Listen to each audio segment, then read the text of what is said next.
Dude, I want you to be as smart as I am. Motherfucker, give me a... Dude, I want you to be as smart as I am. Motherfucker, give me a... Dude, I want you to be as smart as I am. Motherfucker, give me a...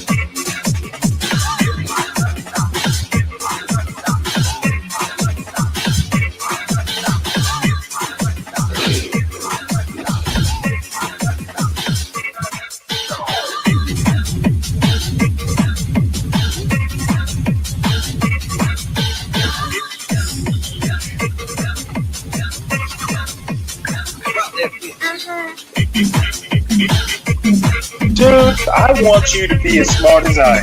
Motherfucker, give me a specific...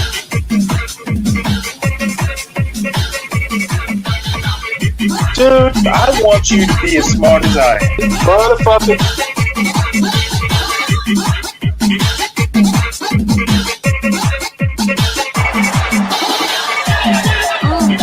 Come on out, you rapist!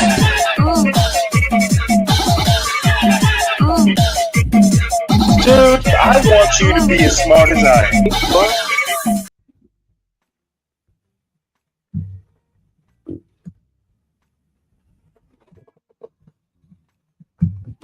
Elected representatives. It is also violating the fundamental right of individuals. Do you believe that the Constitution grants everyone in our country the right to due process, including non-citizens?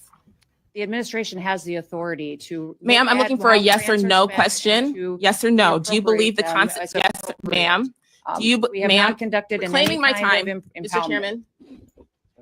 Okay. Secretary Noem, I'm just looking for a yes or no here. Do you believe the Constitution guarantees due process to everyone in America? Due process is exactly what this Congress lays out. Yes or no? Okay, ma'am, I'll take that as a no. On due process excuse me, I'm trying to ascertain your understanding of the law as it applies to your department. And you as its leader should be able to give us a yes or no answer, because judge after judge has ruled that the law is not being followed. Do you believe that the U.S. government has the authority to deport American citizens? No, and we are not deporting U.S. citizens. I'm so happy to hear that you do not believe that the law gives you that authority, because the federal government has no authority under U.S. laws to deport any American citizen. And as I know, everyone viewing this hearing today knows that several American citizens have been deported to date. Secretary Noem, that was not a question. Secretary Noem, that oath that we both swore before taking office was to protect and defend the Constitution of the United States, not the president, not a political party, the Constitution. And that's what we're going to keep doing here at the Appropriations Committee. This administration is not just ignoring the constitutional power of the people's elected representatives. It is also violating the fundamental right of individuals. Do you believe that the Constitution grants everyone in our country the right to due process, including non-citizens? The administration has the authority to... Ma'am, I'm looking for a yes or no question. Yes or no. Do you believe the Constitution? Yes, ma'am. Do you, we have not conducted in claiming my time, Mr. Chairman? Okay. Secretary Noem, I'm just looking for a yes or no here. Do you believe? That's another Trump official simply unable to answer a direct question. And I'm going to be honest, there is something about MAGA that just is just kind of shifty.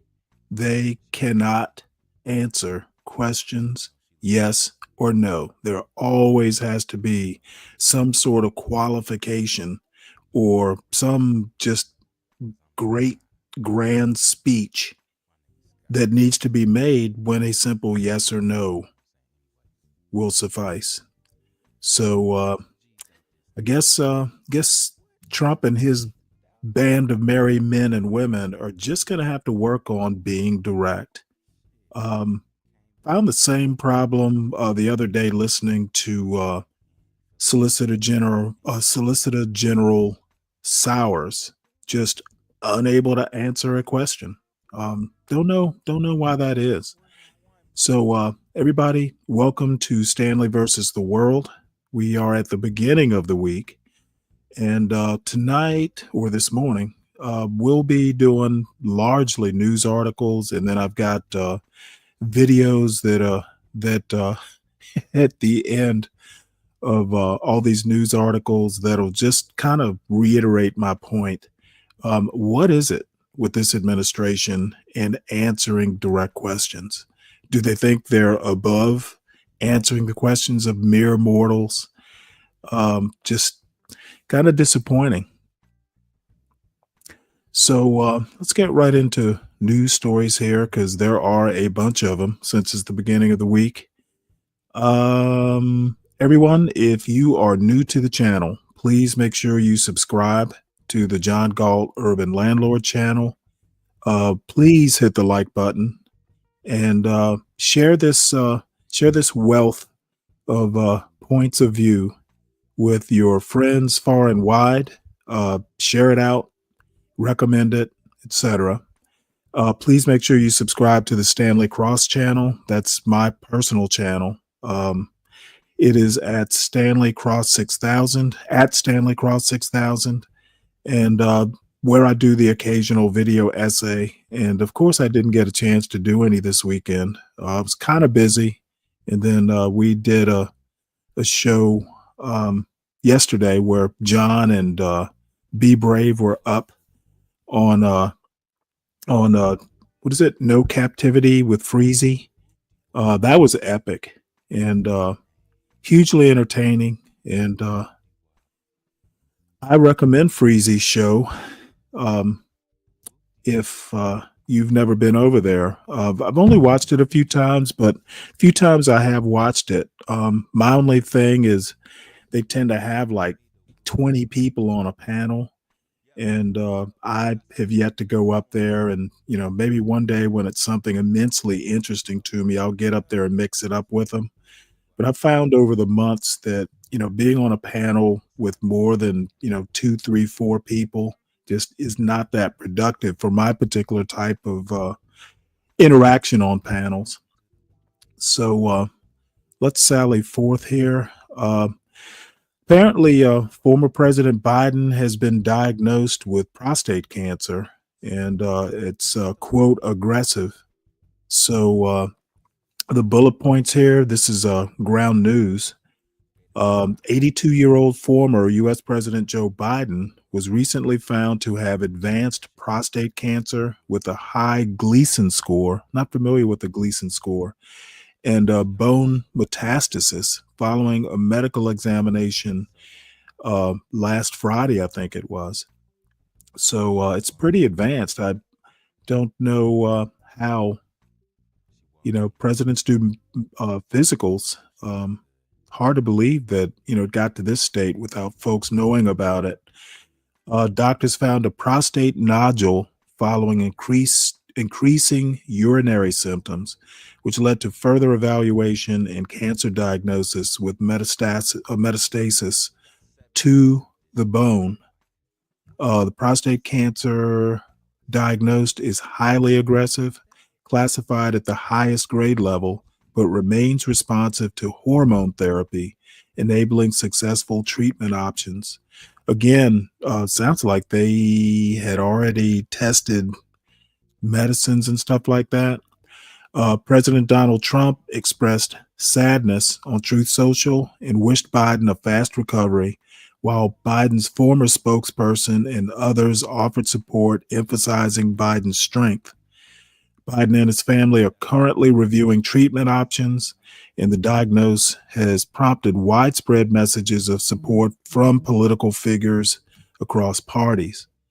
And there's already the speculation out there that, hey, they've known this for quite some time. Why are we just finding out about this now? And I think that's a warranted criticism. Basically, sounds like the administration was really highly secretive about Biden's health overall. And there's a book out, can't think of the name of it, but just came out, I think, last week, just suggesting that Biden was shielded from, from scrutiny about his health mentally, obviously now prostate cancer.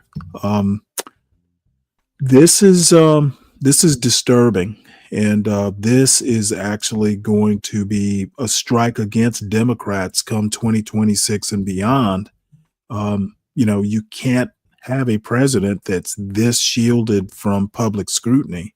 Who, well, begs the question: what else have were they hiding? So, there'll be more on this, I'm sure. So, again, kind of disappointing. So the next story is one dead, four injured as bomb damages Palm Springs, California fertility clinic, authorities say. And a little bit more on this. I'm going to go ahead and play this story, but there's one other point after it's done that I'd like to make. One dead and four injured as bomb damages Palm Springs fertility clinic, authorities say. This article is by Claire Fahey, Simon J. Levian, Laurel Rosenhall, and Maggie Miles, and read by an automated voice. One person is dead and at least four are injured in the desert oasis of Palm Springs, Caliph, after a bomb exploded on Saturday morning outside a fertility clinic, damaging buildings and leaving windows shattered across several blocks in what authorities called a terrorist attack. This explosion was significant, said Akil Davis, the assistant director in charge of the FBI's Los Angeles field office. Make no mistake, this is an intentional act of terrorism. He added that officials believed the clinic was specifically targeted. Mr. Davis said that the Bureau had begun one of the largest bombing investigations ever in Southern California, and that it was not yet clear whether the event had been an act of domestic or international terrorism. Authorities have identified a person of interest but did not name the person on Saturday afternoon. They also did not say whether the person who died was connected to the blast. Mr. Davis said that we are not actively out searching for a suspect. The explosion was in or near a vehicle parked by the clinic, according to the mayor, Ron DeHart. But many other details were unclear, including the vehicle's make and model. All that was left of it at the scene was an axle, authorities said. The bombing was an isolated incident, and the community was no longer at risk, Andy Mills, the Palm Springs police chief, said. Reports of a loud boom and images of broken glass and billowing smoke began to be shared on social media around 11 a.m. local time. The blast area extended for blocks, and some buildings were severely damaged, with shattered windows visible in many restaurants, shops, and apartment buildings throughout the city's downtown. A phone number for the clinic, American Reproductive Centers, did not appear to be in service on Saturday. A website for the office listed fertility treatments, such as in vitro fertilization and egg freezing, among its services, and describes its work helping LGBTQ couples have children. In a Facebook post, the clinic reported that none of its staff were harmed in the explosion and that the eggs, embryos, and other materials in its lab were fully secure and undamaged. We are heavily conducting a complete safety inspection and have confirmed that our operations and sensitive medical areas were not impacted by the blast, the clinic wrote on its Facebook page, adding that it expected to be open for normal operations on Monday. I really have no clue what happened, Dr. Maher Abdallah, who runs the clinic, told the Associated Press. Thank God today happened to be a day that we have no patients.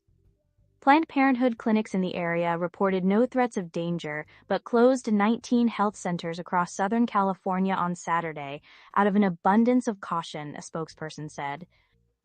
Palm Springs, about 100 miles east of Los Angeles, is known for its stunning mid-century modern architecture, arid desert landscapes, and thriving LGBTQ community. In 2017, it became the first city in the country with an entirely LGBTQ city council. Politically, Palm Springs is a liberal city in an otherwise more conservative region of California.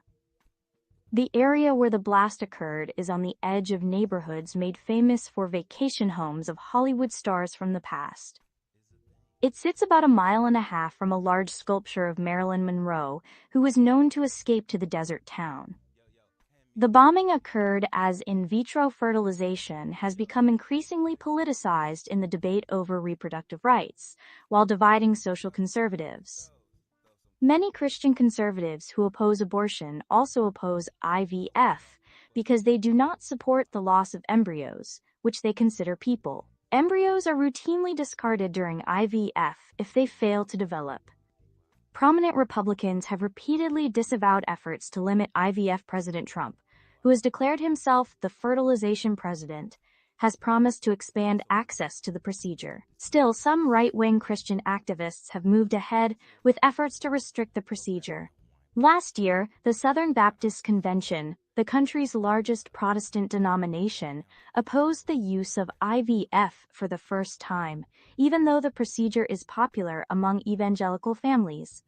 And last year, several state Republican parties added anti-abortion language to their platforms, indicating an openness to restrictions on IVF. On Saturday, videos showed flames licking the shattered terracotta tiles of the clinic's roof as debris clogged its entrance. Claudio Chavez, who works at an upholstery shop near the explosion, said his store's windows had been blown out. "I was just in my shop waiting for clients, and all of a sudden it felt like a big explosion," he said. "It took out our window. I just saw a bunch of smoke." He said people came out of homes and businesses onto the street to see what happened. Mr. Chavez, a logistics manager at the shop, said he began picking up debris and sweeping up broken glass. Matt Spencer helped evacuate his nearby apartment complex, and then noticed debris in the street that resembled remnants of a car. He said that he knew it was a car because he could see the tire rims through the flames. Pieces of the car, he said, were blown clear across 4 lanes. Other parts of the car became embedded in the side of a building, he added, and all the windows in a hotel were blown out. Scott Pistorius, 61, a construction project manager from Los Angeles, was sitting in his vacation home 4 blocks away from the explosion site when he heard a loud boom. "My initial response was earthquake, but in a split second I realized it was too intense," he said. "The whole house rattled, and then the glass in the door I saw flexing." Mr. Pistorius said he ran into his backyard, where he saw a plume of smoke billowing nearby. He grabbed his camera, got in his car, and drove to the scene. The Desert Regional Medical Center across the street, as well as a liquor store and a pancake house, had windows blown out, he said. A nearby hotel also had doors blown off and its portico was damaged, Mr. Pastorius said. Mr. Pastorius said the roof of the fertility clinic had collapsed and that the entire backside of the building had been blown out. Debris from the explosion shot across the street to the other curb, he said. "That was a very intense explosion," he said. Lisa Larrea and Jesus Jimenez contributed reporting. Okay, let's play this video here. It's very short.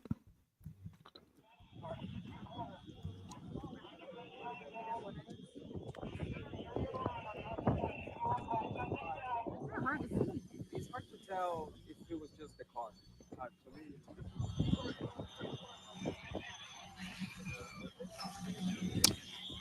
This is just showing the aftermath. It's not immediately clear whether the victim was connected to the blast. So there is one victim. So crazy. It blew out the glass of this liquor store. Look at this liquor store. Oh, that's horrible. Oh my God. Look at this, dude. Damn, crazy explosion. Glass and everything everywhere.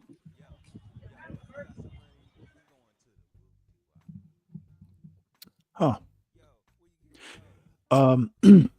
Well, some follow-up to that story. FBI identifies Guy Edward Bartkus as suspect in Palm Springs fertility clinic bombing. The FBI identified 25-year-old Guy Edward Bartkus from 29 Palms as the suspect in a Saturday bombing at a Palm Springs fertility clinic. Bartkus had expressed nihilistic ideations and left behind writings being reviewed to understand his state of mind before the attack. The blast destroyed the one-level American Reproductive Center's facility, caused damage to nearby structures, injured 4 individuals, and left a body beside a burned out vehicle. FBI Assistant Director Akil Davis called the blast a targeted, intentional act of terrorism and confirmed all embryos at the clinic were saved. Authorities executed a search warrant on Bartkus's hometown and stated there is no continuing threat while condemning violence against fertility clinics as unforgivable. Now, I read somewhere this guy is a anti-natalist, and I had no idea what that means. This is a National Post. It says California fertility clinic bombing suspect left behind anti-pro-life writings. So,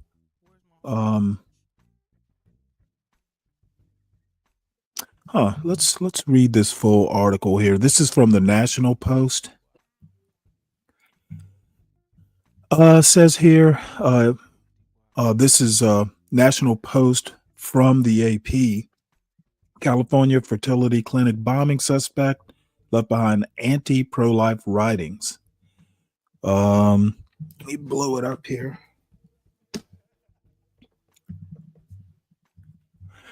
25-year-old man the FBI believes was responsible for an explosion that ripped through a Southern California fertility clinic left behind anti-pro-life writings before carrying out an attack investigators are calling an act of terrorism, authorities said on Sunday.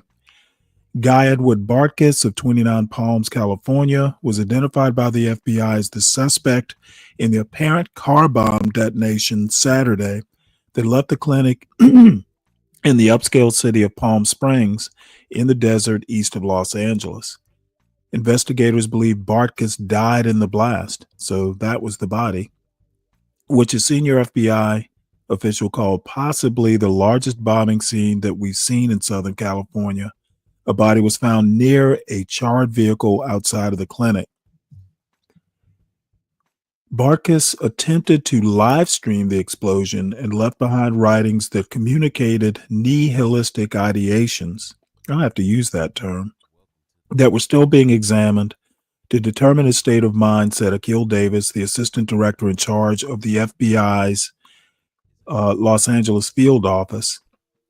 U.S. Attorney Bilal Asali, the top federal prosecutor in the area, called the writings anti-pro-life. The Associated Press reported Saturday night that those writings professed a sentiment that the world should not be populated. This was a targeted attack against the IVF facility, Davis said Sunday. Make no mistake, we are treating this, as I said yesterday, as an intentional act of terrorism. The bombing injured 4 other people, though Davis said all embryos at the facility were saved.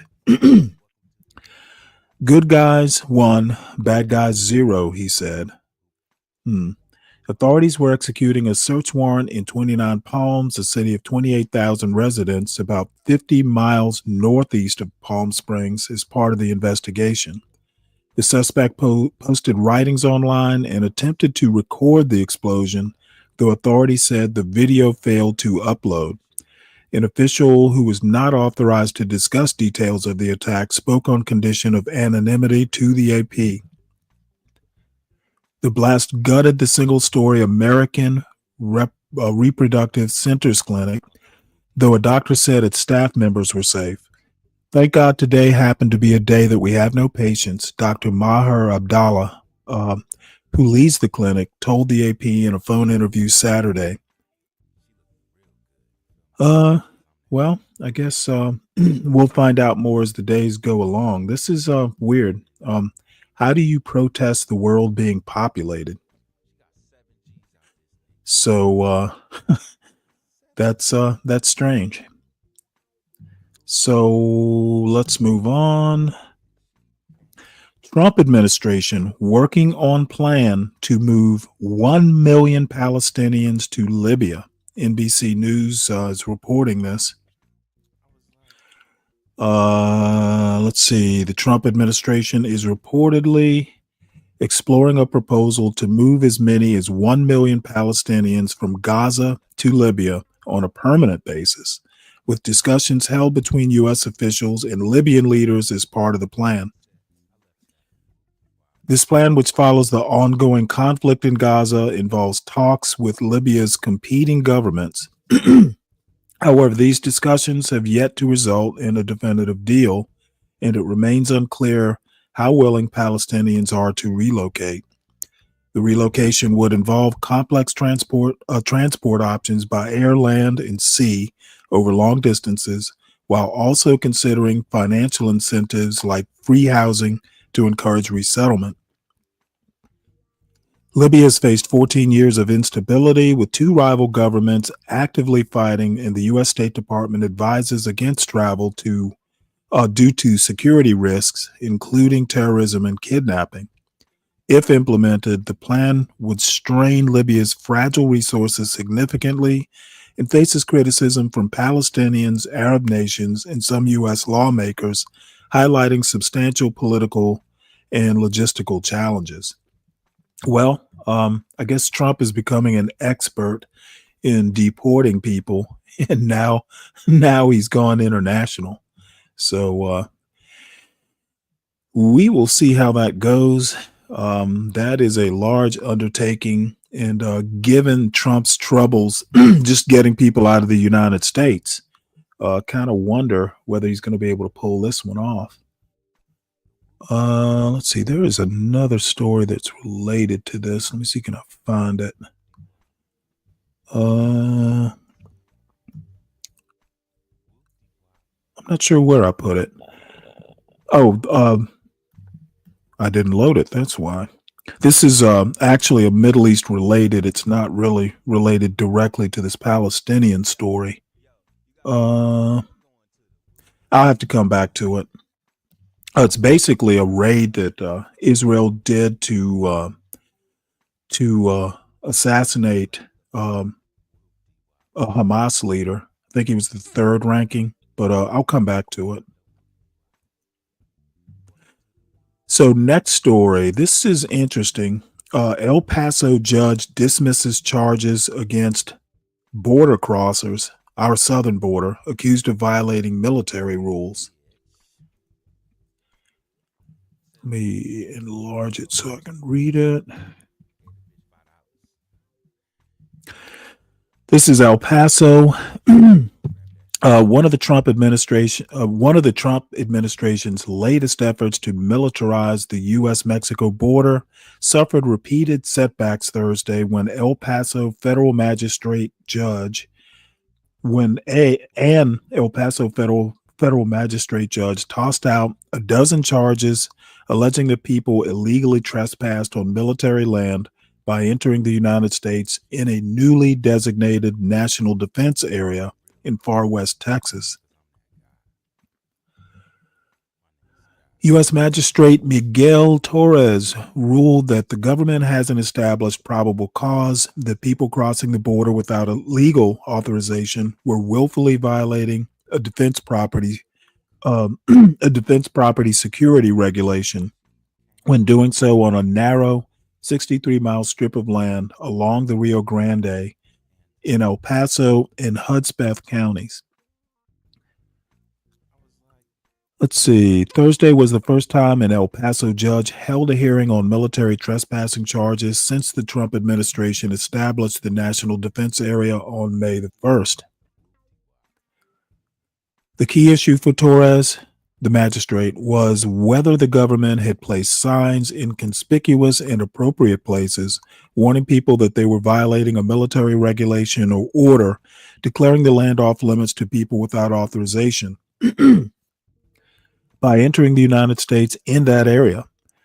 Throughout 7 hours of hearings, Border Patrol agents repeatedly testified that they had been told that signs had been placed every 100 feet along the border, but none of the agents said they had actually seen them.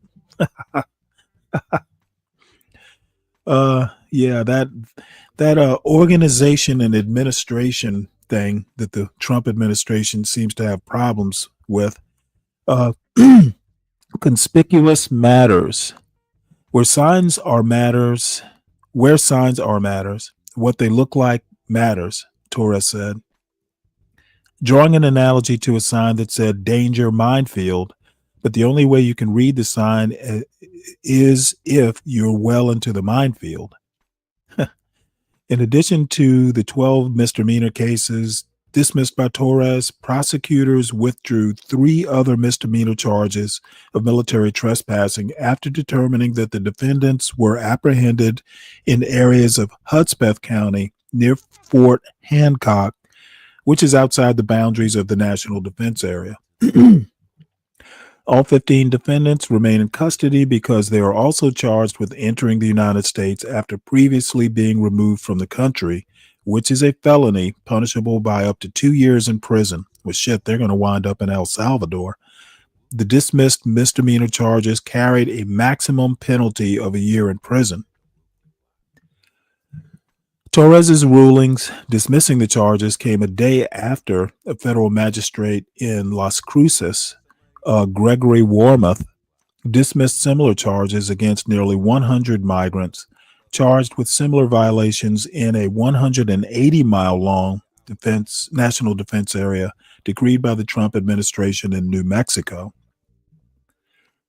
In the El Paso cases, Assistant U.S. Attorney Scott Winooski argued that the government didn't need to prove that signs gave enough warning that people would be violating military regulations by entering the country. He said the mere fact that they were entering the country illegally was enough proof to show that they were breaking the law. But Torres rejected those arguments, saying prosecutors were trying to daisy chain knowledge of one illegal act to another. The evidence just isn't there, Torres said, in the first of his rulings that the government hadn't shown probable cause to charge someone with violating a military order or regulation. Let's see. The ruling in the first case came after a moment drawn from a TV courtroom drama when defense attorney Eric Anthony Hanshoe held up a copy of a 12 by 18-inch sign and asked Border Patrol agent Alejandro Portillo, who was seated less than 20 feet away, if he could read the sign. Portillo said he was unable to read the words on the sign from that distance. Yeah, I think we know where this is going to go. Pretty much sloppy. Here's a video showing what that border military zone looks like. Let's have a look at it.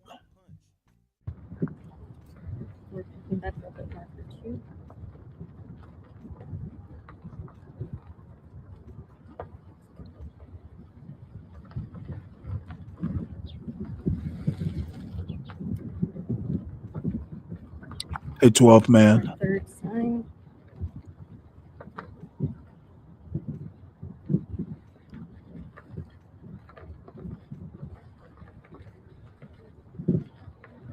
Huh, interesting.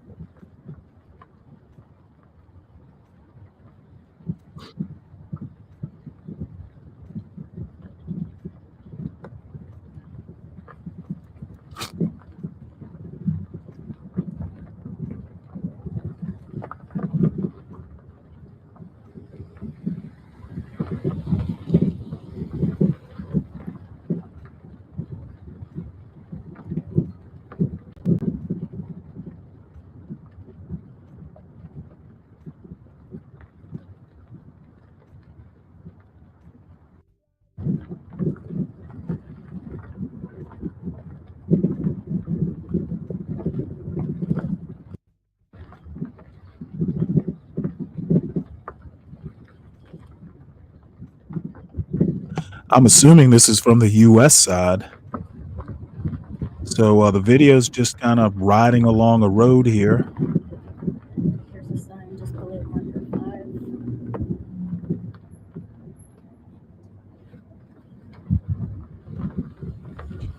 5. I think we get the idea.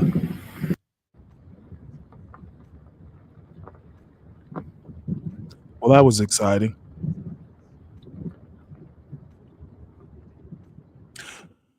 All right. Well, let's hope they get some signs up uh, to let anybody on that border know that they they're trespassing on military land. And I have a better idea. How about you set up a minefield? That'll get some folks' attention. It's give them something to really worry about.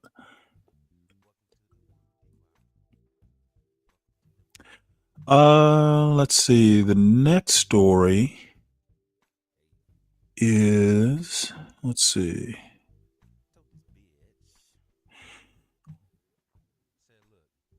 Hold on one sec here. Okay, the next story, moving on. Trump administration strikes deal to allow sales of rapid fire gun modification. Oh boy. All right, the Trump administration agreed in a settlement announced on Friday to allow the sale and possession of forced reset triggers that increase rifle firing rates. Sounds like a great idea. This followed the Biden administration's 2022 ban and lawsuits citing mass shootings involving AR-15 style rifles, which led to blocked sales and challenges in court. Settlement ended ongoing appeals, required the ATF to return seized triggers, and barred the machine gun ban as long as devices are not made for handguns. Wow. Attorney General Pamela Bondi emphasized that the Department of Justice views the Second Amendment as a fundamental right, not one of lesser importance, while gun control advocates cautioned that the settlement could lead to an increase in gun violence. This agreement signals a significant policy shift favoring gun rights, with advocates hailing it as a victory against government overreach and critics predicting harm to public safety. Well, I can guarantee you that somebody's going to take advantage of this enhancement to the Second Amendment.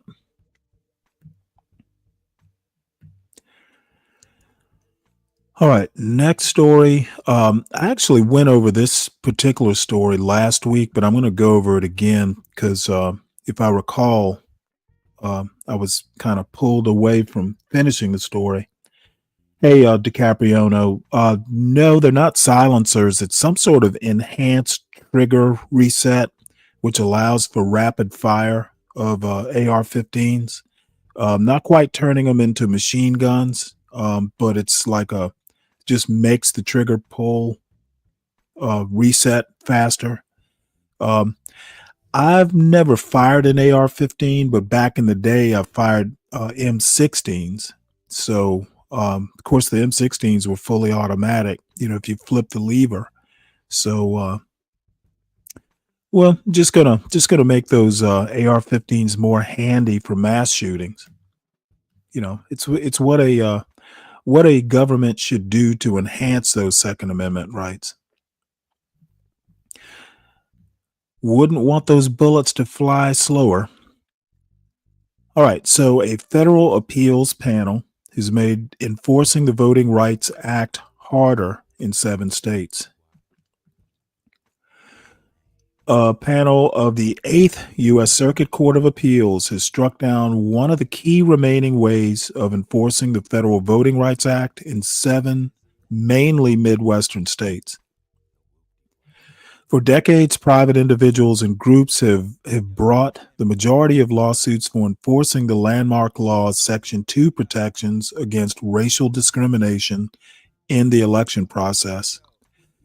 In a 2-1 ruling released Wednesday, the 3-judge panel found that Section 2 cannot be enforced by lawsuits from private parties under a separate federal statute known as Section 1983. That statute gives individuals the right to sue state and local government officials for violating their civil rights. Section 1983 stems from the Ku Klux Klan Act that Congress passed after the Civil War to protect Black people in the South from white supremacist violence, and voting rights advocates have considered it an antidote to the controversial 2023 decision by a different federal appeals panel that made it harder to enforce Section 2 in the Eighth Circuit. The earlier panel found that Section 2 is not privately enforceable because the Voting Rights Act does not explicitly name private individuals or groups. Only the head of the Justice Department can bring these types of lawsuits, that panel concluded. The majority of the panel that released Wednesday's opinion came to the same conclusion. So basically, private individuals can't sue a state saying their individual rights were violated. Only the head of the Justice Department can do it. Because the Voting Rights Act, Section 2, does not unambiguously confer an individual right, the plaintiffs do not have a cause of action under Section 1983 of Title 42 of the U.S. Code to enforce Section 2 of the Voting Rights Act. Circuit Judge Raymond Gruender, who was nominated by former President George W. Bush and joined in the opinion by Circuit Judge Jonathan Kobes, a nominee of President Trump. In a dissenting opinion, however, Chief Circuit Judge Steve Colleton, also a Bush nominee, pointed out that the long history of private individuals and groups suing to enforce Section 2's legal protections against any inequalities in the opportunities voters of color have to elect preferred candidates in districts where voting is racially polarized.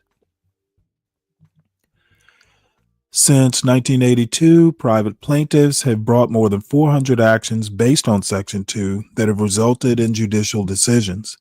The majority concludes that all those cases should have been dismissed because Section 2 of the Voting Rights Act does not confer a voting right. Interesting. Under the current Trump administration, the Justice Department has stepped away from the Section 2 cases that had begun during the Biden administration. The Eighth Circuit includes Arkansas, Iowa, Minnesota, Missouri, Nebraska, North Dakota, and South Dakota.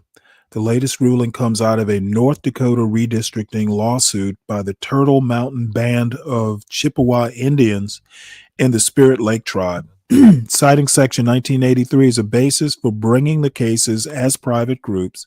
The tribal nations challenged a map of state legislative voting districts, which was approved by North Dakota's Republican-controlled legislature after the 2020 census. In a part of the state where voting is racially polarized, the tribal nations argued the redistricting lines drawn by the state lawmakers reduce the opportunity for Native American voters to elect candidates of their choice. For the first time in over 30 years, there are 0 Native Americans serving in the North Dakota State Senate today because of the way the 2020 redistricting lines were configured. Mark Gaber, an attorney with the Campaign Legal Center, which is representing the tribal nation, said during a court hearing in October 2024. A lower court struck down the redistricting plan for violating Section 2 by diluting the collective power of Native American voters in northeastern North Dakota. But the state's Republican Secretary of State, Michael Howe, appealed the lower court's ruling to the Eighth Circuit, arguing that, contrary to decades of precedent, Section 1983 does not allow private individuals and groups to bring this kind of lawsuit. House Press Office did not immediately respond to a request for comment on Wednesday's ruling. The tribal nations who brought the lawsuit and their attorneys are assessing whether to appeal the panel's decision.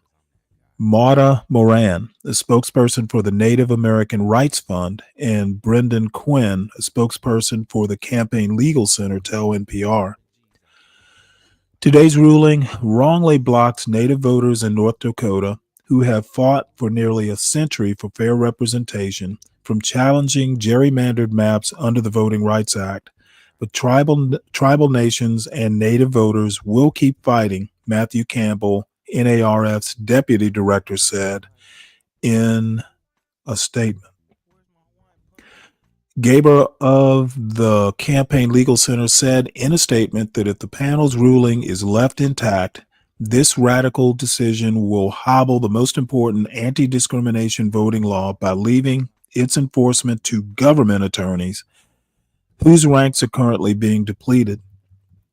Since 2021, Republican officials in Arkansas and Louisiana have made similar novel arguments in redistricting lawsuits after Justice Neil Gorsuch, Trump's first Supreme Court nominee, issued a single paragraph opinion that said lower courts have considered whether private individuals can sue an open question.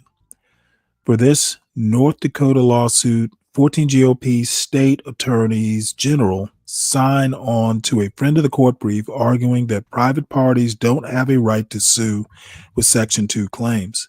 In a separate Arkansas-based case for the 8th Circuit, GOP state officials have also questioned whether there is a private right of action under another part of the Voting Rights Act, Section 208, which states that voters who need assistance to vote because of disability or inability to read or write can generally receive help from a person of their choice.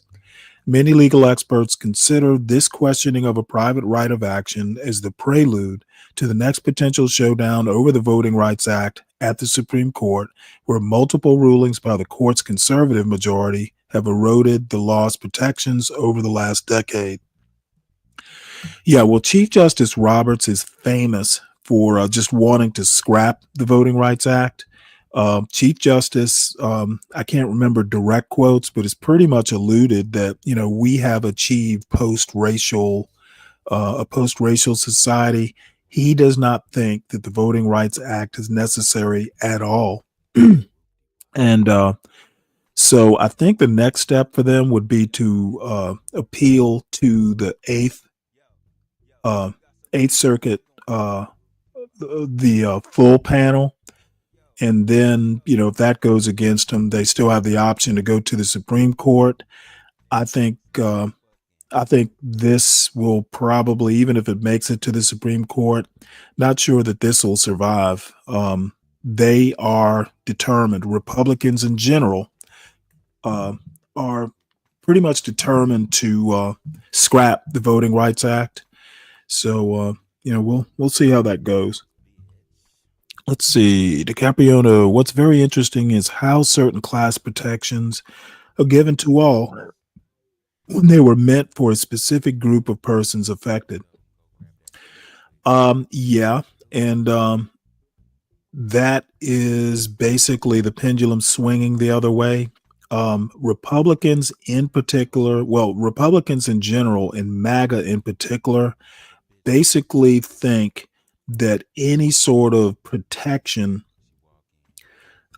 given to a protected class discriminates against whites and white males in particular. So I think what you're going to see, and this might take another couple decades, but you're going to basically see civil rights laws, including, I believe, the 1964 Civil Rights Act may not go away, but the acts, the other follow-on acts, the Voting Rights Act, Fair Housing Act, I think you're going to see all those under threat. People genuinely believe that America has achieved the post-racial plateau. And I can tell you right now, we are nowhere near close. We're closer than we were, 60 years ago, but we are not there. So, stay tuned, folks. If you think protected classes are a thing, you're going to see all those things just kind of under threat by Republicans, in the decade or two to come. Let's see, can reservations be redistricted? Yes, they can. I don't know how the treaties interact with states redistricting, operations. I don't know. Voting rights law is really complicated. And I am by no means, there are voting Voting rights is literally a legal specialty. It gets so into the weeds. Were Native Americans considered 3/5 a person? No, but I don't think they were considered citizens at all. Um, in that 3/5 clause, I'd have to pull it up and maybe I'll get a chance to do that. But there was something about Indians paying taxes, and I can't remember exactly the wording of it. But no, they were not considered 3/5 a person. But then most of the Indians at that time were outside the U.S. borders to begin with. So I know they weren't considered 3/5. Those were people that the 3/5 is people in service. The Indians weren't, considered in service as a class of people. So let's move on. This is awesome. Trump tells Walmart to eat the tariffs after retailer warned it will raise prices.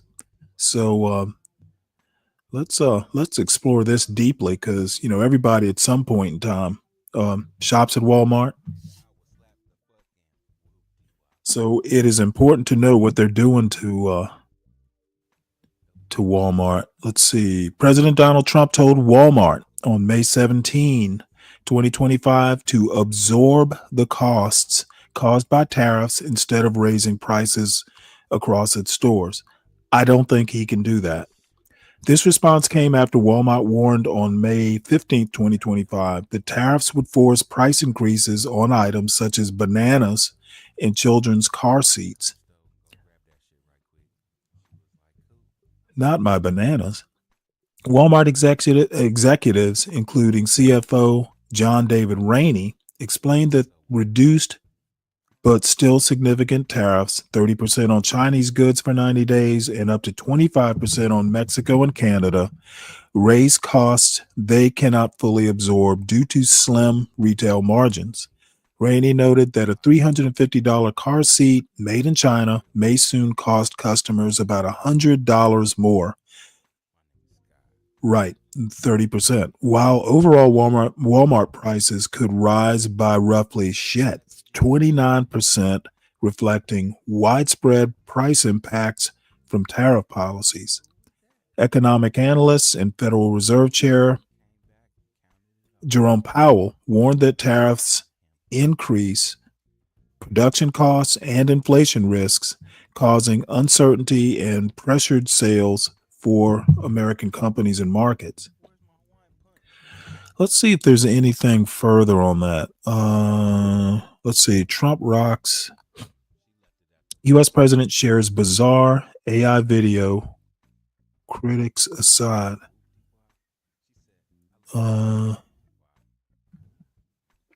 Trump. I don't know what this has to do with. Trump put out some AI video showing him as a rock star in a packed stadium. Don't know what that has.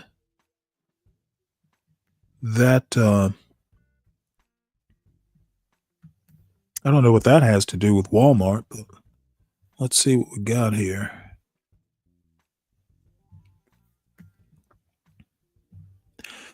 See it. Trump posts bizarre video of himself playing Journey's Don't Stop Believing. Well, I don't think I'm going to be able to play the video, because of copyright. But if anybody wants the link, just let me know. I'll drop it. I'm sure it's worth seeing.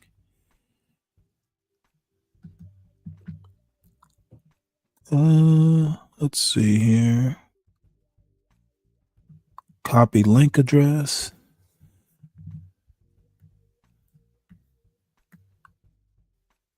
So this is that video supposedly of Trump playing as a rock star.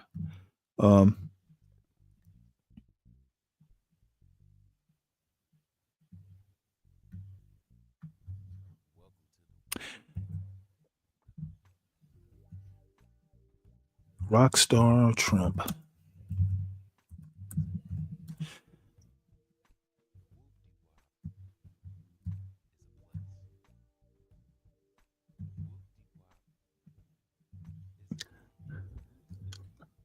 Oh, darn it.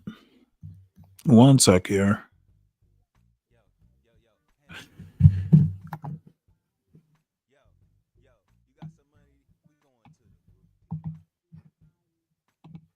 All right. So there's that link if anybody wants to see Trump play a guitar. Trump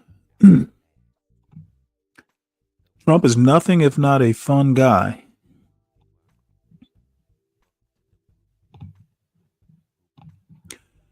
All right. Well, this is my biggest nightmare because I detest cable companies so much so that I don't have cable TV. So, cable giants Charter and Cox to merge. That is just going to be a monster in a $34.5 billion deal. So, here we go. Cable giants Charter and Cox to merge in $34.5 billion deal. This article is by Michael J. De La Merced, Lauren Hirsch, and Benjamin Mullen, and read by an automated voice. The cable giants Charter Communications and Cox Communications said on Friday that they had agreed to merge, a colossal deal that would create one of the biggest TV and internet providers in the United States. The deal, which values Cox at roughly $34.5 billion, presents a test for President Trump's antitrust enforcers. While many dealmakers had expected the Trump administration to be more permissive than the Biden administration, many on Wall Street have been surprised by early signs that a tough-on-deals stance may persist. Charter and Cox argued that the deal would help them compete against big rivals, including larger national broadband companies, Red, Comcast, Verizon, and others, as well as satellite service providers. They are also likely to argue that their cable networks don't significantly overlap geographically. Charter and Cox signaled in their news release they were eager to secure the Trump administration's approval of the deal. The announcement said the merger puts America first by returning customer service jobs from overseas, echoing the president's campaign language. It also underscored the value of bringing, quote, hyperlocal, unbiased news produced by Charter's Spectrum news stations to Cox customers, an apparent gesture toward mollifying the White House, which has been critical of the press. Unmentioned in the news release was Axios, a scoopy Washington-based media organization owned by Cox Enterprises, the privately held parent of the cable business, as well as firms in other industries, like agriculture and cars. The newly formed cable group would not own any national programming, the release said. Under the terms of the merger, Charter will pay cash and stock, with the combined company set to take on the Cox name and sell consumer services under the Spectrum brand within a year of closing. Cox Enterprises would become the new company's largest shareholder, with a 23% stake. The group expects to cut $500 million in annual costs within a few years of closing the deal, from typical procurement and overhead savings. Charter's stock rose more than 2% in early trading on Friday. It isn't the first time the two have discussed a merger. They held talks 12 years ago, and John Malone, a telecom billionaire and major Charter shareholder, had named Cox last fall as one of the company's potential transaction partners. Mr. Malone, an influential media mogul, has lately made several moves to reorganize his media holdings. Last year, Charter acquired Liberty Broadband, a telecommunications company partly owned by Mr. Malone. This year, he relinquished his seat on the board of Warner Bros. Discovery, which owns CNN and the Warner Bros. Movie Studio. The Cox-Charter deal is one of the biggest takeovers announced this year, along with Google's planned acquisition of the cybersecurity provider Wiz for $32 billion. And it may show that, at least for some corporate leaders, uncertainty over the economy, driven in part by Mr. Trump's trade policies, isn't enough to deter them from major investments and acquisitions. But antitrust approval is needed, and the Trump administration, which moved early to block deals like Hewlett-Packard Enterprise's $14 billion acquisition of Juniper Networks, has warned corporate America not to assume that all deals will pass muster. I don't have an ideological predisposition against M&A, Andrew Ferguson, the chair of the Federal Trade Commission, said last month. It doesn't follow, however, that I think it should just be open season for deal-making, he added. Cable executives have tested regulators' appetite for consolidation before. In 2015, Comcast walked away from an attempt to buy Time Warner Cable amid regulatory pressure from the Obama administration. The next year, the Obama administration approved Charter's $65.5 billion acquisition of Time Warner Cable and Bright House Networks, but imposed restrictions in the process. One of Charter's biggest rivals, Comcast, is pursuing a deal of its own. The cable and broadband giant announced late last year that it was spinning off its cable networks, including MSNBC, into a separate company. That firm, which was named Versant this month, is expected to make its debut this year. The Capriono, the Cox service areas,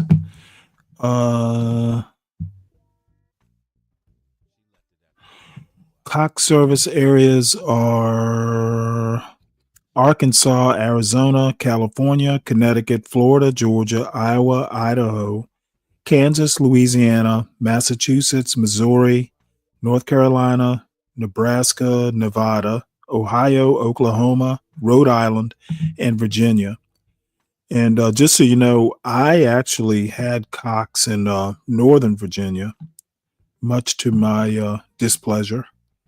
And Charter, I think I had Charter when I lived in South Carolina. Let's see here.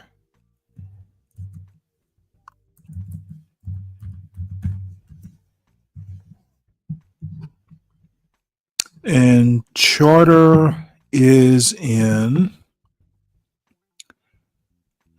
So Charter Communications, through its Spectrum brand, offers services in 41 states. So looks like Charter might be bigger than Cox. And they're saying Spectrum service area includes states such as Arizona, New Jersey, Idaho, and Virginia. So it's got a little map here for Charter. So that's what the Charter map looks like. And let's go back. Let's look at Cox. I didn't see a map for Cox.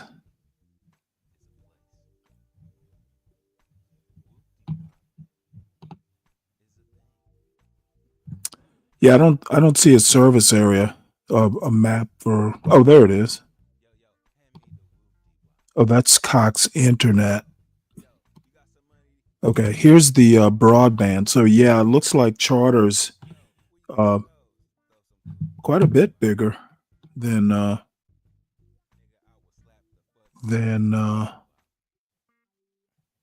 Charter. And I'm guessing, to be honest, I know I have AT&T serves the area I'm in over here in West Georgia, Northwest Georgia, well, West Georgia, just outside of Atlanta. I honestly don't know if there are other cable companies. AT&T. I think Cox might actually serve over here as well, but that's just off the top of my head. Because AT&T, at least the FiOS, the internet, is new, like maybe in the past 5 years, new to this part of Georgia. So, all right, well, I'm going to backtrack a little bit. Senior terrorist said killed in Israeli Special Forces op in South Gaza.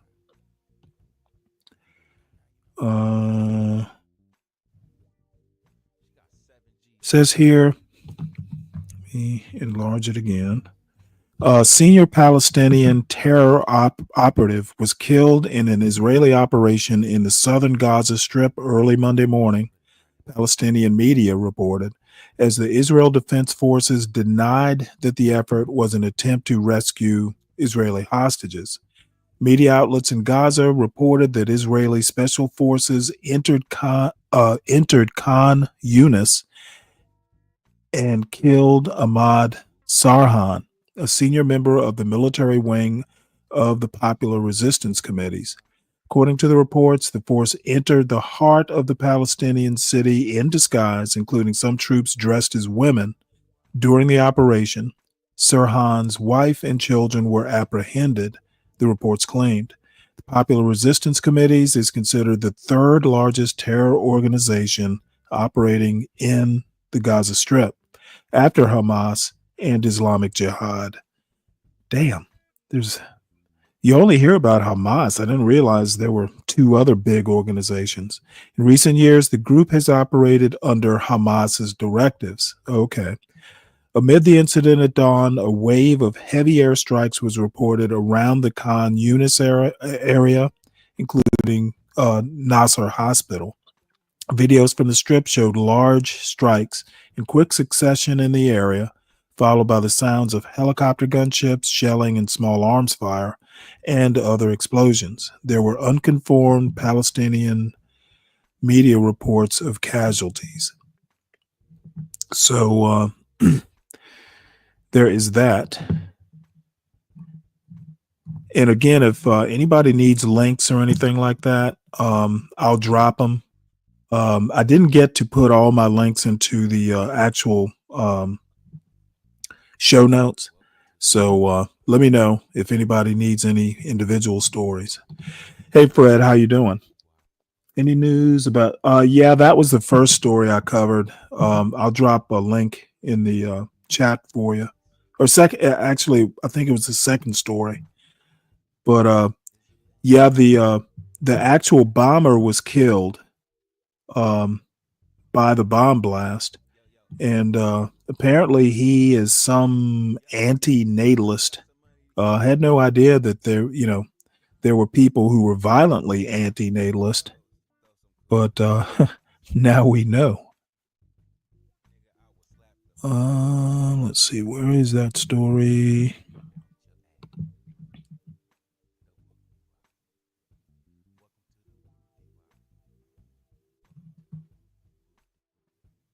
One sec here.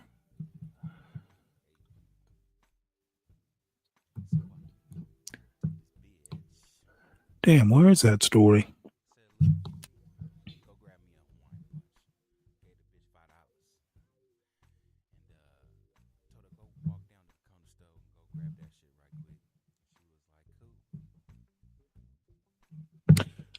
Well, let's look at my history here. Browser history.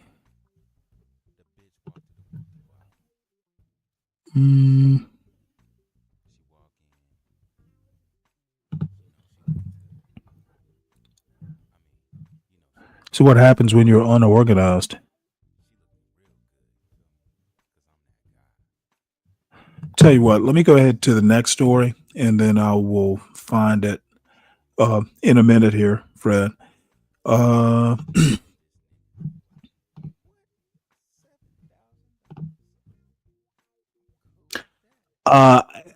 name didn't sound like it. His name was Guy.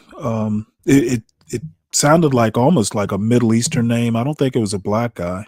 Never know, but they didn't really specify the race. But it's Palm Springs, California. So odds are he's not. So this is, I guess I knew this was going to happen, but Trump is basically turning into, well, this kind of seals the idea that he is a cult of personality. Trump to house 7,500 soldiers for military parade in government office buildings. President Donald Trump plans a large military parade with 7,500 soldiers in downtown government buildings on June 14th, 2025, for his birthday, not the 4th of July, but for his birthday. The parade honors the Army's 250th anniversary and coincides with Trump's 79th birthday, following long-standing military celebration plans. The event will showcase 120 military vehicles, including 24 Abrams tanks, ought to do wonders for those Washington streets, an equal number of Bradley infantry fighting vehicles, 4 Paladin self-propelled howitzers, and various aircraft flying overhead. The parade's cost is estimated at $30 million, but may rise to $45 million, featuring a viewing stand on Constitution Avenue near the White House and a fireworks finale. The parade drew criticism, with lawmakers saying Trump uses it for political purposes, while Trump says it celebrates the greatest military in the world. And you know what? Both can be true at the same time, and, killing 2 birds with 1 stone. Ego gratification and giving soldiers something to do. So there is that.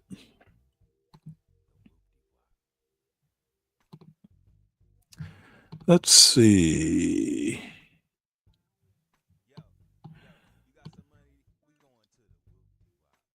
This is interesting. CIA rejects diversity efforts once deemed as essential to mission. So this is actually kind of an interesting story. CIA rejects diversity efforts once deemed as essential to its mission. This article is by Julian E. Barnes and read by an automated voice.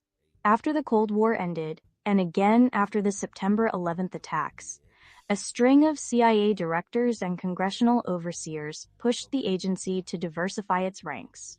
The drive had little to do with any sense of racial justice, civil rights, or equity. It was, rather, a hard-nosed national security decision. The agency's leaders had come to believe that having analysts from an array of backgrounds would lead to better conclusions. Officers with cultural knowledge would see things others might miss. Case officers who reflected America's diversity would move about foreign cities more easily without being detected. If there is one place that there is a clear business case for diversity, it is at the CIA and intelligence agencies, said Senator Mark Warner, a Virginia Democrat who is a longtime senior member of the Senate Intelligence Committee.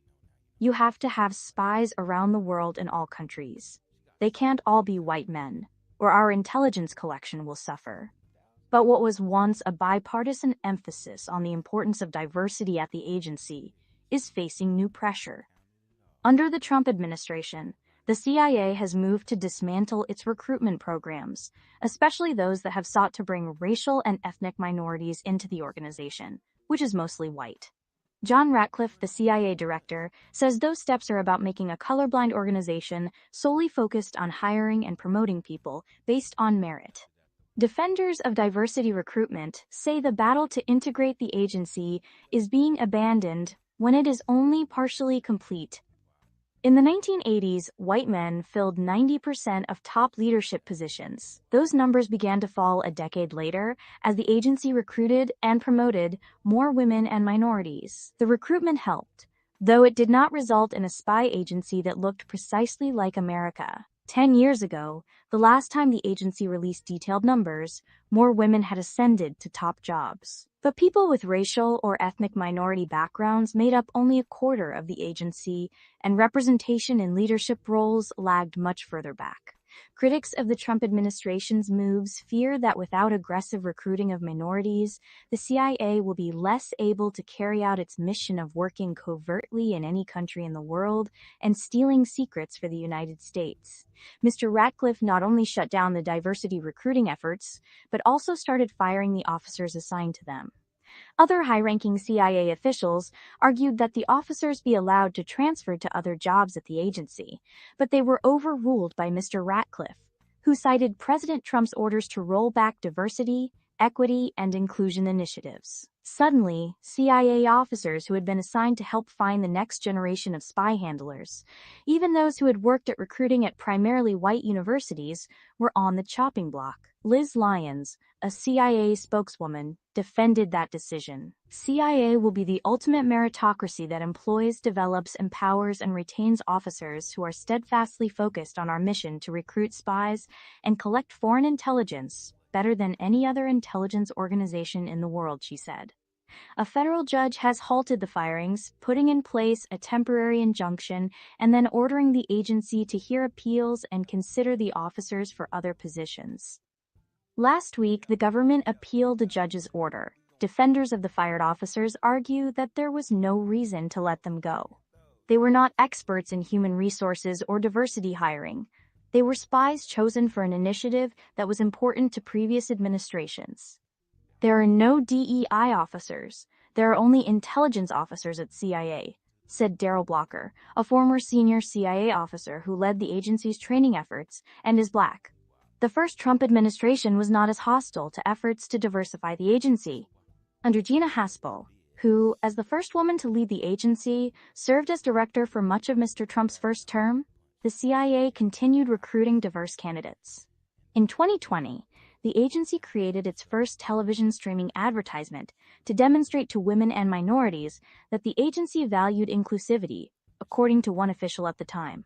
The 1-minute ad shows a group of officers, people of color, women, and white men, being brought into the agency. A veteran employee who lectures to the recruits is Black. A language expert is of South Asian descent. The senior officers who order and oversees operation are women. And a case officer who executes a brush pass with a source in the field is a Black woman. Now, the CIA has created a new recruiting video. It focuses on technology and showcases a wider group of officers, according to people who have seen it. It is not the first retreat from diversity in the history of American intelligence. The spy organization that preceded the CIA prized diversity in a way that its successor did not in its early years. Major General William J. Donovan, the director of the agency's predecessor, the Office of Strategic Services, recruited women and Black Americans to be among his, quote, glorious amateurs conducting covert operations during World War II. In a speech after the OSS was shuttered and before the CIA took its place, General Donovan highlighted the diversity of the group he had assembled.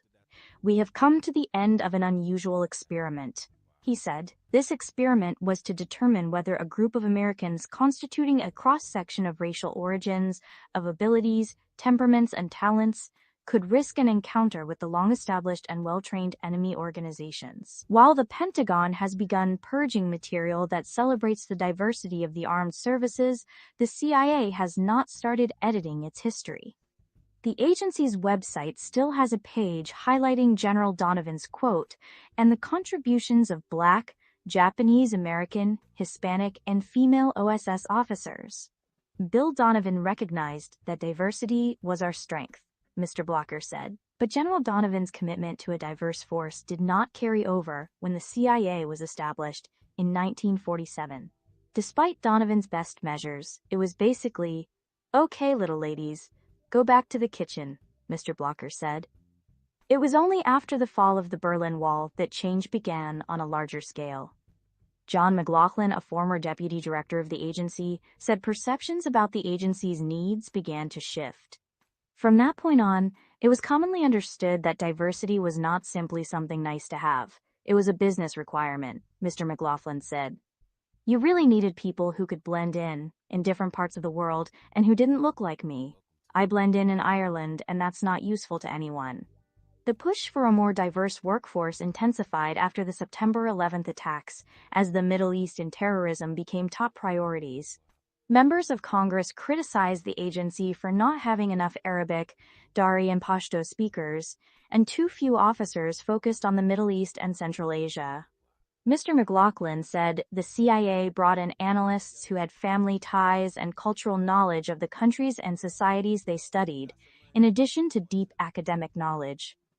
Teams of officers that include a range of experiences and backgrounds can be more adept at reading between the lines of pronouncements from authoritarian governments, and more aware of cultural differences in the way others express themselves. The point is, if someone has grown up in another culture or at least experienced it, they're going to have a different perspective, Mr. McLaughlin said.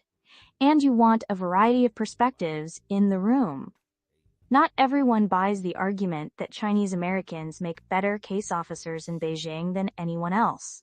When he was running the CIA's Near East Division, Daniel Hoffman, a retired senior clandestine services officer, said he worked hard to eliminate any bias in promotions and potential discrimination, and to ensure that promotions were based on merit. That, he said, made for a stronger and more diverse agency. But recruiting spies and stealing secrets overseas is all about good tradecraft and language ability, Mr. Hoffman said. Mr. Hoffman, who developed fluency in 4 languages while serving at the CIA, said the agency had an impressive record of training non-Chinese American officers to master Mandarin. For Mr. Hoffman, promoting people solely because they were female or from a minority background was counterproductive, but he said ensuring that no one was held back because of their sex, ethnicity, or gender reflected the nation's core values and made the CIA stronger. We just need the best people at the agency, Mr. Hoffman said. We need to hire and promote the best people without any predisposed bias. Mr. Blocker said he did not disagree with the idea that any talented officer could be trained in good tradecraft and language skills, but he said the most effective stations he served in had a diverse group of officers. He grew up on Okinawa and served in South Korea during a stint in the Air Force. When he came to the CIA in 1990, he knew he wanted to work on Asian issues. He spent his first months as a Soviet weapons and tactics analyst specializing in North Korea. He intended to make his career as an Asia specialist until he met William Mosby Jr. This guy knew more about Africa than anyone I'd have ever met, Mr. Blocker said. Mr. Mosby could get any African leader on the phone, hired a diverse bench of officers, and taught them how to recruit any kind of source. As much as I didn't want to be a black dude going to Africa after meeting Bill Mosby, it changed my life, Mr. Blocker said. Mr. Mosby, who was white, believed in the importance of having people of many perspectives in his stations, and persuaded Mr. Blocker to join his team. Black officers in the Africa Division could blend in more easily than white officers of the past, but we always had and needed a good blend of people. Black, white, male, female, Mr. Blocker said. I have served in a number of stations. I have never served where they didn't have another black officer. Former officials said that, in essence, was why the CIA tried to pursue diversity, to lean into the competitive advantage that American society offers. This is not kumbaya, Mr. McLaughlin said. The whole idea of wokeism is silly in this context. Diversity is not a nice to have. It is a business requirement. Interesting. Well, congratulations, Dave. Do me a favor. I dropped the link to the Stanley cross-channel chat. I made you a moderator over there. If you can go over, if you got a link or something you want me to hit, like a graduation notice or anything like that, feel free to go over there and just drop it. So, proud father of a summa cum laude, tech honors, and academic honors graduate, 1 down, 2 to go. Well, congratulations. Thank God I only had 1. Your work is not done. You've got miles to go before you sleep. But good to hear. She's a daughter, right, Dave? Let's see. So next story, Musk's XAI updates Grok chatbot after white genocide comments. No idea what this means, but I think it has something to do with the South African immigrants, maybe. Says here, Elon Musk's XAI announced on May 15, 2025, it corrected unauthorized changes causing its Grok chatbot to propagate false white genocide claims on South Africa. And I've heard a couple people, in my little YouTube orbit talking about genocide in South Africa. I've not been able to find anything that confirms a genocide, and I even looked it up. Um, uh, so anyway, apparently, at least as far as this chatbot is concerned, it was a false reporting. The issue arose from a rogue employee making unsanctioned modifications to Grok's system prompts, violating internal policies and bypassing the normal review process. Grok repeatedly inserted conspiracy theories about white genocide in unrelated discussions and questioned Holocaust death tolls before XAI publicly addressed the programming error. Doesn't sound like it was an error. Sounds like it was intentional. XAI committed to XAI committed to transparency by publishing system prompts on GitHub and establishing 24/7 monitoring to prevent future incidents, aiming to rebuild trust in Grok's responses. GitHub is like it's like a maybe a Pinterest or a Reddit for developers and people who like coding stuff. Experts highlighted this incident as an example of AI manipulation risks that threaten neutrality and underscore the need for greater industry transparency and accountability. Boy, I'll say. Some rogue employee just goes in and does something like this. That does not give me high confidence. Musk's Grok caps off a tumultuous May with a dash of Holocaust denial. Grok says it's skeptical about Holocaust death toll, then blames programming error. Yeah. Elon Musk. God only knows what rogue employees have injected into government systems.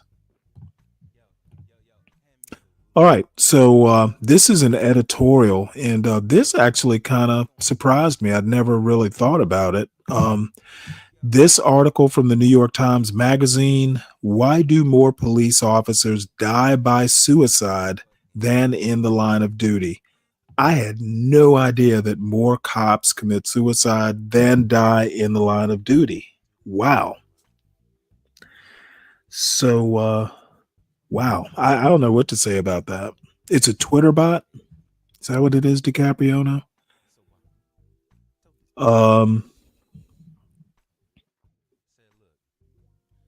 Yeah, by the way, everybody, make sure you hit the like button in the chats, in both chats. And if you're new to the channel, please make sure you subscribe to the John Gall Urban Landlord channel. Make sure that you share it out. Make sure that everybody who likes this sort of content gets in on the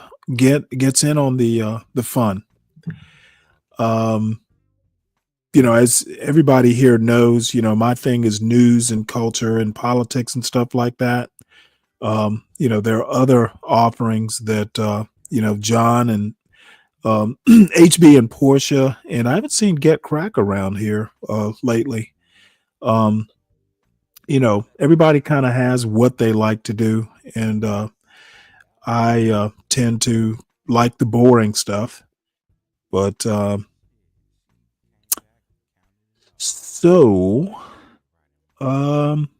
let's get into this story. This actually kind of, I guess I'd never really thought about it. So again, it's New York Times Magazine. Unfortunately, there is no robot that's embedded in this news story. Oh yeah, there is actually. Holy shit, this is like an hour. This is a long ass article, but I'm gonna play it, and once we get kind of bored with it, or if it starts getting repetitive, but this is fascinating. Who knew? Officers down. His best friend and fellow cop killed himself. Then he nearly became a statistic as well. Why do more police officers die by suicide than in the line of duty?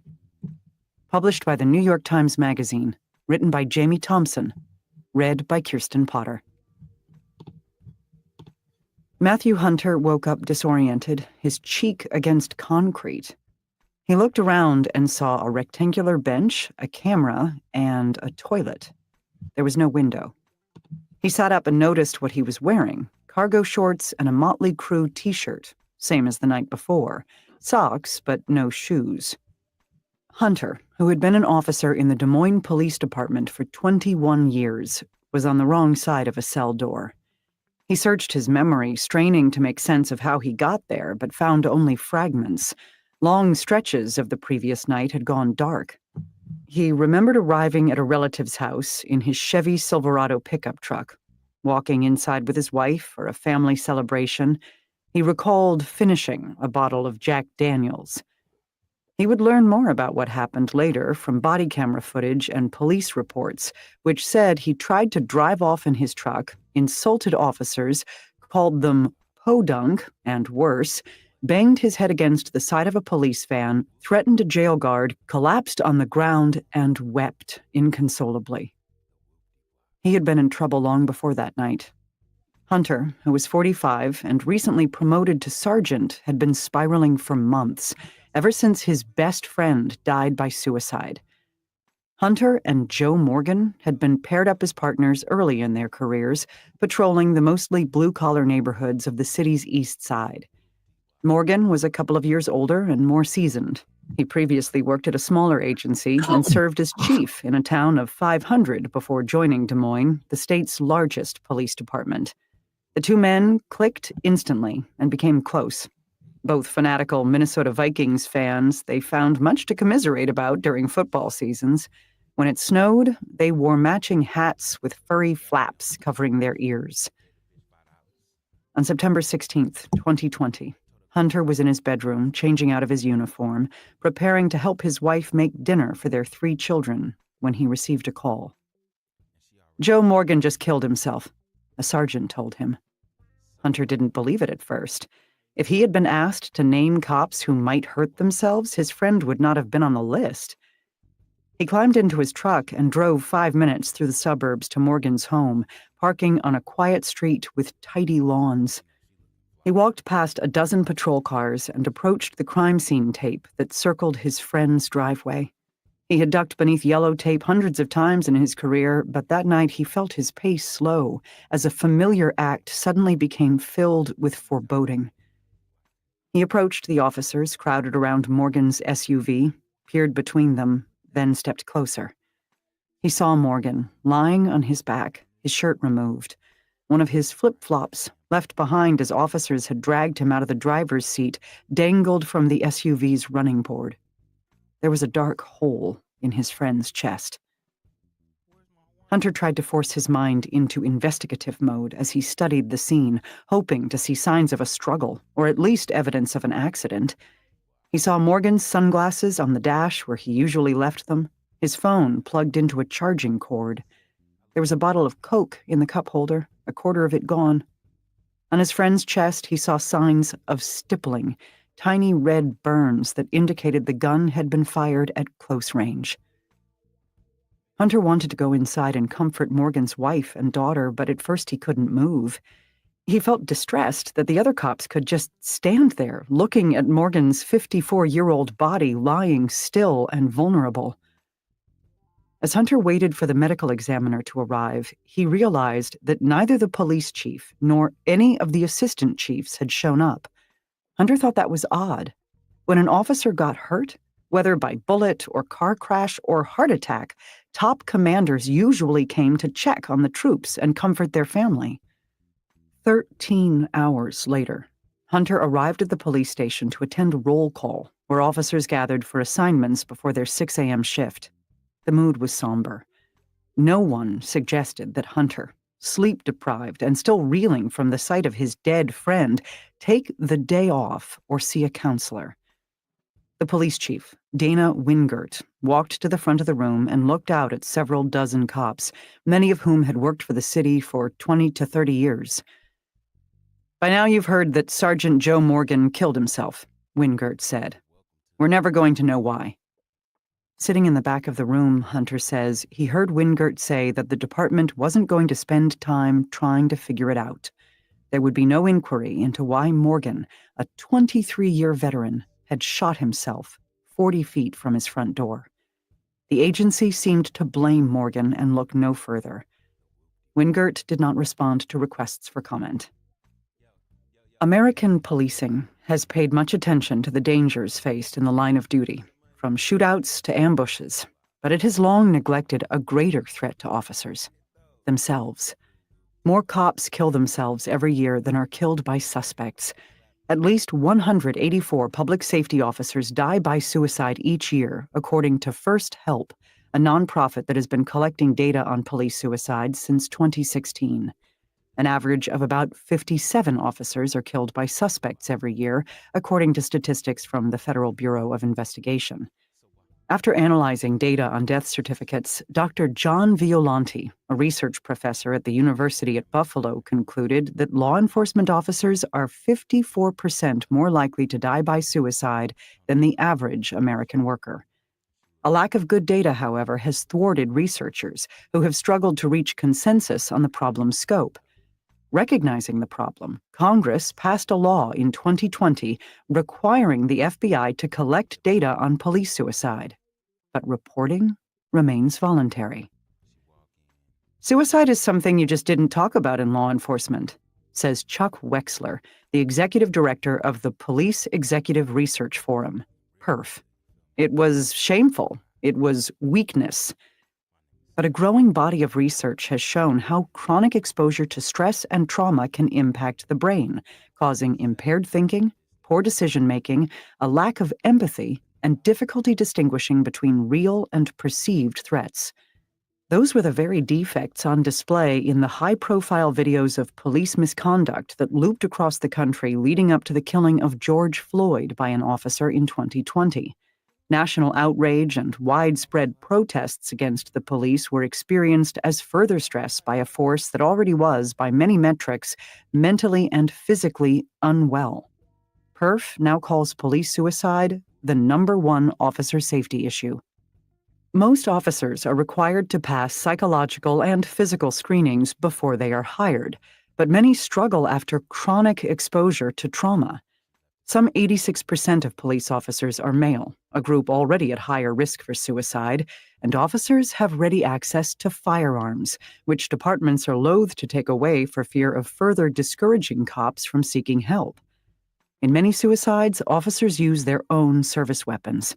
Research has shown that proximity to suicide is in itself a risk factor, causing a potential contagion effect. Police officers have higher rates of depression than other American workers.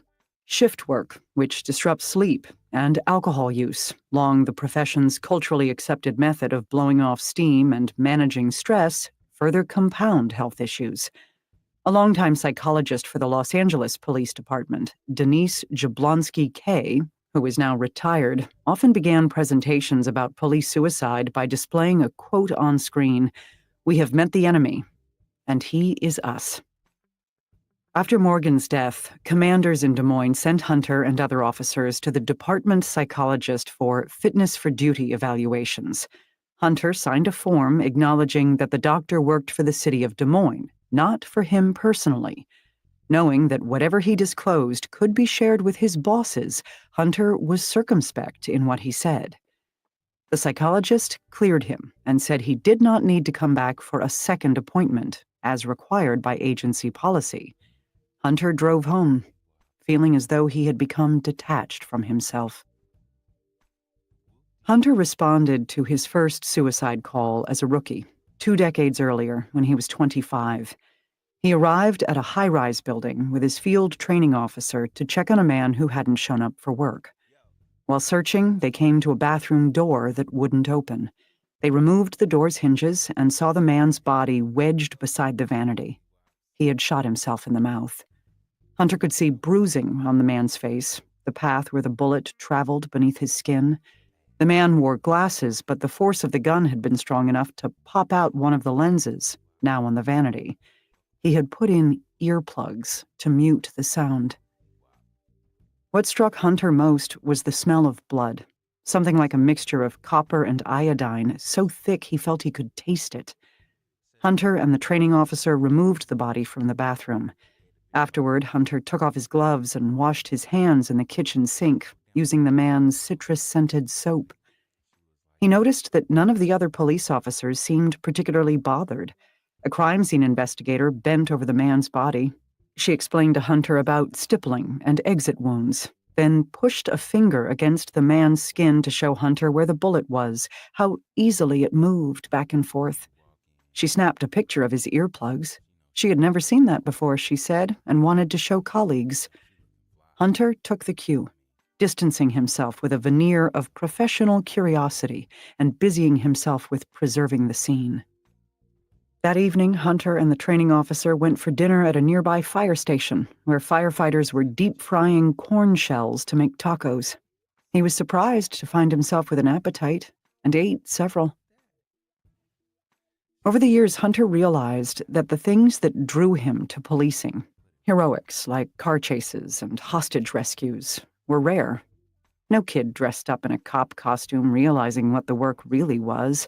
Hours crisscrossing the city in a squad car, moving from mundane calls about stolen lawn ornaments to gruesome, bloody scenes of limbs severed in a car crash. Hunter was surprised by the number of suicides.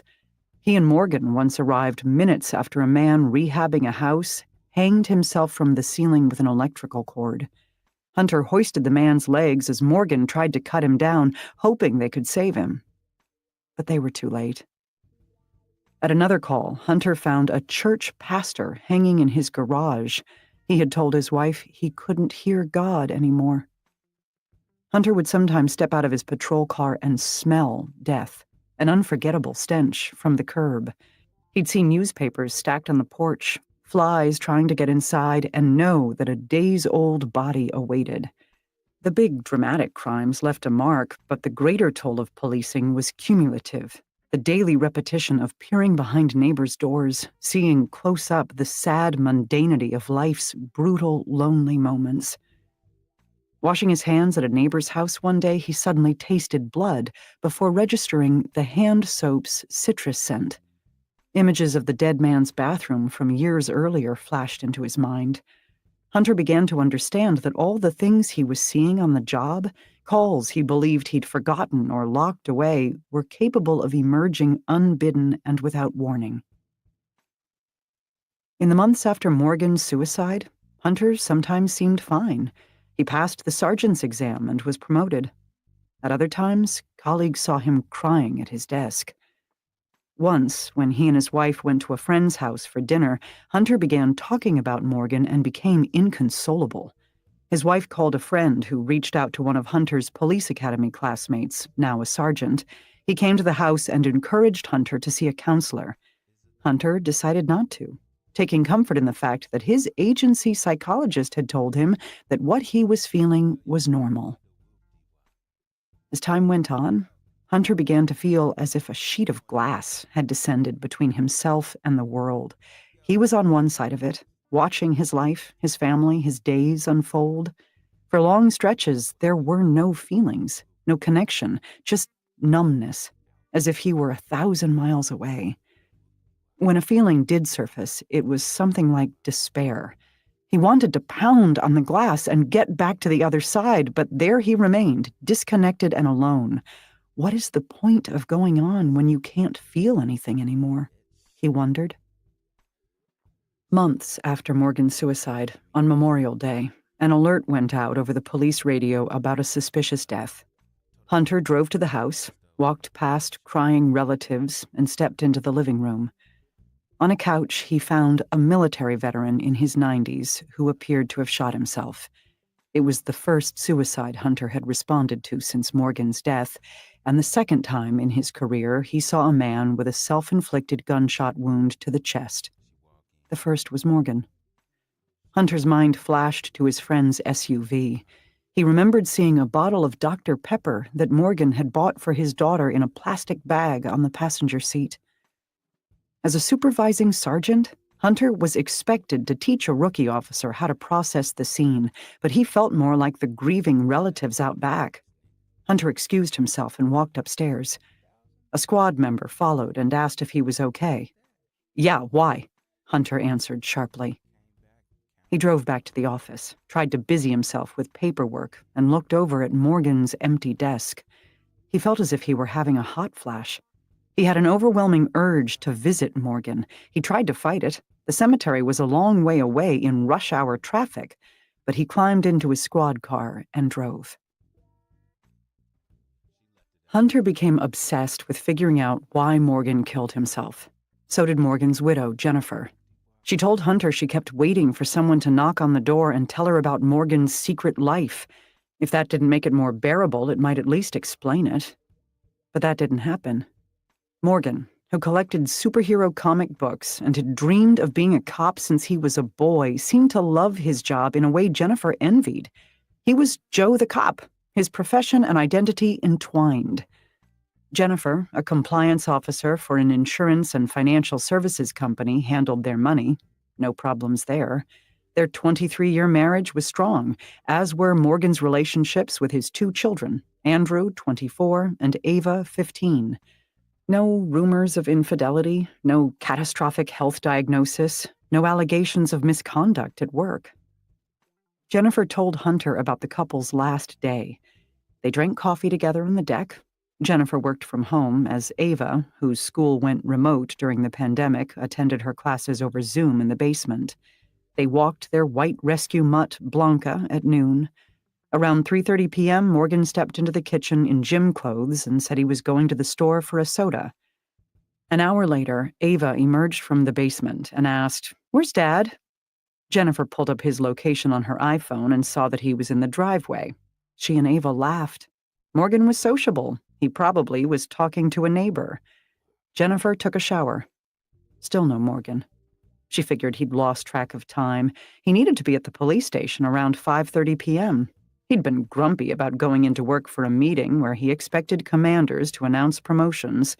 He hoped to retire as a lieutenant, but had been passed over twice. Jennifer opened the garage door, took a couple of steps toward his SUV, and saw her husband's body slumped forward. She ran to the car, looked inside, and screamed. In Jennifer and Hunter's search for answers, they kept coming back to an incident several years earlier.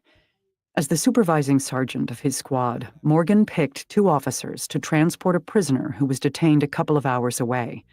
On their way back, a drunken driver, traveling the wrong way on the interstate, crashed into their police car, killing himself, the officers, and the prisoner. Morgan raced to the scene, where he saw one of his officers, a 30-year-old, with a husband and toddler at home, sitting in the passenger seat, her ankles crossed as if she had not braced for impact or seen the collision coming. She was just heading to the jail one minute, then gone the next. "I chose them," Morgan kept saying. Afterward, he would drive by that officer's house, wondering if her husband and daughter were okay. He would call Jennifer, obsessing over how he handled routine calls, something he'd never done before. It was as if he feared making another mortal choice. In 2020, during the George Floyd protests, Morgan stood outside police headquarters in riot gear as people threw bottles, bricks, and rocks. For him, it was troubling to be so widely condemned. He began carrying his gun off-duty and seemed to Jennifer to be hypervigilant, almost paranoid at times. He'd come home from work around 11 p.m. and make a drink, a new habit. Jennifer occasionally woke to find an empty vodka bottle in the recycling bin. Something else happened in May 2020, 4 months before Morgan's death. He called Jennifer from the hospital and said he'd gotten into a fight with a suspect who bit him in the face. It was the kind of call her husband usually turned into a funny story, but when he arrived at her mother's house for Sunday dinner, he seemed distressed. "Joe is not okay," Jennifer's sister told her quietly. Morgan seemed embarrassed by how he'd handled the call. "How did I let that guy get the jump on me?" After Jennifer mentioned the call to Hunter, he pulled up body camera footage and watched the incident from multiple angles. He saw Morgan enter a bedroom where a suspect was hiding in a closet. As Morgan opened the door, the man flung out an ironing board, hitting another officer in the head. They tased the suspect, who weighed about 300 pounds, to no effect. The suspect punched Morgan in the face, pinned him to the ground, and then sank his teeth into Morgan's cheek. Morgan screamed to the other officers, "He's biting me!" As Hunter watched the footage, he was struck by the sound of Morgan's voice. He didn't want to use the word scared, because cops hated that word, but his former partner's voice was full of fear, almost desperation. In all the dicey calls they'd handled over the years, Hunter never heard his friend sound like that. He played the clip for another officer and asked, "Is that Joe?" The officer nodded. Hunter could only surmise that the primal brutality of the bite, the feel of a human's teeth in his flesh, had deeply unnerved him. Hunter called Jennifer and told her what he'd seen. She pulled up the photographs Morgan sent her from the hospital that night, a bloody cut on his face. She didn't see it then, but now she thought his eyes looked haunted. In the mornings, Jennifer would pass by her husband's sink in the master bathroom, seeing his contact lens solution, toothbrush, and plastic yellow rinse cup. She knew the most intimate, mundane parts of her husband's existence. How had she not known what he was going through? She felt crushed by guilt. Sometimes when Ava went downstairs to shower, Jennifer followed quietly and sat outside the bathroom door, listening for sounds of movement. She worried about what else might be taken from her. Police departments have elaborate, sacred traditions to honor officers who die in the line of duty. Officers stay with the body before burial so that their fallen comrade is never alone. Commanders wear dress uniforms to funerals as a sign of respect. Dispatchers call for the officer over the police radio one last time and then let the silence stretch on, an emotional moment of non-response, signaling that the officer has gone 10:42 for the last time. End of watch. None of that happened for Morgan. At first, Jennifer was grateful for the support from her husband's police department. Jennifer presumed her husband had not received a 10:42 call at the church, the honor most cherished by officers, because he didn't die in the line of duty. But about 9 months after her husband's death, Jennifer learned that an officer who died from cancer would be given full honors.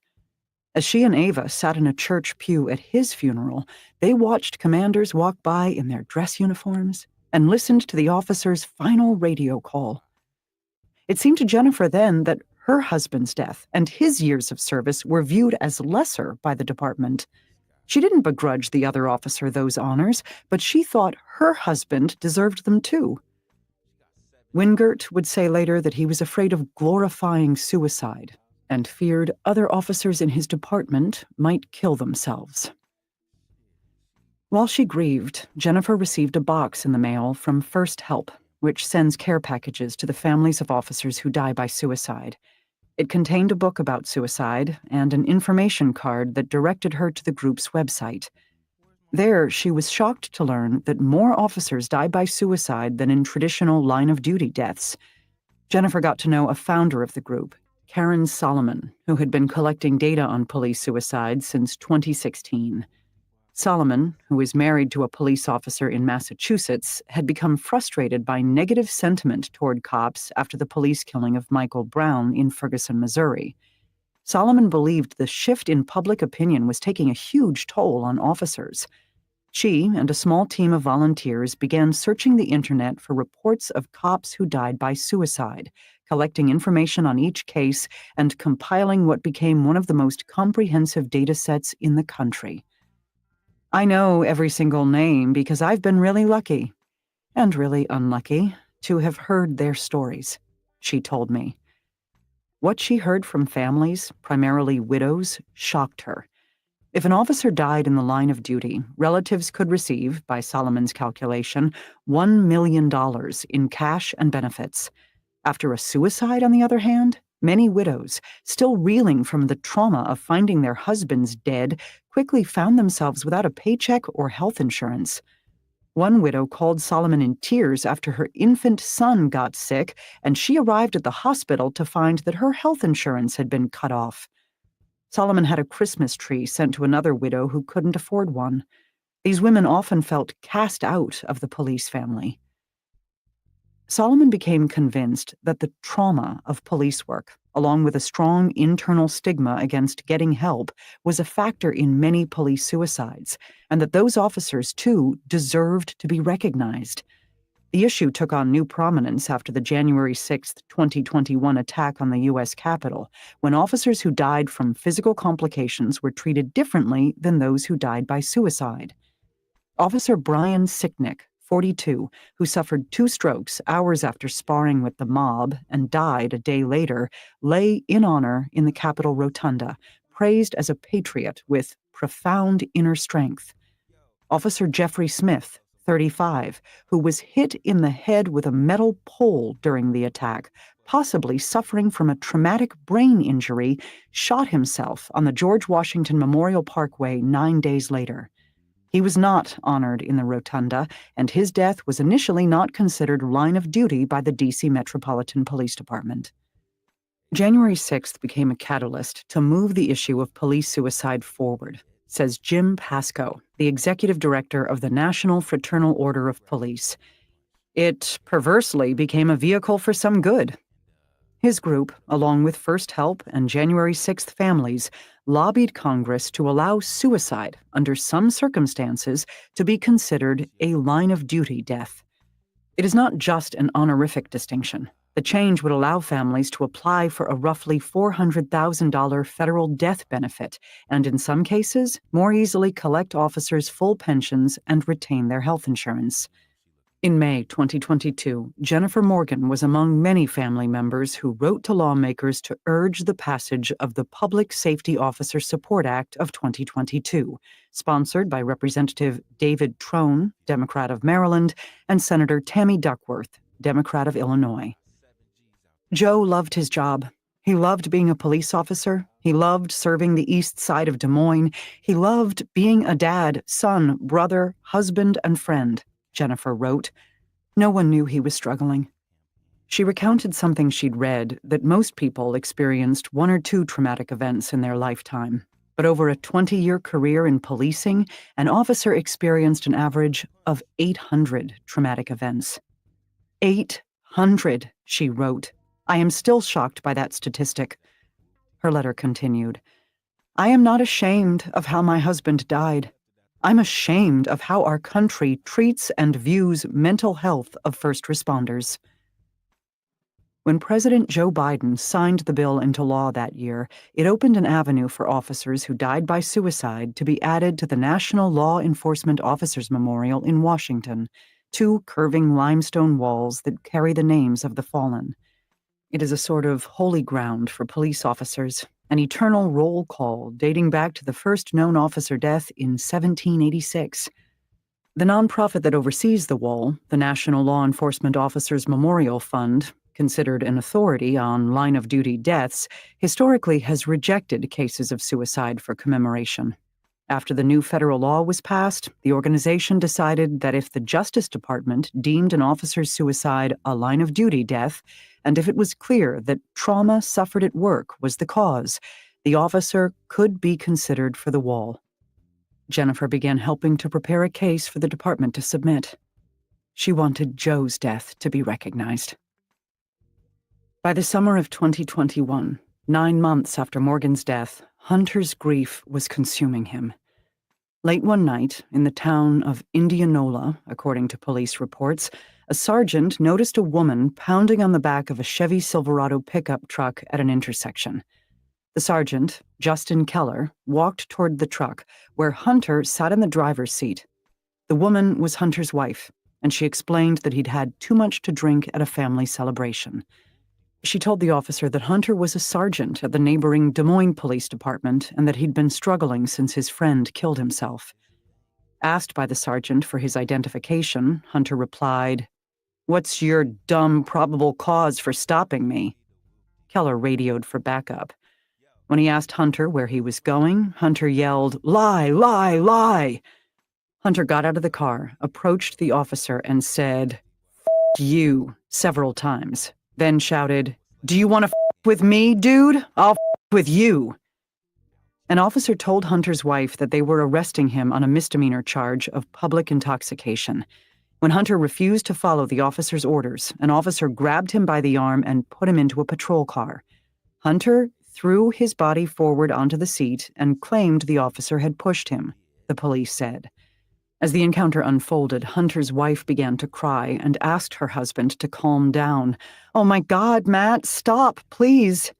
She told the officers that they'd been married for 13 years and that she'd never seen him like this. "It's scary," she said. From inside the car, Hunter shouted, "Is that how you treat a cop?" Later that night, according to a police report, Hunter wept and hit his head against the inside of a police van, called a detention officer a homosexual, accused him of rape, and said, "I will kill you and your family." Then he passed out. Hunter denies saying these things, which were not captured on audio or video. At the jail, Hunter tossed a fingerprint card and pen in the air and insulted and flipped off an employee. At one point, he refused to get off the ground and said, "I'm a piece of cop." He continued shouting obscenities from inside a cell, then passed out again. Hunter was released the next day and placed on administrative leave while his department opened an investigation. He made an appointment with a private psychologist, Dr. David Grove, whom he had seen once before. In session notes, Dr. Grove wrote that Hunter had been experiencing nightmares, flashbacks, emotional numbness, detachment, disturbed sleep, impaired concentration, crying spells, and feelings of despair. He diagnosed Hunter with post-traumatic stress disorder. Because Hunter's actions on the night of his arrest were inconsistent with his previous behavior, Grove believed that PTSD had played a significant role. A few weeks later, Hunter arrived at Chief Wingert's office in police headquarters. He said there was no excuse for his behavior, which he described as mortifying.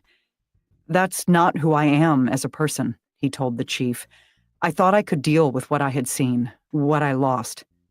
He said he hadn't recognized what he was going through and had not been able to reach out for help. He reminded the chief that he'd never been in any serious trouble and said he believed he could continue getting help and return to the force, perhaps sharing his experience with other officers who might also be struggling.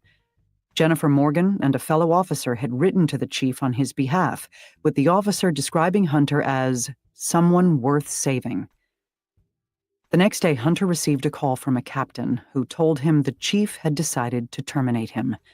The captain instructed him to drop off his uniforms and other gear at the station. Hunter hung up the phone and sat on the edge of his bed for a long time, stunned at the abrupt end of his 21-year career as a police officer. He'd been a cop for nearly his entire adult life. Who was he without a badge? The days passed, long and shapeless, as Hunter struggled with what to do next. Money troubles mounted. He worried about paying the mortgage on his 2-story house on a cul-de-sac, the kind of place he'd dreamed of for his family. His marriage struggled.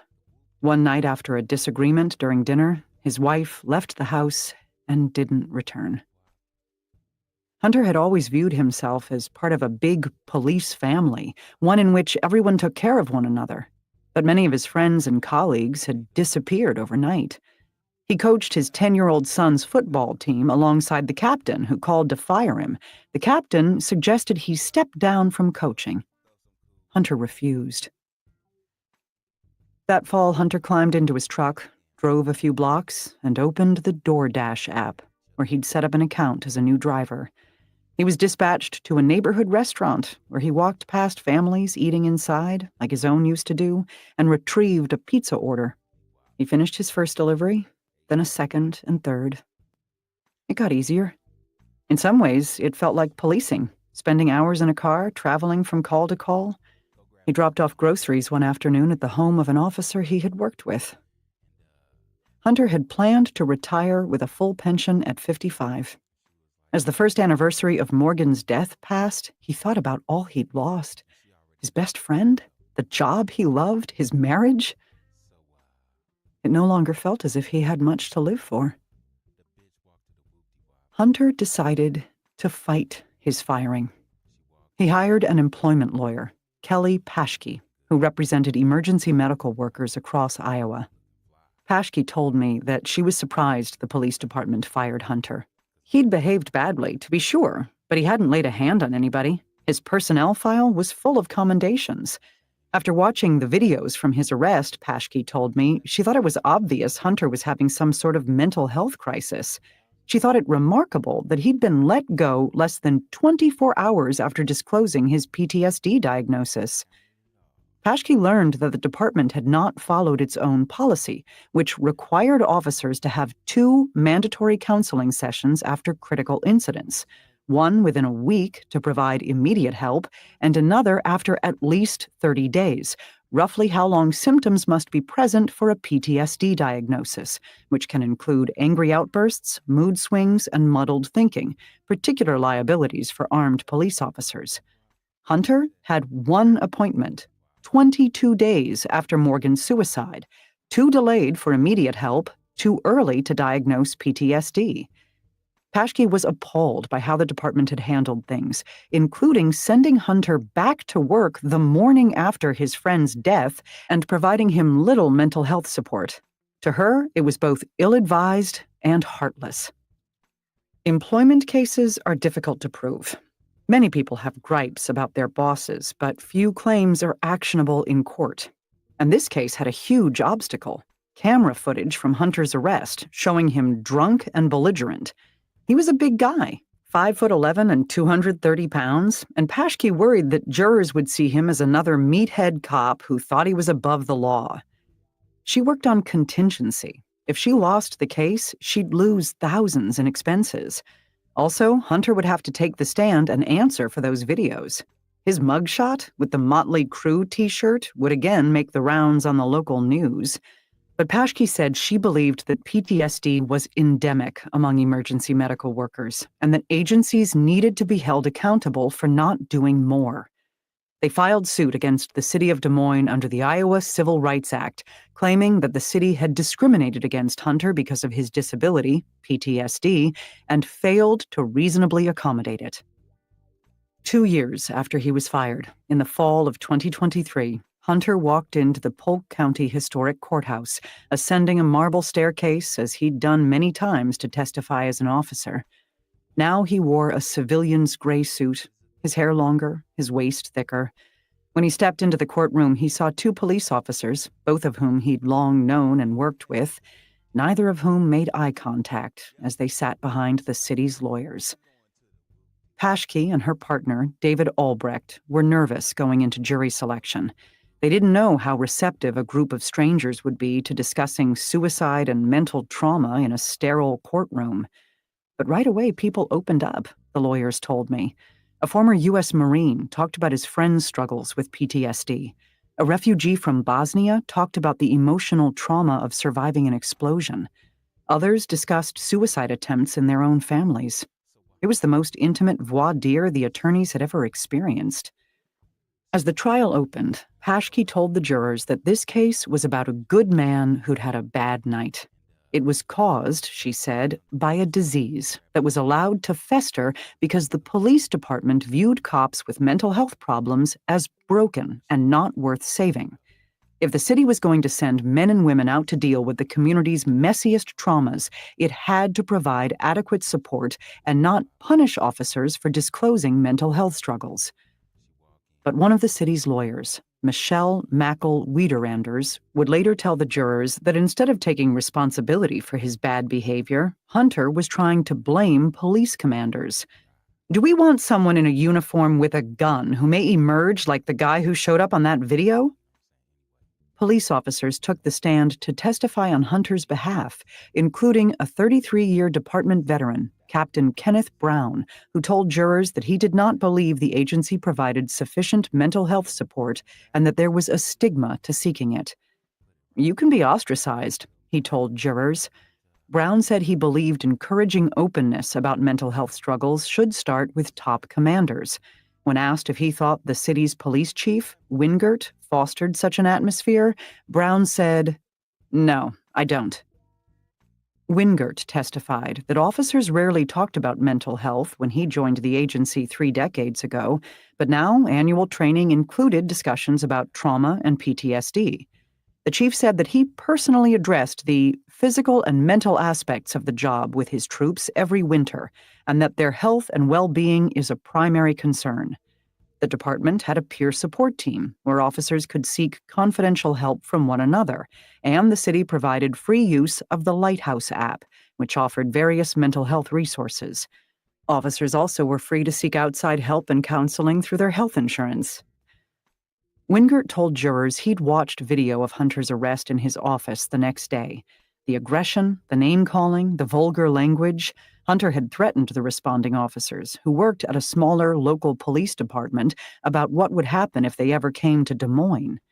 Wingert said the arresting officers had been overly gracious to Hunter, noting they could have charged him with more serious offenses, including harassment for threatening to kill the detention officer and his family. The chief talked about the shifting landscape for police officers after the killing of George Floyd and the increased public scrutiny of the profession. I mean, we even went so far as to have an 11-hour debate at a council meeting about whether or not we should be able to buy ammunition to train our officers, he said. The public expected him to hold officers accountable, and that was what he had done, Wingert said. Hunter's diagnosis had nothing to do with his firing. His actions got himself fired, Wingert said. A PTSD diagnosis did not absolve him of consequences, Wingert said. Albrecht pressed the point. If an officer ran a red light and caused a really bad car accident and you said, wow, this is bad, and it turned out they had a seizure and they pressed the gas pedal through it, are you still going to throw the book at them, or are you going to consider that fact? Albrecht asked. I'd have to consider all the factors, Wingert responded. Still, he said, he could not have a cop on his force who behaved that way. Albrecht pointed out that it was actually pretty difficult to get fired from the Des Moines Police Department. So many officers had gotten into drunken bar fights that an officer in a nearby town complained about goddamn Des Moines cops coming to his town and causing problems. Albrecht also detailed several excessive force cases, including one in which an officer, who had been repeatedly disciplined, punched a man in the face, stomach, and groin, and then, after handcuffing him, dropped him face first on the concrete and broke or cracked 9 of his teeth. Though a jury found the officer guilty of battery and the city paid an $800,000 settlement to the victim, the officer kept his job. Albrecht asked the police chief whether Hunter's words were worse than those other cases. In and of itself, yes, the chief said. Albrecht replied. Out of everybody we talked about, he's the only one whose behavior was determined or discovered was influenced by PTSD. Yes? As far as I know, the chief said. After a trial of 7 days, the jury took 3 hours to reach a decision. Quick verdicts usually aren't good for civil plaintiffs, but when the jurors filed back into the courtroom, several made eye contact with Hunter. The judge announced they had found the city had discriminated against him and failed to reasonably accommodate his disability. The jury also rejected the city's claim that it would have treated Hunter the same way if he hadn't had PTSD. The jury awarded him $2.6 million for lost salary and emotional distress. The city has appealed the verdict and declined to comment further, citing the ongoing litigation. The police department also declined to comment on the case, citing the ongoing litigation. Hunter wept. He looked over to the jurors. Several of them were crying, too. Jurors typically departed from the back of the courtroom, but because the verdict came late in the day, they were asked to leave through the front with everyone else. One by one, they walked past the plaintiff's table. Each stopped and shook Hunter's hand. One of the biggest annual gatherings of law enforcement officers, National Police Week, begins in Washington on Sunday, May 11th. Tens of thousands of officers from across the country attend the week's most important event, an annual candlelight vigil to honor fallen officers. What qualifies as a line-of-duty death has expanded over the years to include heart attacks, strokes, and COVID-19. Many families expected this to be the first year that death by suicide would be included too. But in January, the National Law Enforcement Officers Memorial Fund, the nonprofit that oversees the wall, told families that it would not add any suicide deaths this year. Bill Alexander, the chief executive of the organization, told me that the issue has been difficult to navigate. While the wall sits on federal land, it is maintained entirely by donations. Because there isn't a consensus about how to treat deaths by suicide, the group's board was concerned about alienating some of its supporters. It also worried about maintaining the integrity of the country's most important policing monument, Alexander told me, one that embodies the profession's highest ideals: honor, service, and sacrifice. The board felt a strong moral duty to protect what they view, and what I view, as a very sacred space, he said. Last year, the board received 9 applications for officers who died by suicide to be considered for the wall. Morgan's was not yet one of them. When a committee began to analyze these cases, many questions arose, Alexander told me. Suicides are as complicated as life itself. There were divorces, childhood traumas, financial problems, affairs, misconduct allegations, depression, and other mental health conditions, some of which predated an officer's policing career. It was difficult teasing out how much of an officer's trauma was caused by policing versus life. It gets surprisingly complicated in ways we had not envisioned, Alexander said. Even if you take it for granted that police work causes trauma, which can lead to suicide, a lot of people in the profession today would say there is a distinction between that kind of death and what we historically have viewed as a line-of-duty death, Alexander said. One group went to work, kissed their spouse goodbye, and didn't go home, versus a man or woman in uniform who, for a variety of reasons, took an act that ended their own life. I'm not trying to disparage the men and women who died, but I do know that there is a strong contingent in the law enforcement community that feels like there's a distinction there. The decision upset many family members, including Katie Slifko, whose husband, Corey, a 20-year veteran of the South St. Paul Police in Minnesota, died by suicide in 2019. Slifko, whose husband's death already has been classified as line of duty by the state of Minnesota and the Justice Department, points out that the wall has included hundreds of officers who died from COVID-19. She does not believe that the board, which has requested years of her husband's medical records, requires similarly conclusive proof that an officer contracted COVID on the job. You're telling me that you can link COVID back to the job, but you have a tough time linking PTSD? Slifko said. I could list 35 calls off the top of my head that bothered my husband on a regular basis. Alexander told me it's a fair point, but he said he sees an important distinction between officers who die by suicide and the 24,412 men and women whose names are on the wall.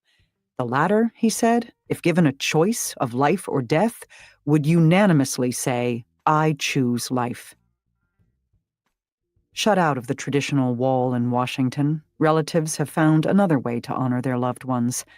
Jennifer climbed onto a bus with other widows, parents, and children last fall and rode to a county park near Dallas, where 3 gray granite panels rose.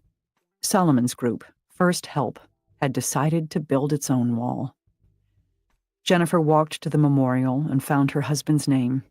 It had been 4 years since his death. She had come to believe that her husband didn't choose to leave them. He just wasn't able to figure out how to stay. As she ran her fingers along the wall, tracing her husband's name, she felt certain that if he, and so many of the other officers whose names were on the wall, had been helped, they would have chosen life too. Matthew Hunter awoke on a recent morning and stepped into the day's first light. He'd sold his house in the suburbs and moved to a rural area outside Des Moines. Here, among hayfields and horses, Hunter lives with his new girlfriend and her young daughter. He spends each morning tending to their horse, pig, rooster, and chickens. He and his ex-wife share custody of their 3 children. After the initial elation of the verdict, and feeling as if his honor, in some small way, had been restored, Hunter has continued fighting to get his pension and to keep his law enforcement certification. He hasn't received any of the jury award as he awaits rulings on the city's appeal. He occasionally hears from police officer friends, but not often.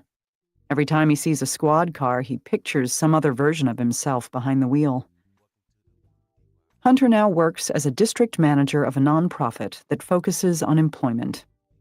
When people discover that he used to be a cop, they sometimes ask questions about what they imagine must have been a career of adventure. Did you ever fire your gun? They ask. Hunter tries to come up with stories they'll enjoy instead of telling them stories like the one that came to him on a recent afternoon while driving home with his girlfriend. They passed beneath a pedestrian bridge over Interstate 235, and he instantly remembered a call he handled years earlier when a woman jumped off that bridge into eastbound traffic. Hunter raced to the scene, peering under a Volkswagen Jetta to try to help the woman. He saw her body, hopelessly broken. He escorted the traumatized Jetta driver away, trying to spare her the image he'd just witnessed, one of many he remembers in perfect detail. Hunter has had a lot of therapy in the past 5 years to process those kinds of images.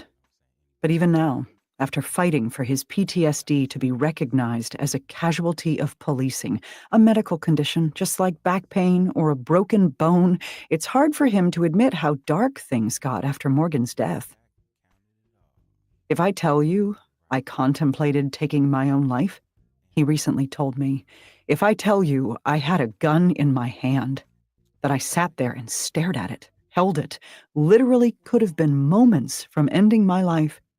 If I say that, I get scrutinized by every single person I've ever known. I get looked upon by some as being weak. All the people who work at the city will say, see, it's a good thing he's not a cop. It's still an incredibly hard thing to talk about. And yet, he tries. Because in his heart, he thinks that kind of honesty might save lives, might even have helped his partner. Every couple of weeks, Hunter drives through the cemetery gates, winds around a path along the edge of a pond and up a hill. He steps out of his car and walks to Morgan's grave. He tells him about everything he has missed. Before leaving, he takes a photograph of Morgan's headstone with the pond in the background.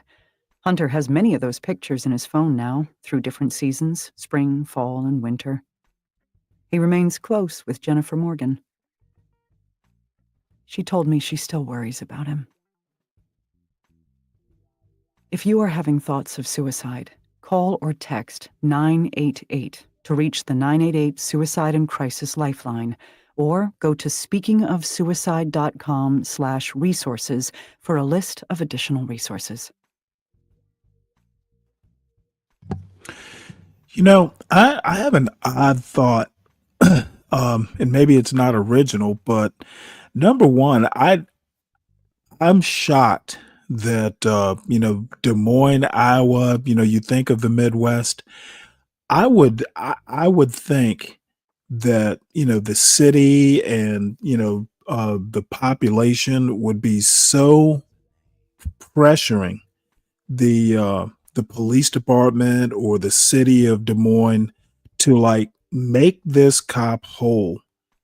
It to me is self-evident that emergency workers, but cops in particular, firemen as well,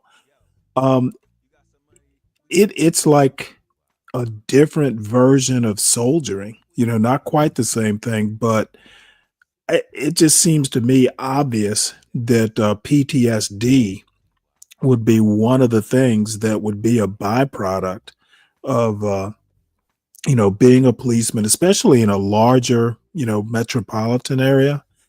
I had no idea that cops die by suicide more per year than in the line of duty.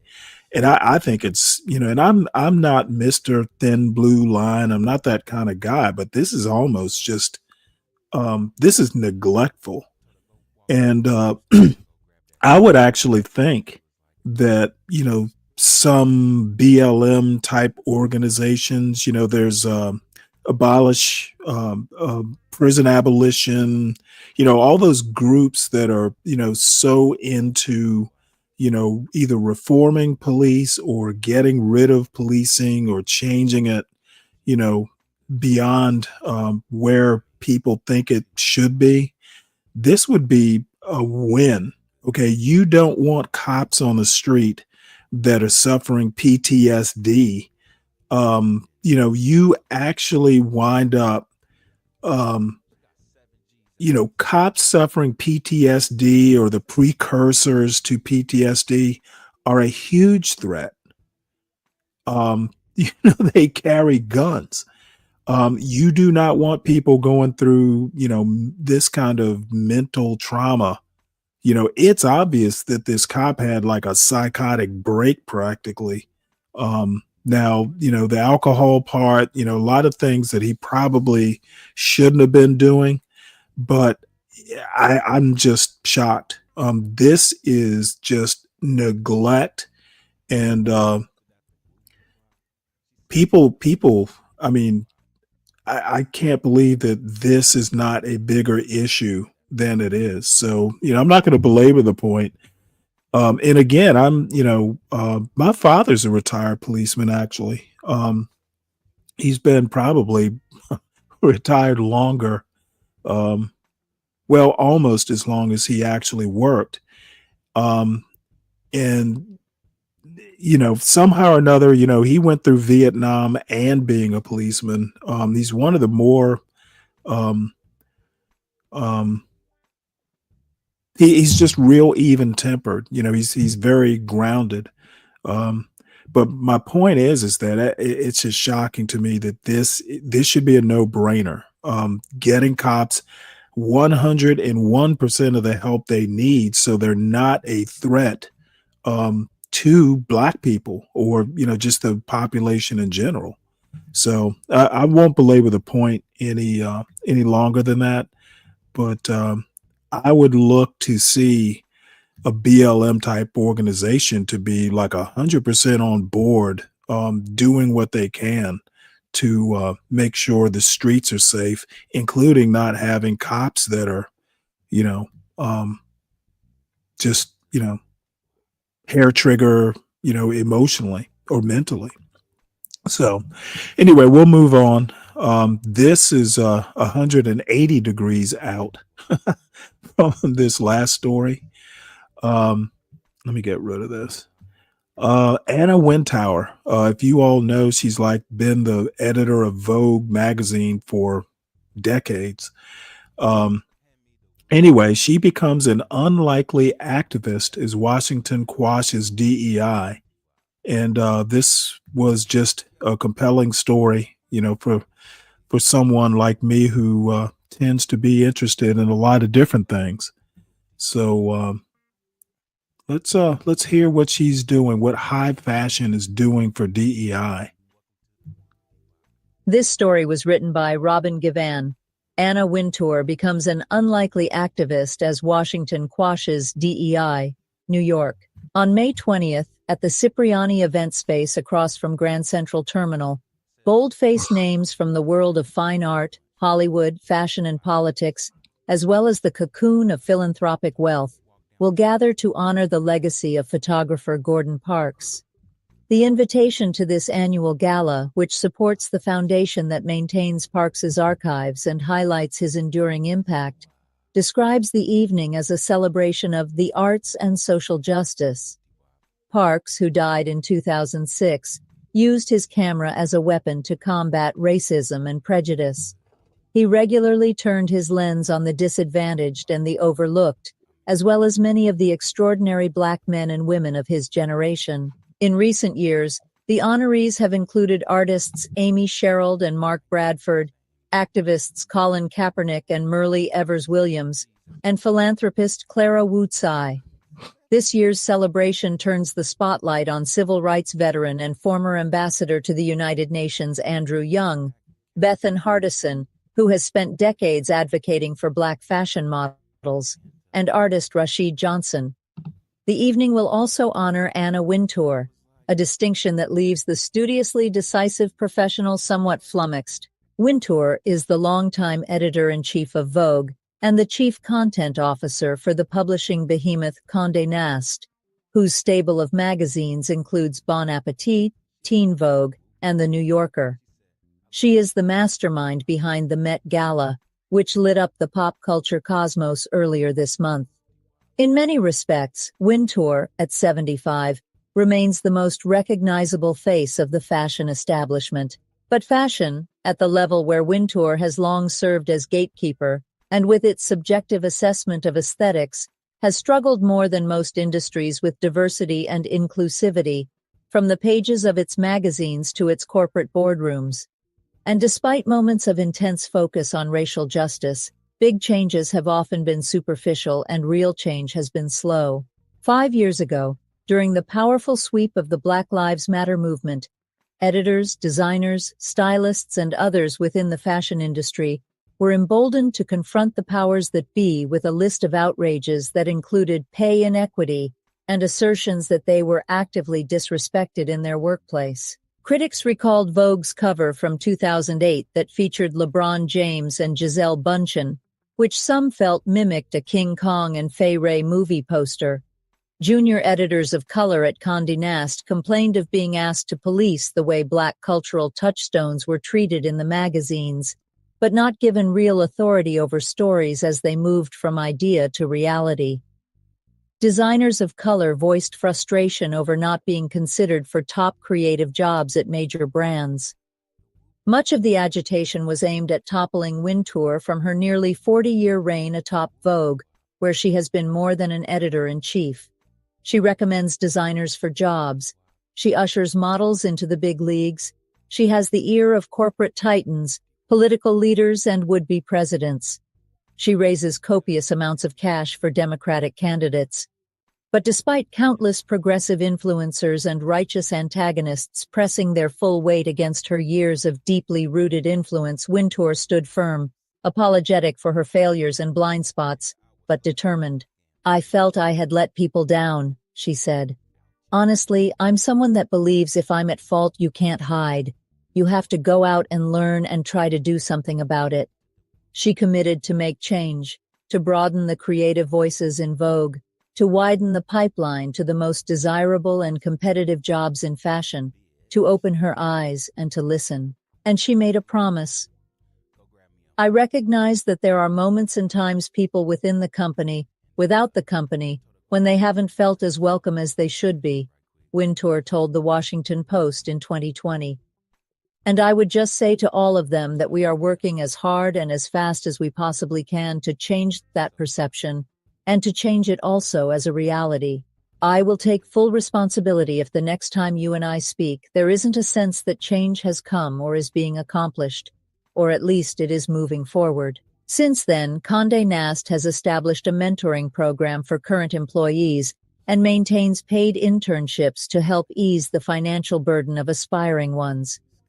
Wintour is leaning into Photo Vogue, an initiative started many years ago in Italy that consists of exhibitions and a database to which photographers can submit their work for assessment and, possibly, a job. In January 2021, the magazine published its first cover styled by a Black woman, Gabriella Carifa Johnson. And, of course, there was the recent Met Gala overseen by Wintour, the one celebrating Black style, perhaps the most public manifestation of change, the one that was accompanied by 4 different Vogue covers featuring 4 different Black men, Coleman Domingo, $AP Rocky, Pharrell Williams, and Lewis Hamilton, as well as a video that oozed Black brotherhood and sisterhood.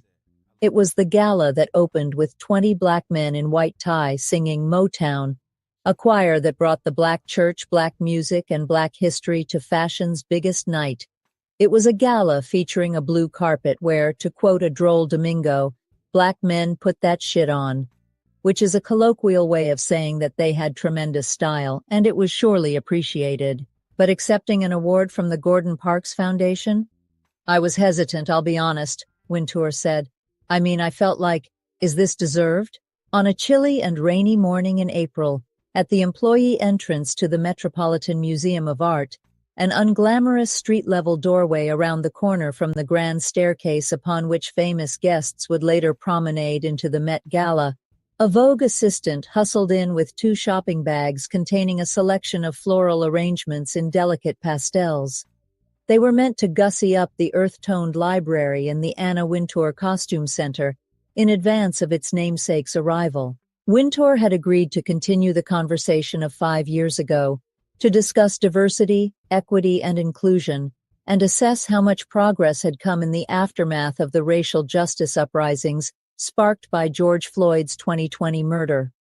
She would lament the calls from the White House to eradicate all references to diversity, and she would consider her own professional legacy. She walked in clutching a Starbucks cup, wearing a dark leather coat and strands of gemstones around her neck, her signature bob nothing but perfection, and her ubiquitous sunglasses nowhere in sight. She greeted everyone warmly and, during an interlude of chit-chat between more formal questions, admitted to a special delight in the fact that Coleman Domingo would be presenting her with the award from the Gordon Parks Foundation. "Did you see Sing Sing?" she asked. "I loved it." In a chat about fashion as identity, the importance of diversity in the current political climate, and her personal, and very public, learning curve, Wintour is not one to latch on to the other person's gaze. Her eyes drift downward and away. But she repeats her conversation partner's name, a gesture that is both intimate and authoritative. She speaks quietly but firmly on subjects some would like to see excised from polite conversation because they can be difficult. Like a lot of companies, Condé Nast had pledged its allegiance to reframing its workplace structure to promote fair treatment of those historically undervalued. In the years since, however, companies have gone from filling their social media feeds with black squares to indicate their solidarity with the Black Lives Matter movement, to wiping all references to diversity, equity, and inclusion from their websites and their corporate ecosystem. Condé Nast struggled too. In 2021, it fumbled the hiring of Alexi McCammond as editor-in-chief at Teen Vogue, arguably the company's most self-consciously inclusive brand, when her past racist tweets ignited a fury with the staff and online. Its chief diversity and inclusivity officer left in 2024 as employees wrestled with divergent responses to the war in Gaza. But the company has hired a new diversity and inclusivity officer, who is tasked with helping Condé Nast better reflect the world in which it exists through its hiring, retention, and promotions. It continues to publicly document its progress toward full representation. While the Trump administration aims to halt all diversity programs, weed out woke sympathizers from the nooks and crannies of every industry, and muzzle conversations about racism and inequity, Condé Nast, unlike Meta and Google, continues to make a public effort. Wintour presses on, and in 2025, that alone is something of a win. We have certainly tried to make progress. We've tried to make it feel a more welcoming environment to everybody, Wintour said. I do diversity and inclusivity meetings with the Vogue teams every several weeks. A different person runs it every week, and they ask me questions or I ask them questions. And it's a forum that is completely off the record where they can ask me anything, and they do. They bring up questions around content and make suggestions in that forum about pieces, content we should be thinking about. So that's very helpful to me, she continued. I'm also sensitive to the fact that it's me. I hope they feel that it's an open forum, but maybe they're a little bit more careful than if it was just a group in the room. But I do think it's an honest exchange of ideas. I don't want to say that we don't have more work to do, Wintour said. I think there's always more work to do. That work can also be messy and fraught, and no matter how much is done, it's never really enough. Wintour sometimes steers clear of specifics as if they are verbal landmines. As a matter of pure numbers, the publishing giant's diversity statistics have ticked up and down. Senior leadership in 2020 was 5% Black, 77% white. In 2023, it was 6% Black, 75% white. In 2020, new hires were 13% Black, 52% white. In 2023, that number was 9% Black, 50% white. But anecdotally, there has been evidence of a shift. In 2024, for example, the magazine published a story about a Darfuri activist working to raise awareness about the ongoing violence in Sudan. I do think that the magazine's scope has become more inclusive, said writer Alexis Okeowo in an email. I couldn't and still can't get any other outlet to publish long-form coverage of the ongoing massacres and sexual violence there, but Vogue immediately took my pitch. My editor told me he had been hoping for a story on it. In recent years, Wintour has leaned on a kitchen cabinet of women of color for advice, women who represent a broad swath of the culture, not simply fashion or publishing. She declines to name them out of respect for their privacy, and perhaps because in 2025, no good deed goes unpunished on social media. She has learned from the editors of the more than 24 global iterations of Vogue that differentiating between diversity and inclusivity is a complex and nuanced undertaking. It's interesting to hear from India or Japan and what is important in those countries. That I think teaches you a lot about inclusivity and listening and being diverse at the same time, Wintour said. The exact distinction between diversity and inclusivity is not clear to me. I think it depends on what country you're in and what their cultures are, and you have to always be listening to the people who are there on the ground because it's not like one thing. It's so many different opinions and different cultures weaving together. She has tried to broaden her cultural diet, which has included films such as Tyler Perry's The 6888 and, of course, Sing Sing. And the experience of this year's Met Gala, along with putting together the May issue, meant working with more Black models, stylists, and photographers, some of whom had never worked for Vogue and others, such as stylist Law Roach, who had not done so in such an immersive way. I listened a lot to Coleman and Pharrell, Wintour said. Each one of our co-chairs and writer Jeremy O. Harris, and all the people that we've talked to along the way have talked about how fashion gives them, and how they dress gives them, a sense of clarity and identity and self-respect in how they present themselves to the world.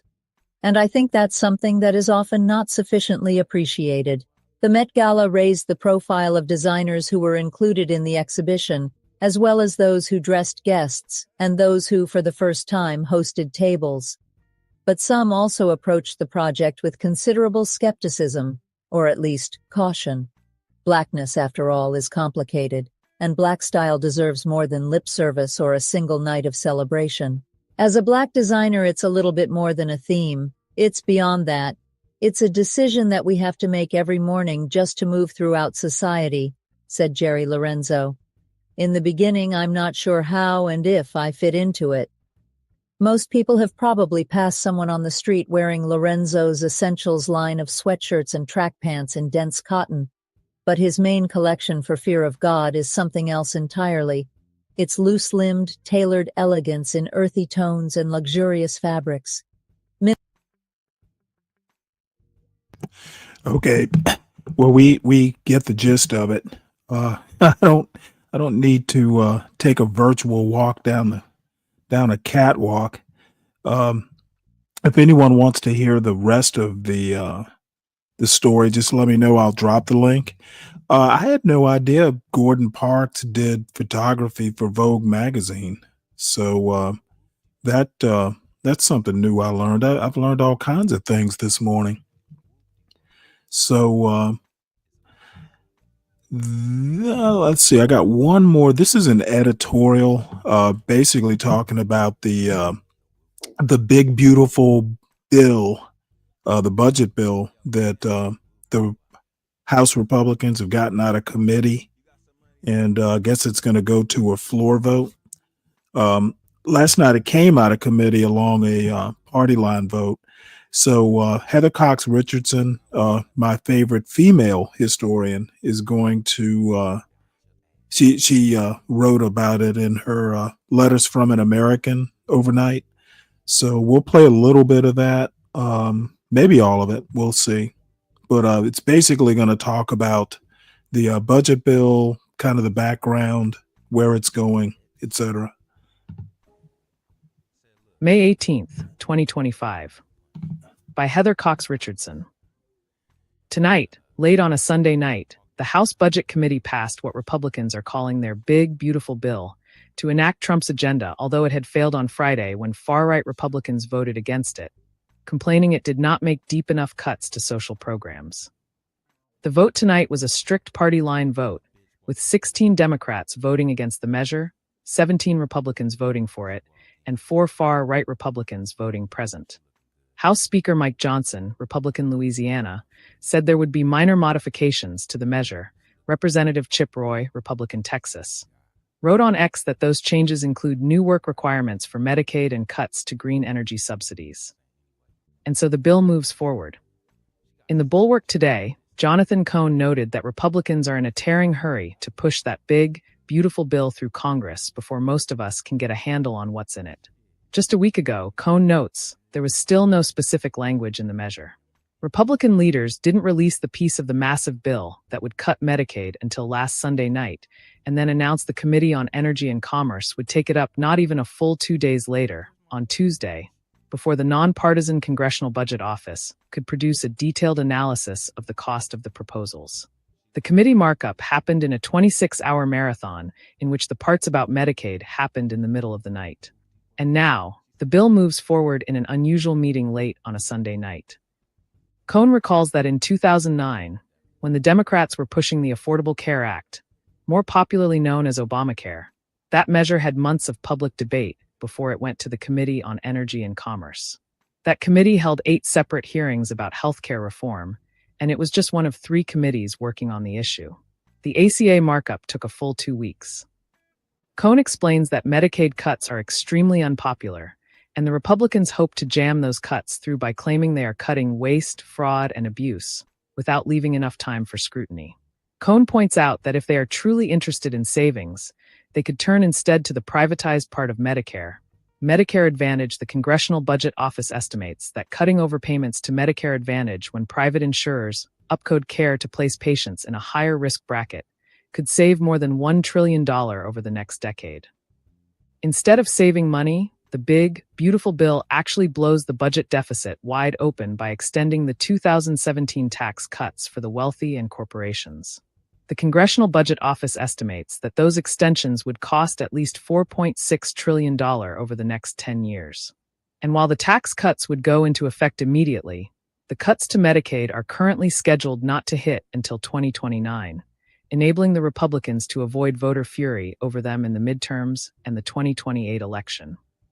The prospect of that debt explosion led Moody's on Friday to downgrade U.S. credit for the first time since 1917, following Fitch, which downgraded the U.S. rating in 2023, and Standard & Poor's, which did so back in 2011. If the 2017 Tax Cuts and Jobs Act is extended, which is our base case, Moody's explained, it will add around $4 trillion to the federal fiscal primary, excluding interest payments, deficit over the next decade. As a result, we expect federal deficits to widen, reaching nearly 9% of GDP by 2035, up from 6.4% in 2024, driven mainly by increased interest payments on debt, rising entitlement spending, and relatively low revenue generation. On the Sunday talk shows this morning, Treasury Secretary Scott Bessent dismissed the downgrade, saying it reflected conditions already in the market, although Moody's explicitly said it was concerned about the potential passage of the Republicans' big, beautiful bill. House Speaker Mike Johnson said that the credit downgrade just proved the need for the measure with its historic spending cuts to pass, although Moody's named that bill as its reason for the downgrade. The continuing Republican insistence that spending is out of control does not reflect reality. In fact, discretionary spending has fallen more than 40% in the past 50 years as a percentage of gross domestic product, from 11% to 6.3%. What has driven rising deficits are the George W. Bush and Donald Trump tax cuts, which had added $8 trillion and $1.7 trillion, respectively, to the debt by the end of the 2023 fiscal year. But rather than permit those tax cuts to expire, or even to roll them back, the Republicans continue to insist Americans are overtaxed. In fact, The US is far below the average of the 37 other nations in the Organization for Economic Cooperation and Development, an intergovernmental forum of democracies with market economies, in its tax levies. According to a report by the Center for American Progress in 2023, if the US taxed at the average OECD level, over 10 years it would have an additional $26 trillion in revenue. If the US taxed at the average of European Union nations, it would have an additional $36 trillion. But instead of considering taxes to address the deficit, in the 2024 campaign, Trump insisted that foreign countries would pay for further tax cuts through tariffs, no matter how often economists said that tariffs are passed on to consumers. In October 2024, when editor-in-chief of Bloomberg News John Micklethwait corrected Trump's misunderstanding of the way tariffs work in an interview at the Economic Club of Chicago, Trump replied, "It must be hard for you to, spend 25 years talking about tariffs as being negative and then have somebody explain to you that you're totally wrong." Referring to analysis that his plans would explode the national debt, including analysis by the Wall Street Journal, hardly a left-wing outlet, as Micklethwait pointed out, Trump replied, "What does the Wall Street Journal know? They've been wrong about everything. So have you, by the way. You've been wrong about everything. You've been wrong all your life on this stuff." Walmart's suggestion that it will have to raise prices because of tariffs is forcing the administration to try to manage reality. We're wired for everyday low prices, but the magnitude of these increases is more than any retailer can absorb. Walmart's chief financial officer John David Rainey during an interview with CNBC on Thursday. Rainey predicted higher prices by June. In response, Trump appeared to agree that tariffs are paid by consumers, posting that Walmart should eat the tariffs and not charge valued customers anything. "I'll be watching, and so will your customers." Today, Bessent reassured Americans that he had spoken to the CEO of Walmart, Doug McMillon, who had agreed that Walmart would, in fact, eat some of the tariffs. So with the current big, beautiful bill, we are looking at a massive transfer of wealth from ordinary Americans to those at the top of American society. The Democratic Women's Caucus has dubbed the measure the Big Bad Billionaire Bill. Lest there be any confusion about who will benefit from this big, beautiful bill, one of the many pieces tucked into it is a prohibition on any state laws to regulate artificial intelligence for the next 10 years. Despite its gargantuan energy demands, harm to the environment, and threats to privacy, the administration is pushing AI hard, and the country's leading AI entrepreneurs, including Elon Musk, Sam Altman of OpenAI, Jensen Huang of NVIDIA, Ruth Porat of Google's parent company Alphabet, and Andy Jassy of Amazon all traveled with Trump to Saudi Arabia last week. The Saudis are looking to diversify their oil-dependent economy and are now the world's largest investors in artificial intelligence. Speaker Johnson hopes to pass the bill through the House of Representatives by this Friday, before Memorial Day weekend. In other news today, the office of former President Joe Biden announced he is battling an aggressive form of prostate cancer. As vice president and president, Biden was a fierce advocate for cancer research, with the goal of reducing the death rate from cancer by at least 50% by 2047, preventing more than 4 million deaths from cancer, and improving the experience of individuals and families living with and surviving cancer. And in international news, Romanian voters today rejected a far-right nationalist who deliberately styled his behavior after Trump and whose victory, until recently, was being treated as a foregone conclusion. Instead, voters elected the centrist mayor of Bucharest, Nicu Dan. Even before the election, Dan's opponent insisted the election was illegitimate, claimed that he was the new leader, and called for his supporters to protest in favor of his election. But in the end, Dan's 8-point victory was too much to overcome, and he conceded. "This is your victory," Dan told his supporters. "It's the victory of thousands and thousands of people who campaigned and believed that Romania can change in the correct direction." Notes: https://www.budget.senate.gov. Okay, a couple things here. U.S. has one of the most progressive tax systems on the planet. We do soak the rich. Europe soaks everyone. Is there something wrong with soaking the rich, Ryan? Because what I just heard is that Trump is intending on extending the Bush tax cuts, which is going to add to the deficit. So soaking the rich doesn't seem to be a problem in a country that is literally the richest on earth. So maybe maybe I'm reading something into this comment that I shouldn't be. So let me know.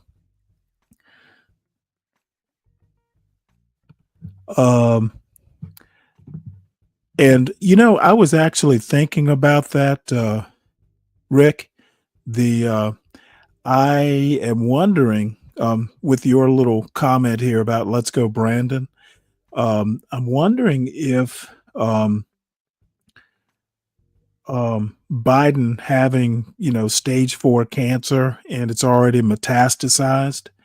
I worry about the metastasizing. That's the bad news.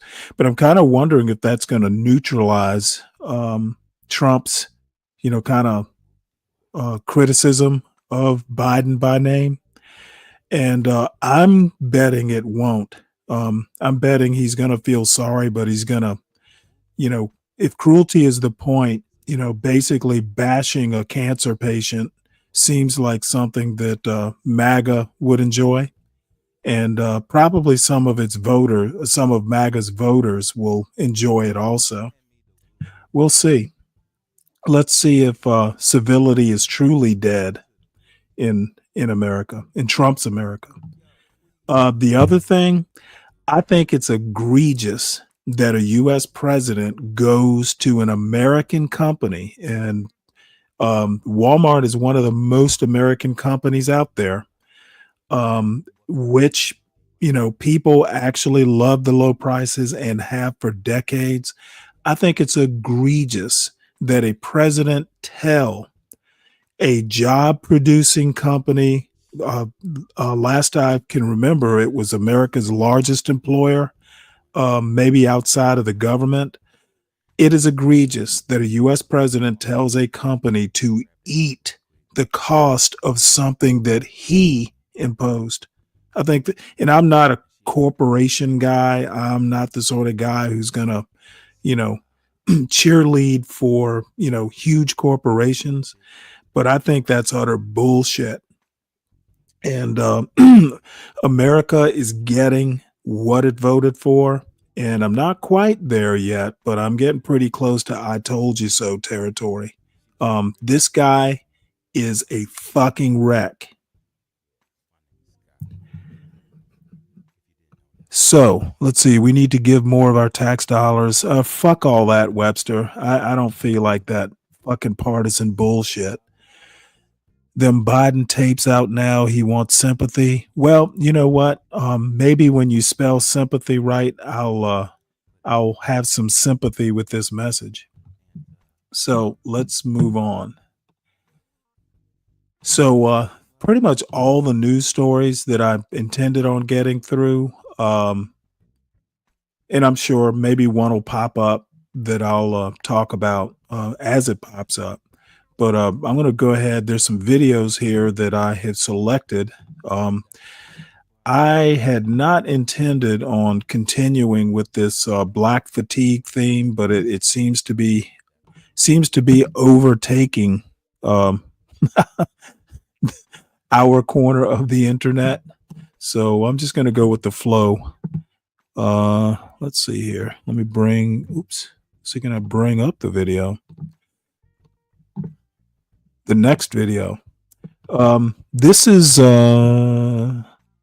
brand new. Let me reload it here.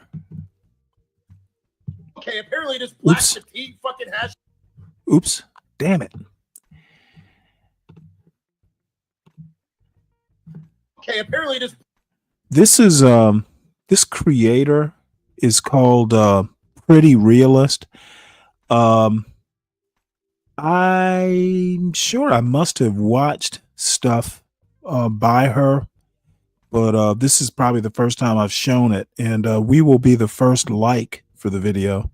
It's been out for a couple hours, so and we're the fourth viewer. So let's see what this is all about. This black fatigue fucking hashtag is bringing out the absurdity in certain communities. Not only am I just getting racist ass stitches and videos, just proving my point why I have black fatigue. Oh, I'm getting ridiculous comments saying that indigenous people, American Indians, are now BOK people. They're BOK people. And now I'm having people telling me that gingers are BOK people. The whitest people on the fucking planet because they're ginger. Why? Because you have some red bones? Is that why? So now you're claiming it? And why? Because Indians are indigenous and you might have been indigenous in Africa? What? Where are you comparing it? Where are you getting this DNA fucking logic? Just trying to stay sucker free in a world full of lollipops. I'm seeing all the ops. Fake news, fake views. It's an illness, the cure to the sick shit. It's the pretty realist.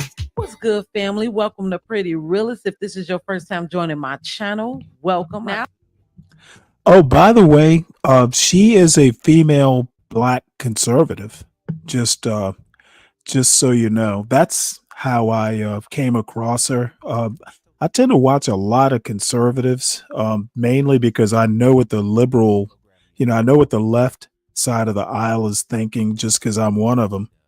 But I like to stay up with what the right does, because they are a cornucopia or a kaleidoscope of ideas, ever changing, sometimes moment to moment, So here we go. Now, I've spoken in a few of my videos that there is definitely a race war that's been going on social media. A whole new terminology that has actually just been going viral, which is called black fatigue. I've actually spoken about it. It's definitely been a lot of hostility when it comes to race relations on social media between black and white people, as well as situations when it comes to the foundational black Americans, Native Americans, when it comes to who's indigenous. You had the whole situation when it comes to the deportation. So then you had the black Americans going against the Hispanic. It's been a lot. But you know me, I am a Libra, and I stand on the side of truth. I do not pick sides when it comes to the color of one's skin, even if it's from my own community. I also suffer from black fatigue from time to time. I love my people. I love y'all. I love y'all. But y'all be doing a little bit too much. One of the best things I could have ever did for myself was to stop watching baddies. That was like a gift to my brain, because it is obvious that it is producing diarrhea when it comes to the culture that watches it. Not only did they get banned from Africa because they fought out there, you got idiotic young women like this one I'm about to play. You know what? I ain't even got nothing else to say. I'm gonna let y'all watch this shit. Thing I've been seeing. So Summer was telling somebody that they face look like Emmett Till. Allegedly, Emmett Till is a SA victim. The girl was only 14. And they was like, they don't know why would Summer even say that, because that is not something that you would even bring up. And now that she's going to be canceled because she's basically like. And even through all of that, something happened. A young lady picked up her phone and said these words. I just need to remind y'all again, everyone who is ginger, who has red hair, those are black people. Oh. The internet went crazy. So I've been seeing this all over TikTok about the ginger and black people thing, and I've been saying it from the get-go that we've always really messed with each other. But you know what I wear every night because of one of my ex-situationships? All right, hold up. Hello. I've been enjoying this moment of peace that we've had between two opposite races that actually may be part of the same race. If I told you that there was no black and white at one point, to do a reaction to this video, I found it on PBS. This lady actually really breaks down the history of racism. The only thing that's really been separating us more than anything is a social construct called race. Let's see what exactly happened. How did we get to this point? And then maybe we could kind of learn how we could grow from it. Do you know that race was not always considered a biological or genetic category? So how did we come to understand it that way today? We all have a working definition of race, whether you kind of understand. You know what? If you actually want to know about race, instead of going to PBS or the internet in general, let's see. You can do much better.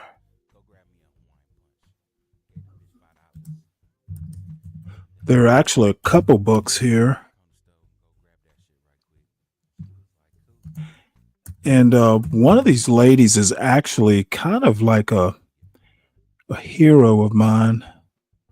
I'll play this video and then I'll find the book. That'll probably be better. Understand it, hate it, claim not to see it, or study it, hint, hint, cough, cough, that's me, it still plays a role in all of our daily lives. From the way that people interact to the places they live and stereotypes they face, race is still a determining factor in our social structures, both inside and outside of the US. But full disclosure, I do a lot of US history, so this is a US specific video about race, since these histories operate differently across various contexts. Okay, so let's get started by asking, what were some of the earliest definitions of race? Well, before we started thinking of race along the lines of biology, genetics, or phenotype, aka physical appearance, did you know that it was largely considered a category of kinship or group affiliation? In the 16th century, we started to see the use of the word race in English, but it isn't attributed to physical traits or behavior. It meant quite literally that you were all members of the same household, group, or shared a common ancestor. But when did race shift to being less about kinship groups to sounding more complicated than the lyrics? Yeah, I thought she was actually going to talk about it. It looks like she shows a large part of this PBS special. Let's see if she lists it because I can drop that link. I'm not going to watch her watch. I'm going to watch her watch another video. She's an actually fairly interesting person. Of course, being a conservative, I don't agree with everything that she says, but the PBS documentary is called The Origin of Race, which I've never watched, but I much prefer to read about it, as you might imagine. And this lady right here, her name is Nell Irvin Painter. The woman is she's a historian. She's a professor emerita, history professor at Princeton. And she had a really weird, well, kind of interesting change of career after she retired. And I guess she must have been in her 70s, maybe. She went back to school and she went to the Rhode Island School of Design to become a painter. You know, I guess she'd been painting as a hobby. She had nothing better to do, so she decided to go to art school in her 70s.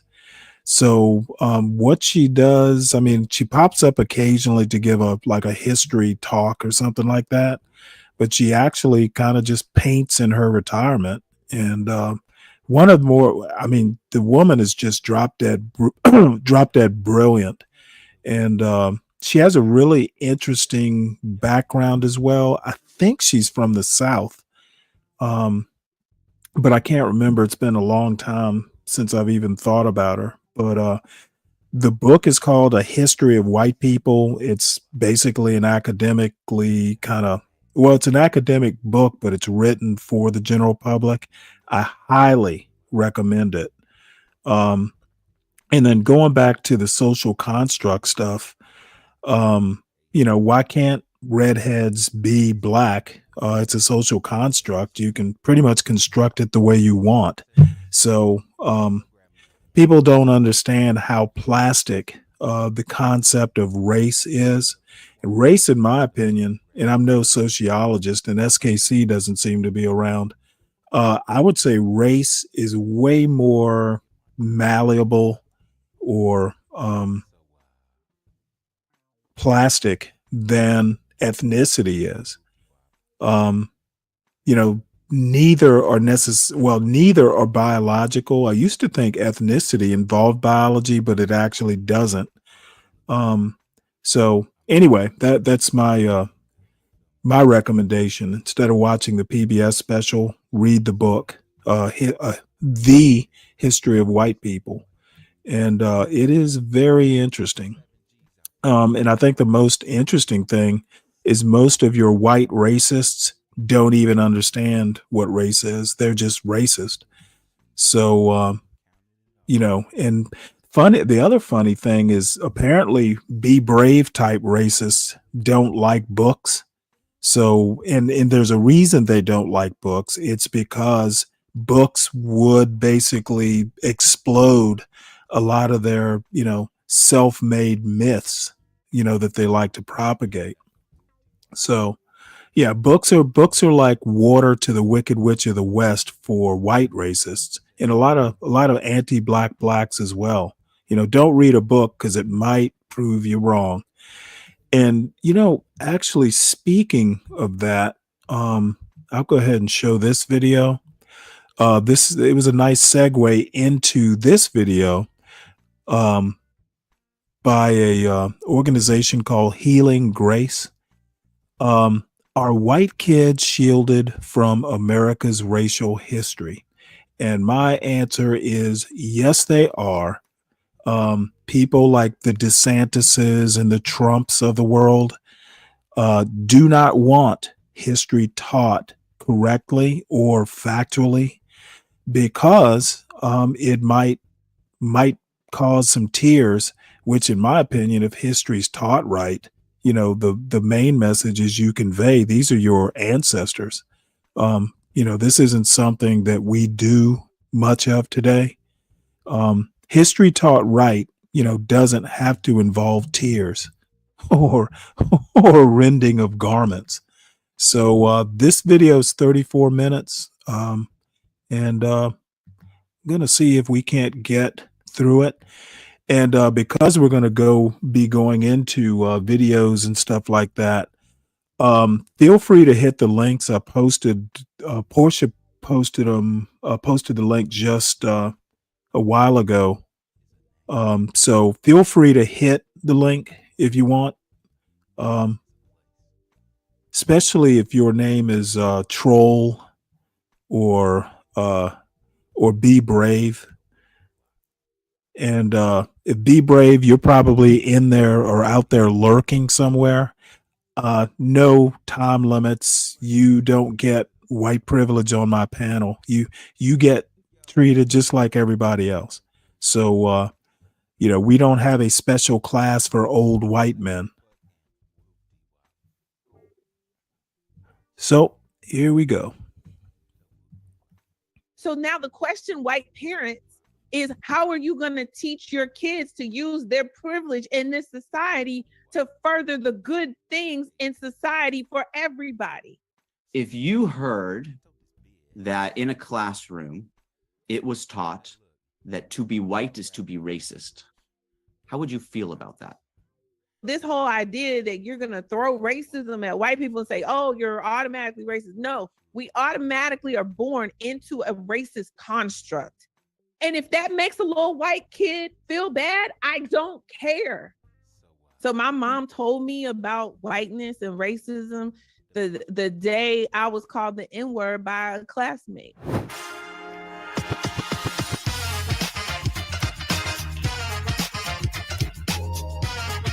I had no idea there was theme music. How can we get through this? That truly are, open and don't have the same, you have the controlling people, namely white political men who are saying, no, we don't want this. And let me show you how, and trying to indoctrinate people into their belief. So who wins? It's like to me, it's a battle of good and evil. Who wins in the end? We can continue to raise our children, and hopefully they raise their children the same way, that they're open. But at that same time, those others are going to raise their children, under certain belief system as well. So do I think it'll ever completely go away? I don't. I'm always hopeful, but I don't. There's some piece of it that some people feel like is the purpose of it to make little white children feel guilty when they were not the ones? I have to bring it up because I know that there's another side to this where people are saying, wait, this isn't racist. It's like, wait, how are we teaching this? Can we teach this in a way that teaches history and shows how awful history was, and we don't want to repeat it, without saying, you white kid who's 10 years old are responsible for what happened to us, 50 years ago or 100 years ago. So I just want to throw that out.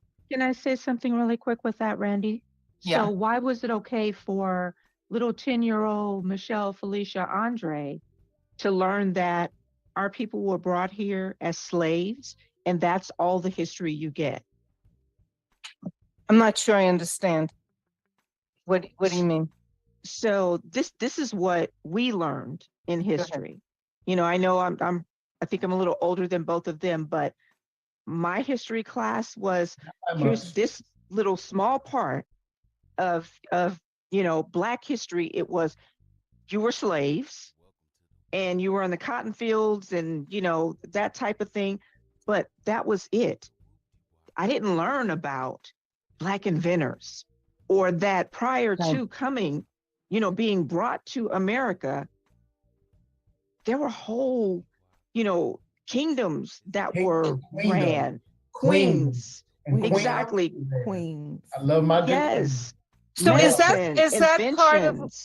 part of what people are wanting to take out of the curriculum? I don't know enough about it. They want to take all of that out the curriculum, and this frustrates me to no end, because this is why I struggle with having relationships, because there is just a fundamental lack of understanding that white people are just going to have to get uncomfortable. I don't care if these little kids feel a way in the moment, learning the actual truth of what happened, that there were these people in the past that probably are your ancestors, they're probably your great-great-great-grandfather, that owned your classmates' great-great-great-great-grandmother. Like, so what if you feel bad about it? Who cares if a little kid feels bad about it? Every little kid should feel bad about it because it was shitty. So why are we so concerned to protect little white kids' feelings? That's what's perpetuating racism. Well, that's actually the other extreme. Again, you can teach this sort of stuff without, assigning guilt. There's something called presentism. Basically, that's taking history and judging it by, current standards. And that's exactly what you don't want to do when you teach history. There is a way to teach it without, either traumatizing kids or giving them the idea that, history was a cakewalk. And, that's why we need better teachers, to be honest. Let's see. We could still be living with the primitive mud hut people. You know what, Webster? That's why I think people are just basically morons, especially anti-black blacks. To be honest with you, you can't miss what you don't have. So the excuse, because this is essentially what you're alluding to. Hold on one sec. Yeah, basically, what you're alluding to with that comment about the mud huts is that, hey, you're lucky you're living in the United States, because the alternative would be living in a mud hut. And my answer to that is, number one, you can't miss what you never had. And number two, as I told CT, and he just showed his ass when I told him this, that the one good thing about mud huts is that they harden. What the fuck do you think bricks are made out of? Mud and straw, and kiln dried. So a mud hut can be as sturdy as it can be a fairly sturdy structure. It's environmentally appropriate, and there's actually nothing wrong with a mud hut. How do you think Africans survived? Well, number one, the going theory is that life evolved, or human life evolved out of Africa. How the fuck do you think people survived for millennia before, Europe came to be?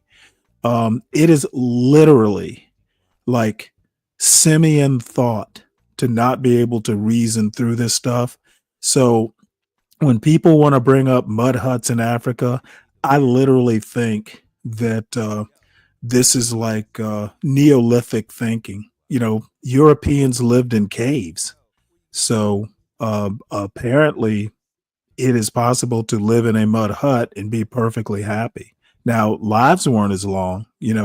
Life does progress. People do learn things. You over the millennia kind of make life better.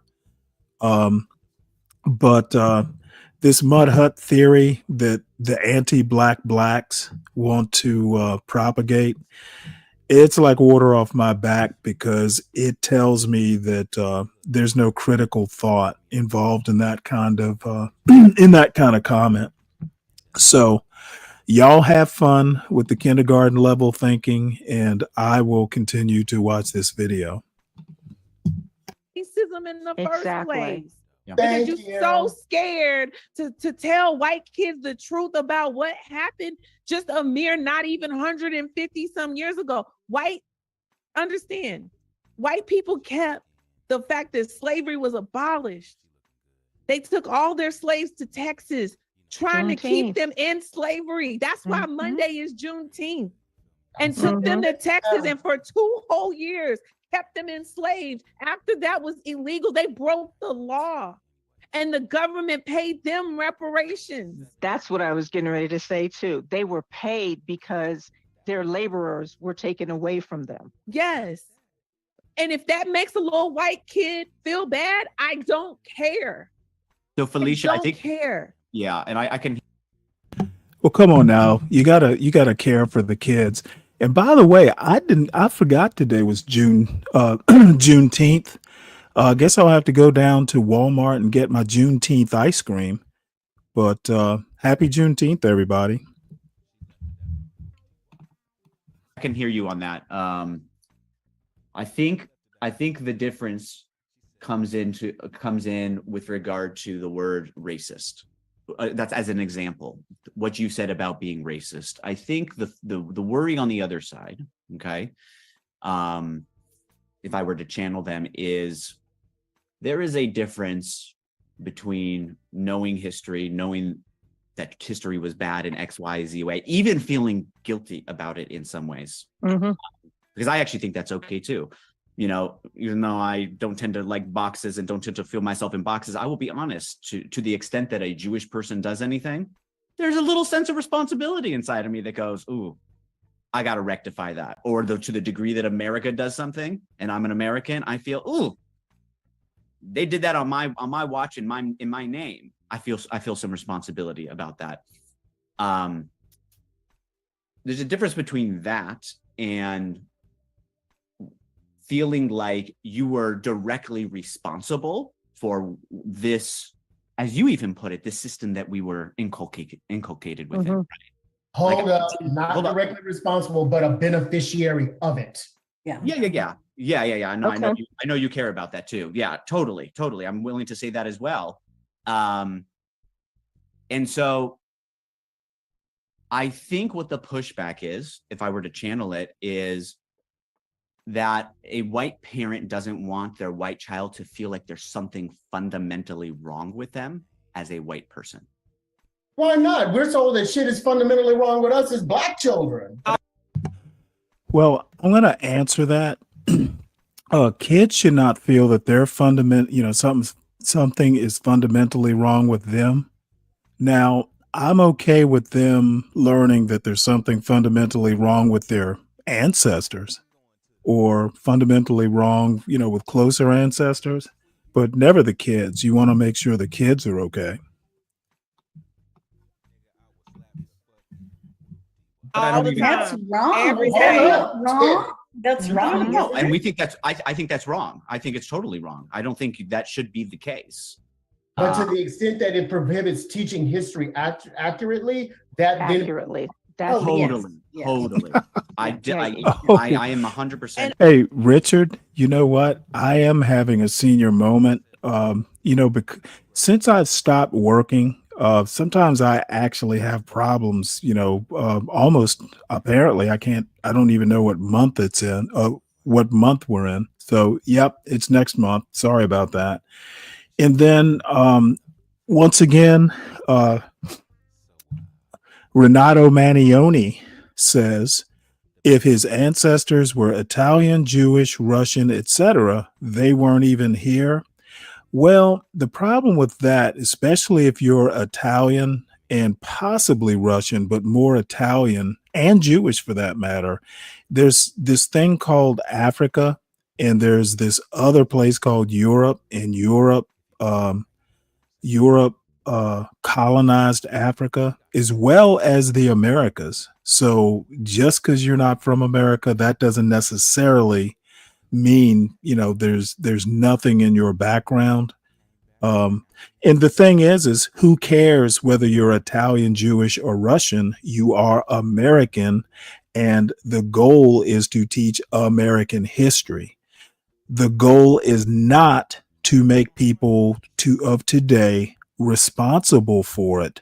The whole goal is to let them know, okay, I don't understand this thing where, and I'm gonna be honest with you, it's Americans in general, but it's actually like conservatives and European background conservatives who seem to think that everything is personal. I hear Be Brave talk about, when he's talking about the glories of white culture, he always says we, like he had something to do with it. You know what? The Be Brave types and the Ryans and the Richards, y'all are users of the same white technology that I am. Unless you invented something, you are in the boat for the ride as well as all the black people. Okay, unless you're like an Elon Musk or a Steve Jobs or a Bill Gates, you're paying for the bus ride too. You didn't invent shit. And when you start talking about quote white culture, I'm going to say this: Be Brave isn't even a good racist. Even racists need to know something about American history. So, I would encourage the people who are big Be Brave fans, when you get over in his chat today, encourage him to become a better racist, a more knowledgeable racist. At least when he spouts that shit, it'll be at least grounded in some factual reality. The reality is when Be Brave talks about white culture, there is no we involved because he hasn't invented shit. He is a rider on that boat just as much as I am. He has invented no more than I have. He has invented no less than I have. He's here for the ride. So, hey, Kimmy, how you doing? Good morning. So, hopefully Be Brave is lurking and hears this. If not, y'all let him know now you're here. And also that first of all, can we just be honest? White folks just need to stop centering themselves. Yeah, that's the problem. And in exactly, white people need to stop centering is themselves. parent, and I know the I response, kid, the response from the anti-black blacks is going to be, well, hey, we couldn't have been free had it not been for the whites. Let's worship them. And I would beg of my anti-black blacks to be a little bit more grounded and have some pride. Anti-black blacks, have some pride. Let's see, what is Ryan saying here? I always correct people who say we invented or we were slaves when neither is the case. Well, you know what? I would make the joke that Be Brave might be old enough to get away with saying we, but actually that's just a joke. He's not. Um, again, he is not a Rockefeller. He is not a Vanderbilt. He is not. He's just a normal dude, just like me, just normal. You know what? When I get into that car and I turn the key or push the button, he didn't build that car. So this white culture bullshit that he wants to pretend he is propagating, he's not. And it came up yesterday on his channel. Something about rich white people want to hang around white trash. I can tell you right now that is certainly not the case. So there's that. So anyway, let's get back to this video here. To feel guilty or And by the way, I really haven't watched the video, so I'm not bound to agree with any of the stuff that these people are putting out. I think this thing about the kids, being hurt, or you know what? You don't want education to be painful. You want education to be enjoyable, and assigning guilt is just as retarded as denying history itself. You might as well not teach history if you're going to wind up teaching it, teaching history as trauma, like history was horrible. Well, there were some good parts too. It wasn't all bad. So, we need talented teachers, and I'm getting the impression that none of these six have spent time in the classroom, and neither have I for that matter, but at least I have a mother who was a retired teacher. My sister's a retired teacher. Brother-in-law still works as a principal. So I have at least, had some exposure to education. Hey, Pan Mulattoism, you were on Rap Raven's show the other day, right? Was that you? Yes, that was me. Yeah, I used to tune into his show every Friday, mainly just to troll. But I've been, so busy, I've kind of gotten away. But I tuned in for a few minutes last Friday. So, how you been? I've been well. Thanks for asking. How you been? Not too bad. So like I said, I caught a little bit of the show. You never resolve anything on Rap Raven's show.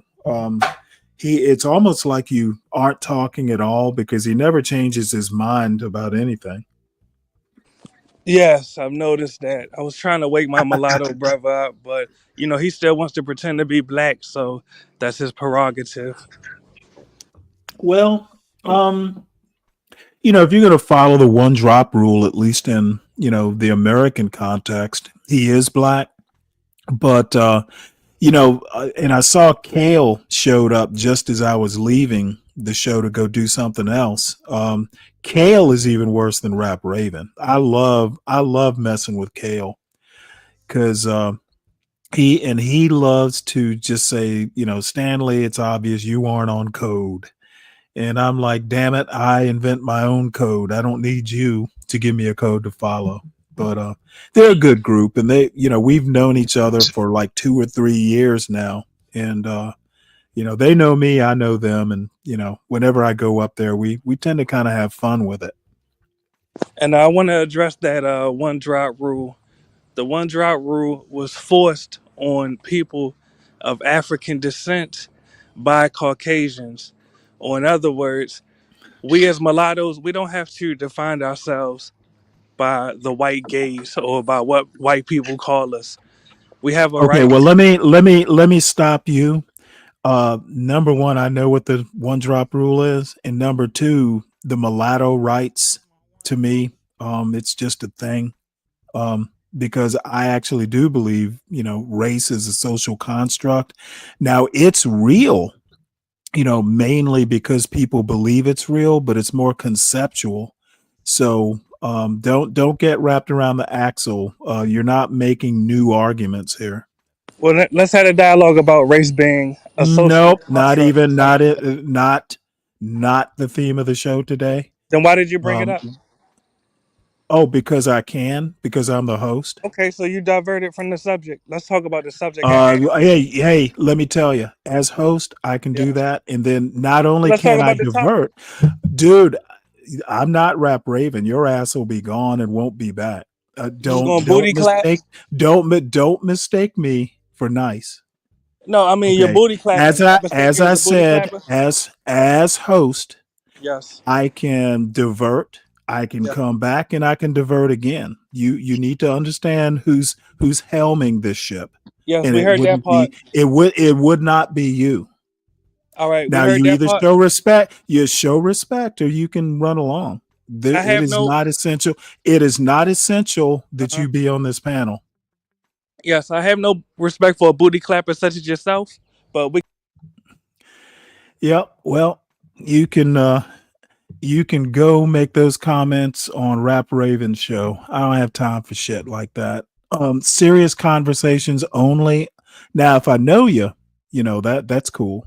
But you've been on this panel before there, Mulattoism. You know better than to behave like that. So let's see what's happening in the commentariat here. It's Stanley's ball, and he will take it home whenever he pleases. Hey, you know who I learned that from, Genesee Ben? Your Lord and Master, Be Brave.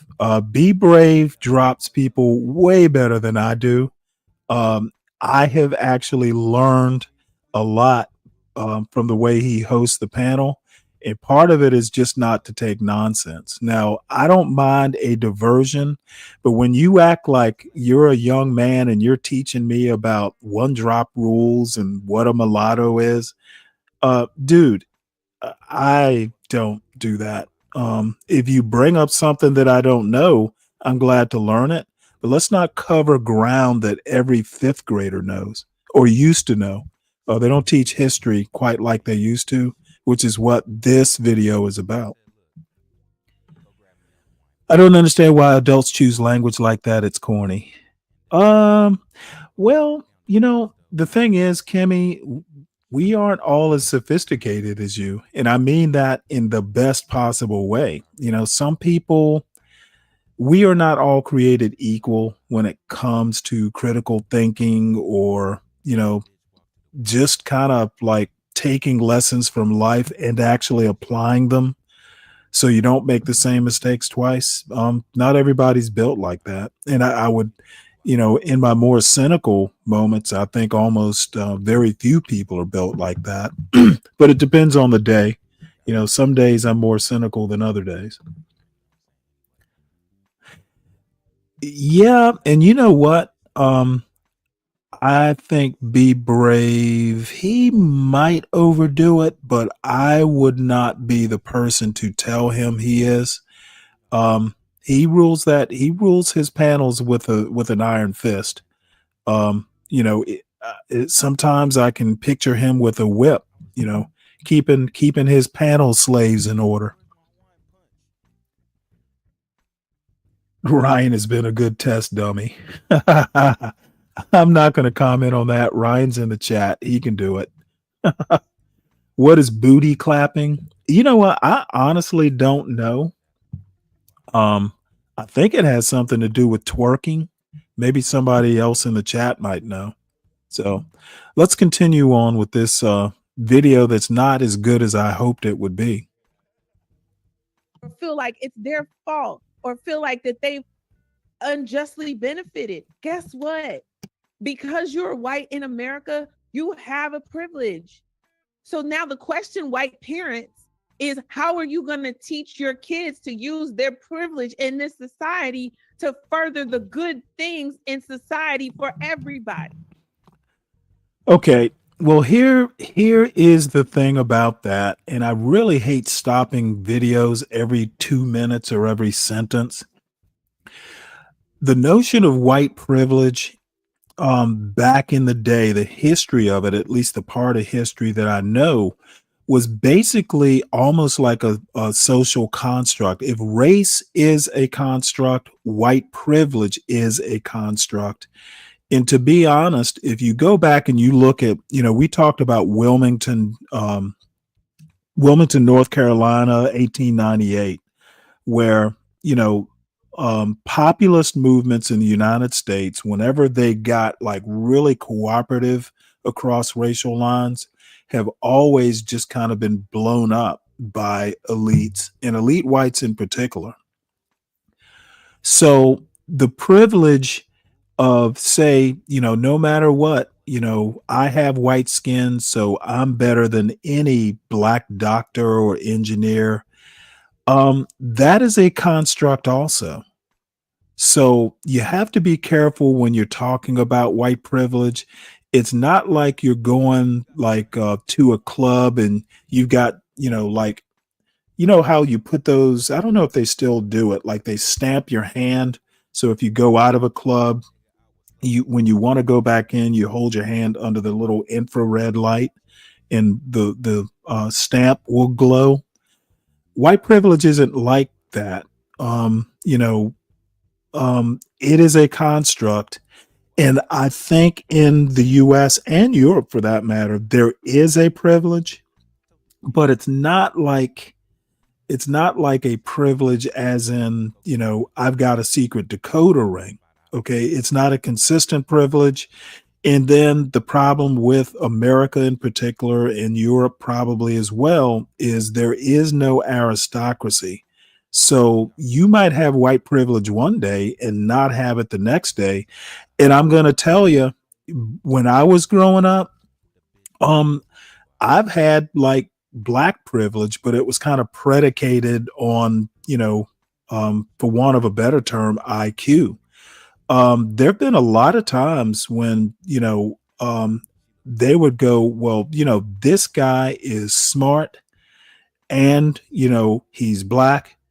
And I can understand how we were talking well, I wasn't on the panel, but I was listening to Be Brave, I think CT and SKC talking about the subject came to DEI where, if somebody gets hired, he's a black guy, he gets hired at some senior corporate level, and somebody up in the C-suite goes, hey, you know what, we're getting mighty white here, we want to add some diversity to our ranks. Go out and find me a qualified black guy. He's got to check all the boxes. He's got to, fit into the team, etc. There is nothing wrong with narrowing your search. Okay. And there are ways to do it legally. If you get a black guy and you're looking for a black guy, now you're not going to be able to do this openly because somebody's going to bring a lawsuit.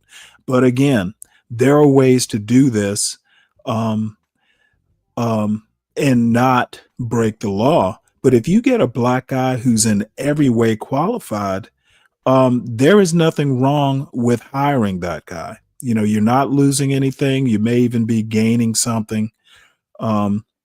So this Sturm and Drang about, white privilege, there is white privilege, but it's not a get out of jail free card. People need to stop, people need to put it in context. And this young lady, lower center, does not seem that she's able to put things in context. That's just my opinion. Yeah. I'm guessing she's a mulatto. Yeah, totally. Yeah. What's wrong with that? So I'm not disagreeing with that. I'm not disagreeing with that at all. This whole idea that, but the parents don't want their little kids, the little white kids, to feel bad about being white. So what?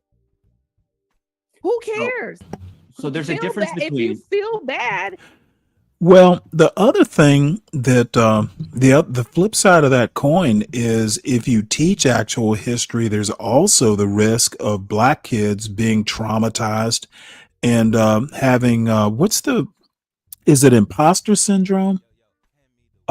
So it's not just little white kids, if history is badly taught, that get traumatized. So that, I wonder, maybe they account for that, maybe they don't. But I just want to point that out. It's not all about the white kids. Is where I'm going. Yeah, you feel bad, but let's talk about it. Like, sit and talk with your children, have the discussions, tell them, hey, be proud of who you are. You can't help Yes, what color your skin a lot is, of but education what you should be can happening help at home. is what you do with it in the world. So Felicia, let me give let's use a kind of very concrete example, and I wonder how you would feel. I don't think, I think there's a lot of people, kind of to Michelle's original point, I think there's a lot of people that push back on teaching to building greater awareness. So I completely acknowledge that exists. Just yes, because that's the force of whiteness in this country. And I find that problematic, right? She actually does sound like Lynn would. As you shared, with people worrying about emotional reactions, that there'll be any kind of negative emotional reaction to learning history and learning one's connection to history, right? The fact that it might be my, well, it wasn't mine, but a white person's great grandparent, right? So I get your pushback on all of that, right? If you heard that in a classroom, it was taught that to be white is to be racist, how would you feel about that? But first of all, I don't like that sentence, because the construct of whiteness is the root of racism. So let's make sure we're teaching the right things. So sorry. Just because you're white doesn't automatically make you a being that thinks in racist ways. Okay. And first of all, I don't really know, and I have to go back to the academics. I don't really know if we can call people people racist. We can call people prejudiced and biased, but racism and being racist, that is a construct for systems and society. She's a wrong. Bigger thing. It's not a race. That's why She's talking racism. You calling people racist is kind of dumb, because people. No, it's not. First of all, we're not born racist, and I don't think human It's beings taught. can be racist. What human beings can be Okay. is ignorant and prejudice. This woman is full of bad ideas. She needs to read a book as well. So hopefully she can join Webster Papadopoulos, and maybe at Drag Queen Story Hour, they'll be reading about race as a construct, and they can learn it together. They can be study buddies. No, racist is just fine. Read the Field Sisters. Racist and racism, race and racism are not the same thing. Racism is systemic.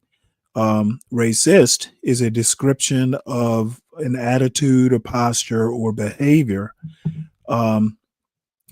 There's a lot that she's spouting out that really needs to be refined. And I really wish she would stop talking, to be honest, and let somebody else talk.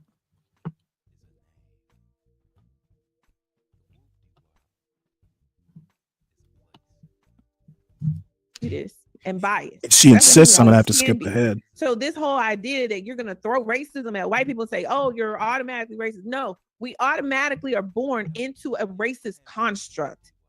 And if teaching that hurts your little white feelings, I don't care. Yeah. Genesee Ben, I'm actually starting to agree with you on statement that. that I used, right? Yeah. And whether it is based in fact or not, that, in my understanding, is the concern that some portion of white people have, is that there's some connection between a child's whiteness and whether they are inherently racist, right? We're all inherently or directly responsible for where we find ourselves. That is Okay, I don't even know why that's a question. And I'm going to be honest with you. I tend to disagree that we are all naturally racist. We humans tend to be distrustful of people they don't know or people that are, substantively different. I don't know. I'd have to actually think about it, but I don't think all people are racist. You hear a lot of anti-blacks and a lot of, just anti-blacks in general say it's okay to be racist. We're all racist. Everybody in the world is racist. It's a human trait. I think it's a cultural trait.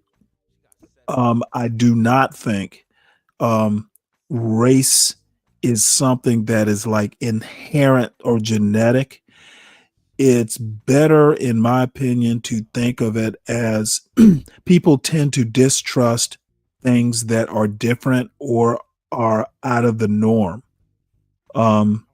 New situations, new people.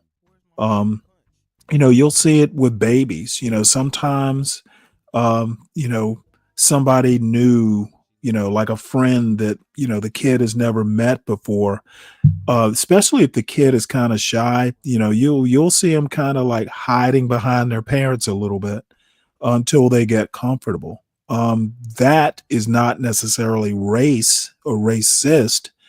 It is basically, confidence and encountering something new. And some people handle it better than others.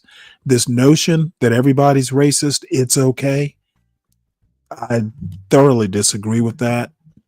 And, I kind of said it, those sorts of things just need to be refined and spoken better.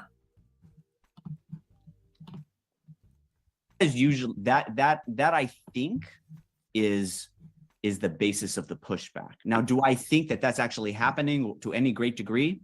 I haven't seen it happen to any great degree.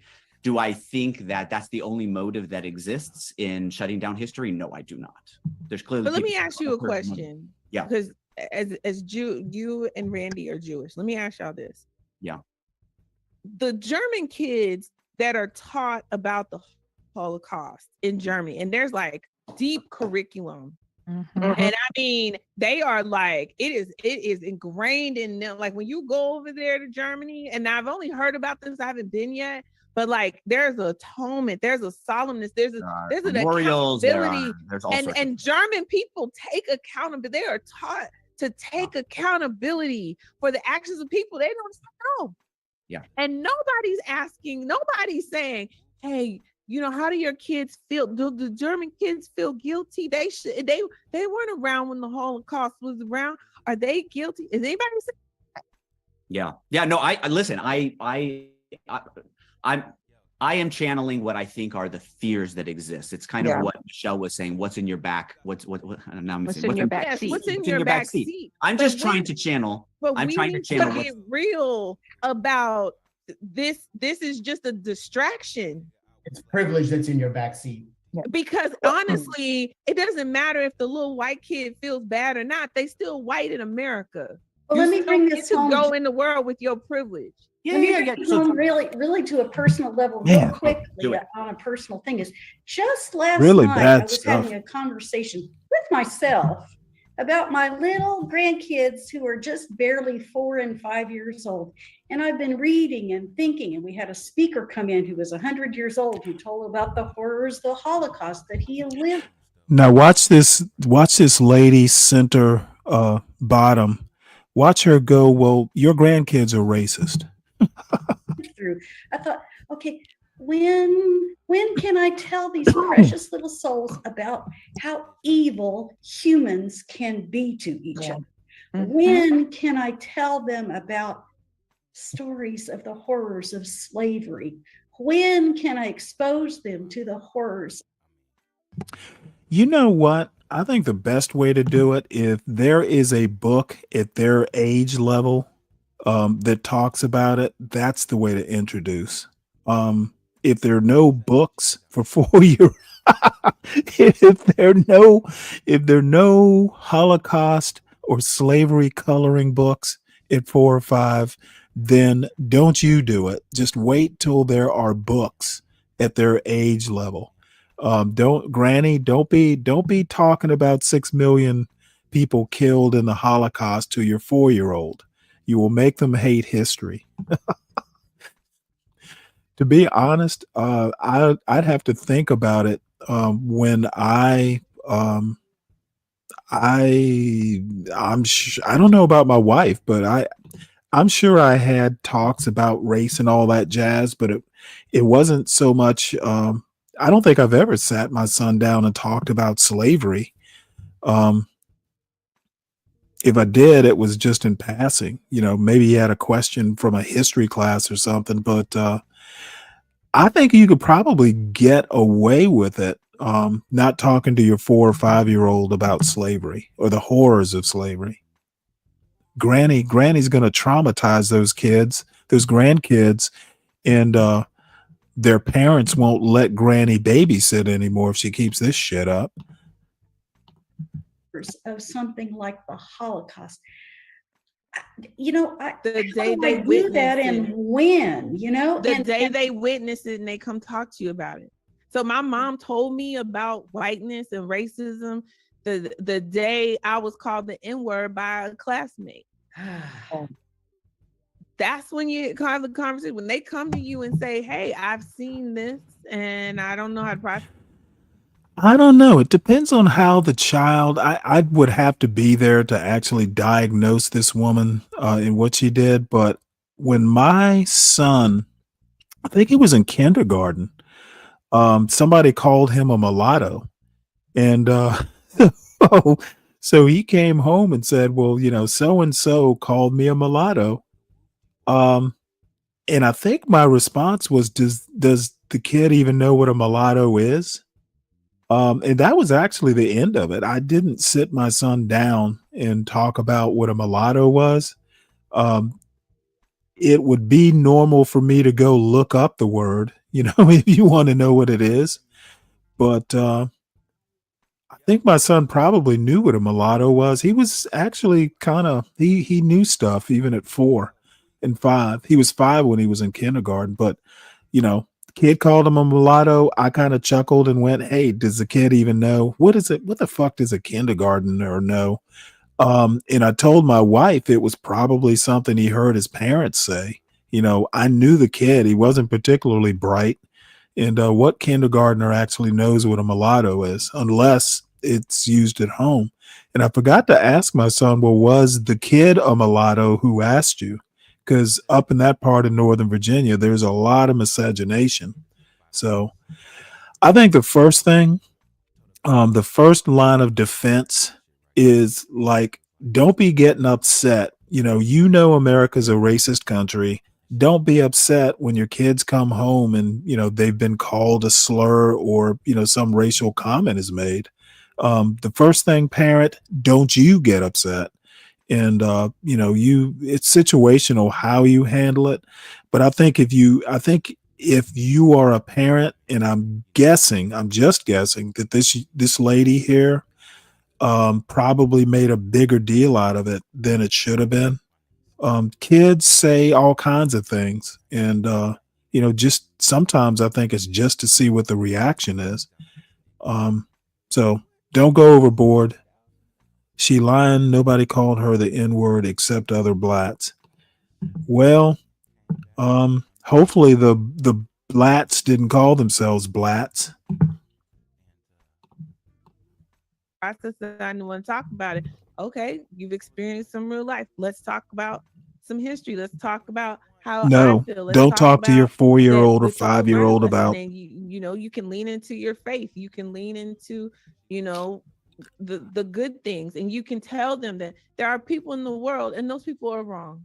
There are people in the world Kids don't that need to know choose that. to be biased, be prejudiced, be ugly, be nasty, be hateful, and you can say it's gonna happen. You're gonna.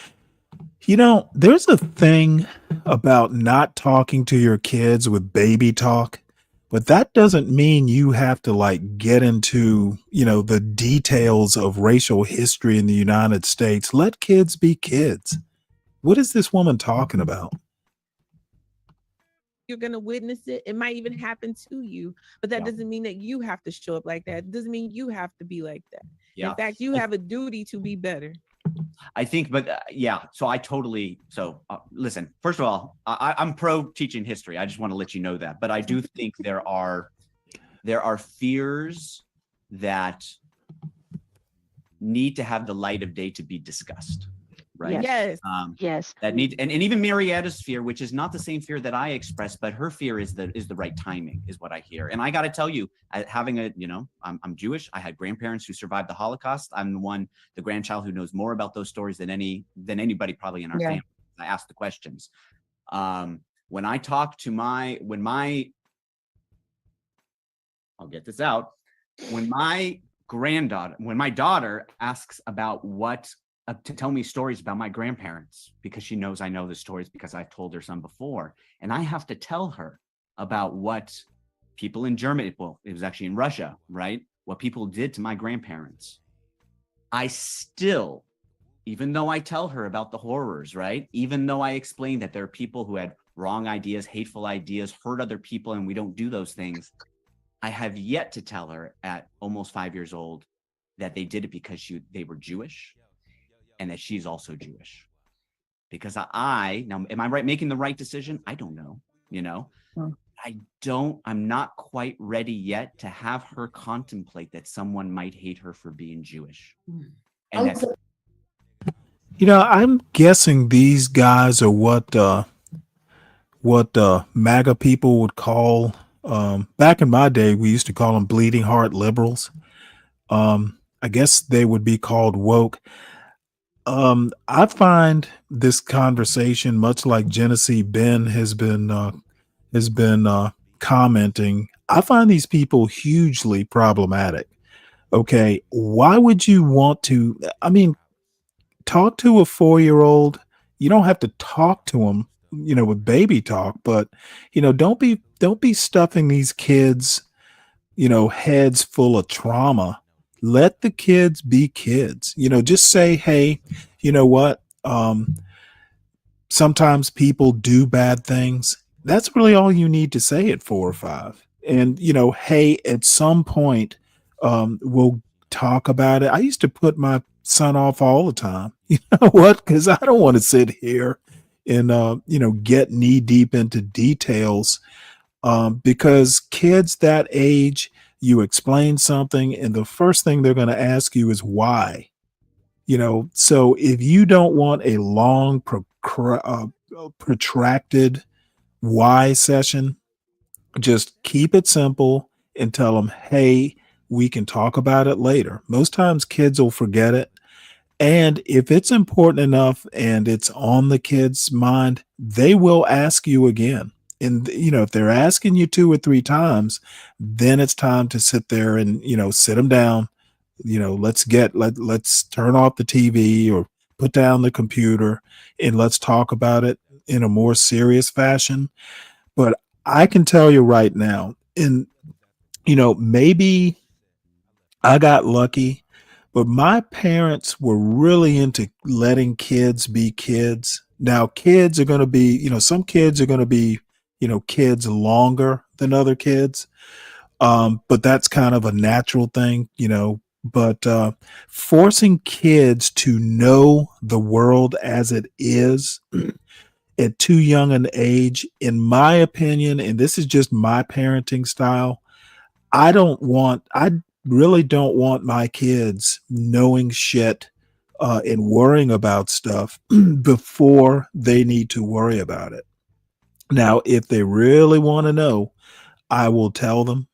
But I think kids, I think you should keep it light if it's possible to do. And I was lucky enough, and my son was lucky enough. Keep it light. Let the kids be kids. Let them have fun, because they will be out in the world having to deal with this shit soon enough. Give them something to remember. Give them a good childhood, and you don't know how comforting that will be when times get rough. Round about the time you're eating ramen noodles, and you're 30 years old and just lost your job. That good childhood will come in handy. So we'll watch a little bit more of this, but this is, for those of you who say that I'm woke, I'm not this woke. And this woman right here in the lower right hand corner, I don't think she's spoken yet. She's kind of cute, actually. Kinda.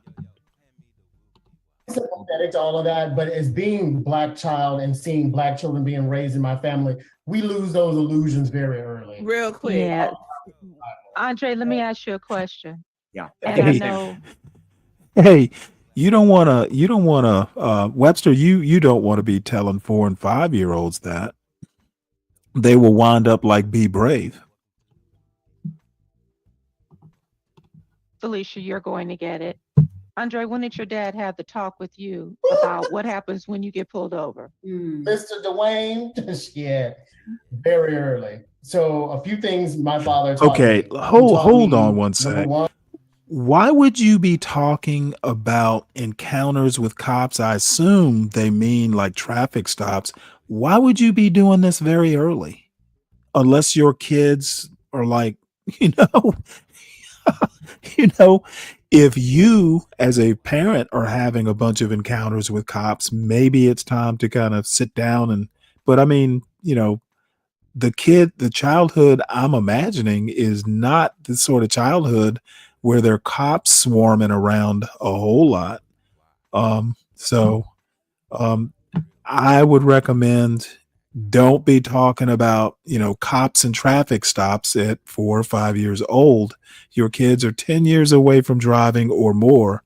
Keep it light.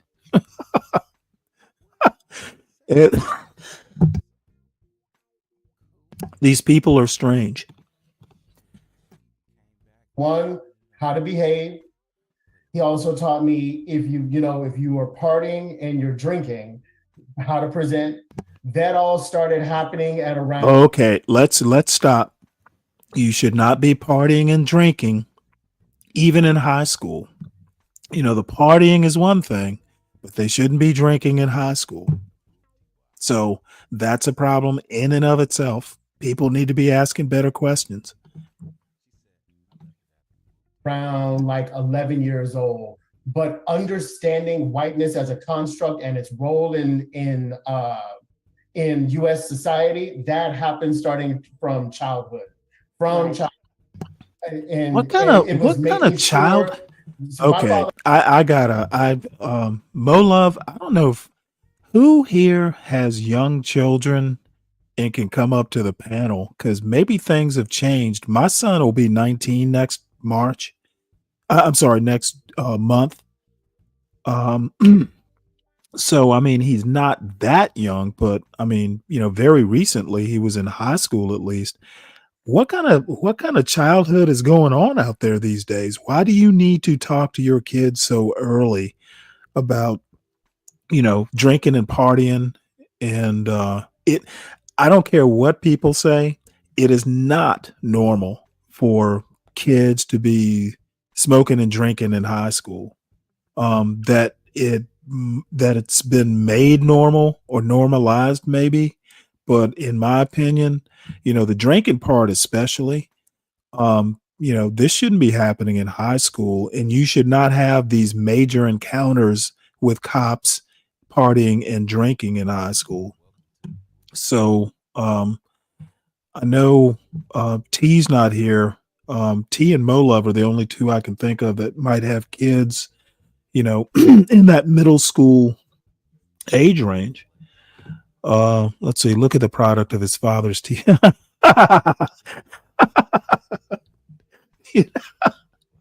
Touche, Ben. You know what? That's good enough. I've been looking for a show title, so I guess that'll have to do it. Let's see. Mo Love says, I have a 13-year-old and a 17-year-old. I don't think it's okay at all. Yeah, it's weird. And you know, it's kind of funny. Now, my parents were fairly strict, but not like super strict. But like drinking in high school, that just wasn't going to do. And that just, you know, I'm not going to get too deep into it, but I didn't drink in high school. I'll leave it at that. And not so much because I couldn't have. It just wasn't me. You know, my parents weren't big drinkers, so, you know, it wasn't even in the house that much. sometimes if company was coming over, there might be a bottle of wine or, scotch or something, but it was pretty rare. And, just didn't happen in my childhood. So yeah, we'll listen to a few more minutes of this.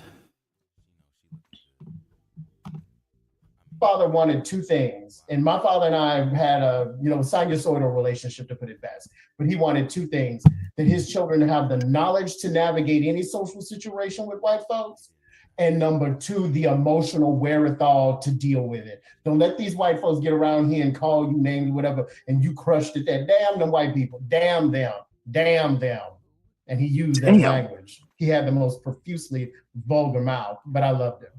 And so, and that's why I hear the conflict about the right timing, but because you want your children to thrive, at least how it manifested in my family, illusions got shattered early. There was no Santa Claus. There was my mama, what do you want for Christmas? Oh my Lord. And they'll say, you can't have it, it's too expensive. What else do you want? And I just grew up in a family of just realness like that. My mother is like, if you came to my wedding, you met my mom. He actually sounds kind of and I realize traumatized. other people, they want to preserve childhood. And I'm a fan Absolutely. of preserving childhood, but not to the detriment where people I'm concerned with Black kids knowing what they need to know to successfully navigate this world, build wealth. All that is good, but the first thing you want to teach your kid, especially if they're really capable, first thing is don't panic. You'll be okay as long as you can keep your wits about you. Fuck the wealth. I've always been of the mind, if you are capable and you make the most of your capabilities, you're going to be okay. And okay does not necessarily mean being a billionaire, but you'll survive. You'll be okay. You'll be able to raise a family. This stress, I'm going to replay this. This dude is really a piece of work, to be honest. I didn't know there were people like this out there. I mean, I guess I did, but I haven't come across anyone I would almost describe him as frenetic. Like this dude's a nervous wreck. They want to preserve childhood. And I'm a fan of preserving childhood, but not to the detriment where people I'm concerned with Black kids knowing what they need to know to successfully navigate this world, build wealth, build strong social bonds with other races, because I'm married to a man who's not Black, and also to have a sense of pride and being of the African diaspora and its unique manifestation here in the United States as Blackness. So if I understand this correctly, so what I'm hearing is that, I'm a horrible person because what just popped in my head is Black and gay, in this case, is going to require Ben Gay. This dude, I bet he got beat up a lot.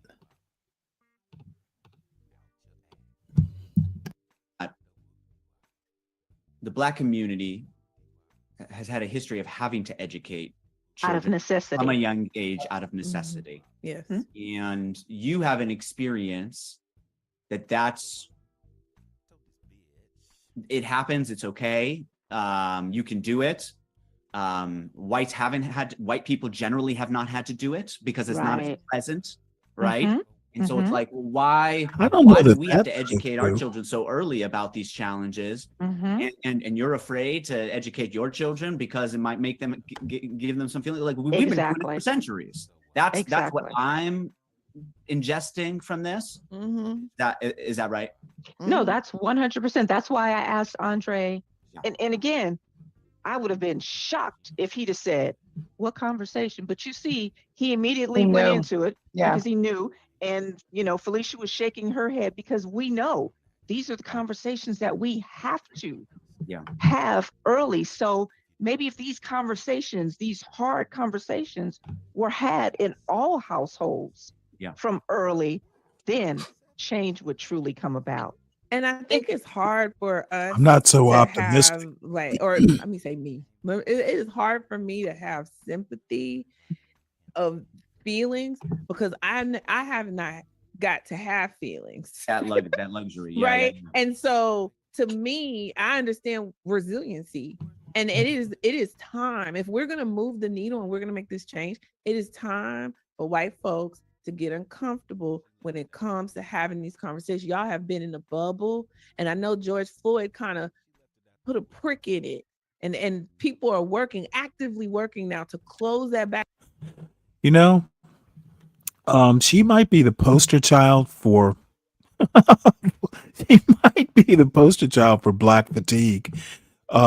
I haven't been a big fan of the term, but really, honestly, listening to her and the guy above her in the Brady Bunch squares, I'm getting Black fatigue from listening to them. So, what's up, Universal?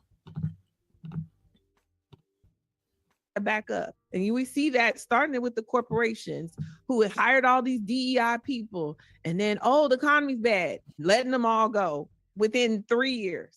Girl, right? Child, it is rampant out here. I knew this shit was performative. It is very performative. So it's like we got to cut, and now people trying to act like, oh no, we're good now. We atoned, or we acknowledged, and that should be good enough. No, y'all not uncomfortable yet. That made y'all uncomfortable for a moment. In a moment, the world had stopped, and so you were forced to look at the cruelty of this social construct we're living in. And so now that we're asking you to go deeper, now y'all want to run and retreat. And you see that in Florida specifically, with all the laws that DeSantis is putting in place to uphold this idea that we're scaring we're scaring our kids, and America first, and all this stuff that just upholds whiteness and racism as a construct. They're putting it in law. It's systemic.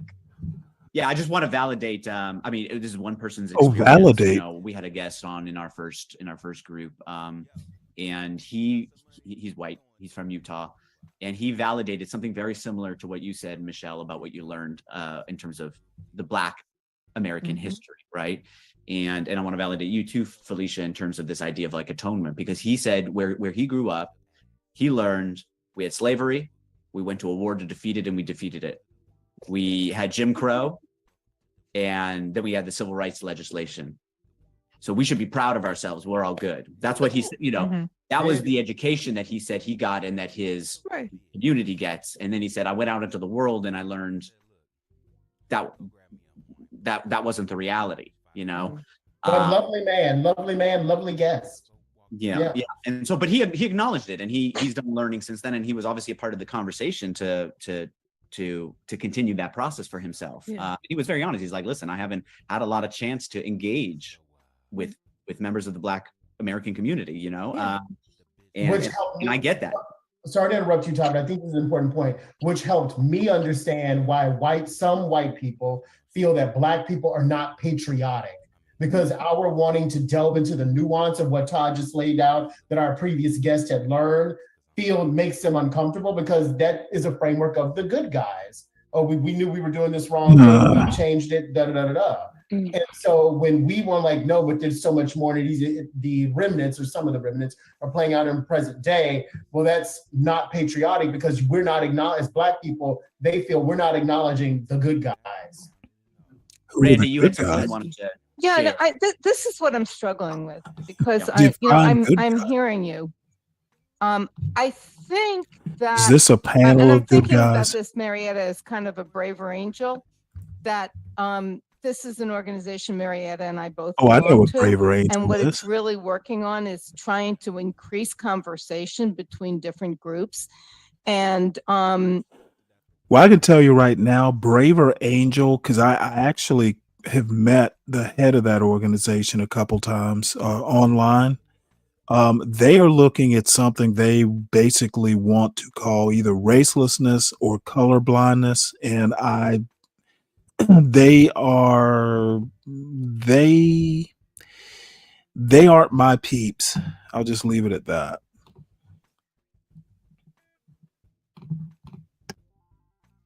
And, with what I brought up, and I was trying to play the devil's advocate and push something out there, and it brought up a lot of emotion. But if we don't talk about this, even if it's so emotional for you, and even if we're so uncomfortable, the needle is not going to move. I mean, it really does have to be talked about. As uncomfortable as I saw all of you getting, Felicia and Michelle and Andre, and as uncomfortable as we were, the whole idea of guilt, when you were talking about the German kids whose grandparents were Nazis, they were mostly all Nazis, and they have to sit with the guilt. Didn't kill them to have the guilt. And they really do. And I think that was a good analogy.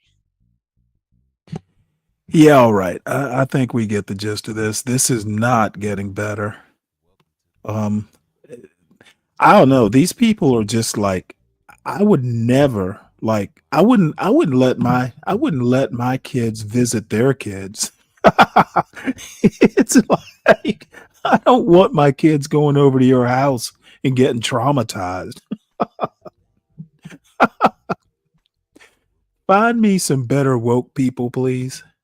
I know there's some better woke people out there. These people are insufferable. So we will not suffer them anymore. Let's go to a different type of suffering. Now, I like this guy. He's my favorite Texas lawyer. And I could say that because Juan isn't a lawyer yet. Let's see here. I want to skip over this part. This is Augustus Corbett, Reverend Augustus Corbett.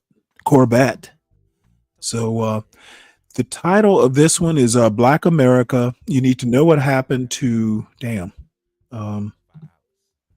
you need to know what happened to Ashton Barnes. And I've not heard of Ashton Barnes. Just so you know, the Reverend Corbett is a Texas lawyer. He's a practicing criminal defense lawyer in Texas, not too far from Frisco. And I've actually known about this organization, but I just started recently kind of paying attention and watching what he talks about. He talked about Carmelo in an episode, and I liked what he had to say. So let's see what he has to say about Ashton Barnes. Never heard of the case, but apparently it's important enough for this lawyer to talk about. Police deadly force case involving a young Black man. This case is so huge, it will impact the way courts across America will handle deadly force cases involving African American men, and of course, women. I'm actually amazed that you probably have never heard What's up, Nando? Of this case. It was just handed down a couple of days ago. And that's why I try to tell you not to rely on white-owned media, both main media and social media, to inform you of matters that are critical for us African Americans. All right, so let's get started. 5 seconds. 5 seconds. That's how long it took for Ashton Barnes to go from a traffic stop, a simple traffic stop, to death. And then 2 seconds, 1, 2. That's how long Officer Roberto Felix Jr. stood on the door sill of a moving car before he shot and killed Ashton. For years, the courts have said that's all that mattered, those 2 seconds. But this story in the Supreme Court's recent ruling proves that justice demands more than just 2 seconds. That a young Black man's life matters more than a mere 2 seconds. So this is the story of Ashton Barnes, the young black man who died during Obama's second term. And his mother, his loving, dedicated, determined mother, fought his case and won it during Trump's second term. That is 9 years. He was a 24-year-old young black man. Think about how young he was, 24 years old. I literally have shoes that are older than Ashton was. Oh my Lord, Now, you must key to not be this that case, successful he a wasn't lawyer. a criminal. He wasn't fleeing a crime scene. He was not armed. He was not a gangbanger. But even if he was all that, his death was unlawful and needless.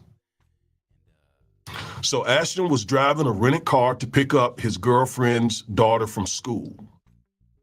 He loved basketball. He loved to play video games. His family says he was full of life.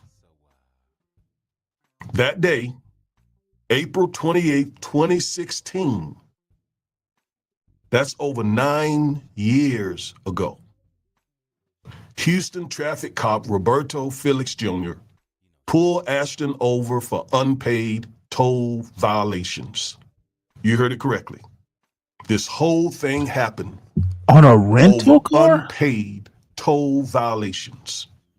Reminds me of George Floyd being lynched over the allegation that he was trying to pass a fake $20 bill. Anyway, that traffic stop ended Ashton's life. So what happened during that stop? Well, I want you to see for yourself.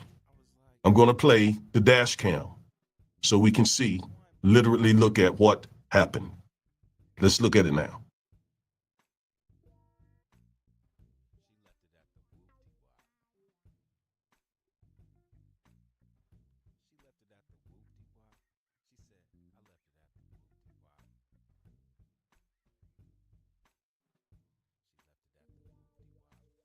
Now, I intentionally did not play the audio because what really matters is what you see. That really tells the story. So what you see is Officer Felix. He claimed he smelled marijuana, though there were no drugs found in that car. Ashton had turned the car off. The officer asked Ashton for his driver's license. Ashton said he didn't have them, but he offered to let the officer look in the trunk for his paperwork. The officer told Ashton to get out of the car. However, Ashton restarted the engine and you saw him pull away.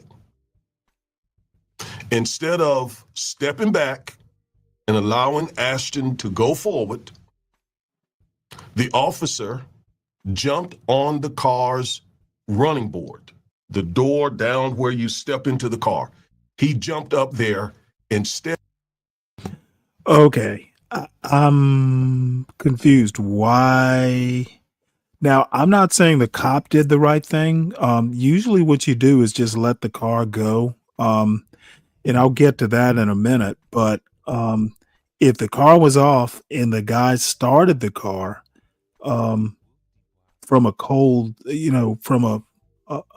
he cold started the car, there's a problem here, which I don't think Attorney Corbett is addressing. I was expecting to hear a different type of story. Instead of just letting Ashton go. And then he...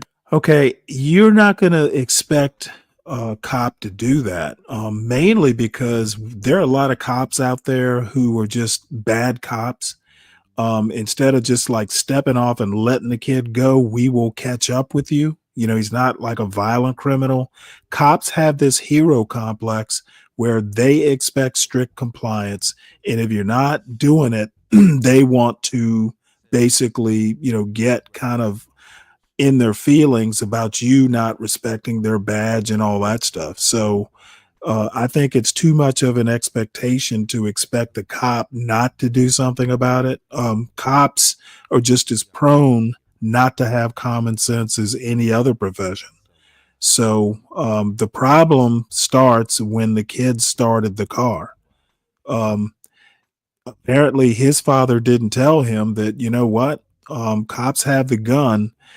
Even if you don't agree with what the cop is doing, you gotta do what the cop says. It'll just, if he's wrong, it will come out in the wash more times than not. You cannot be starting a car once you've turned it off. The cop's gonna feel threatened. Even if it's not reasonable to feel threatened, these guys will feel threatened because half of them are pussies too. We don't train cops very well, and calm under fire or grace under fire can't really be taught. It only comes with experience. But starting the car was not a good thing. He pulled his weapon, and in those 2 seconds, he shot Ashton twice. Ashton died before the paramedics arrived. Now, I don't know about that, is Sam. the end of the story. Ashton got what he deserved. He shouldn't have pulled off. And people think that way because they don't value black life. No, he shouldn't have If pulled cops off. killed That's why a they white think that. person under the God same damn it. What is wrong with circumstances, these people? The anti-blacks are morons and the non-anti-blacks are morons. What the fuck? Ugh. What is wrong with America?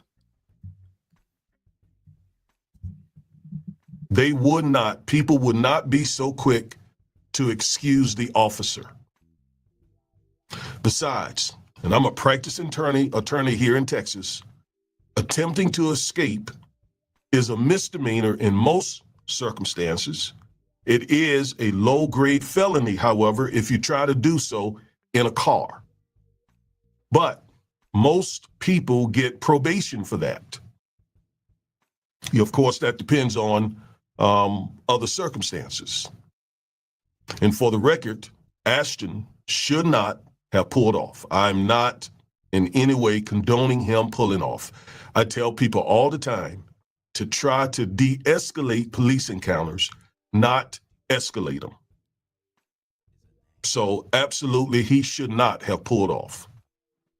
But it still does not justify that officer shooting him dead in 2 seconds.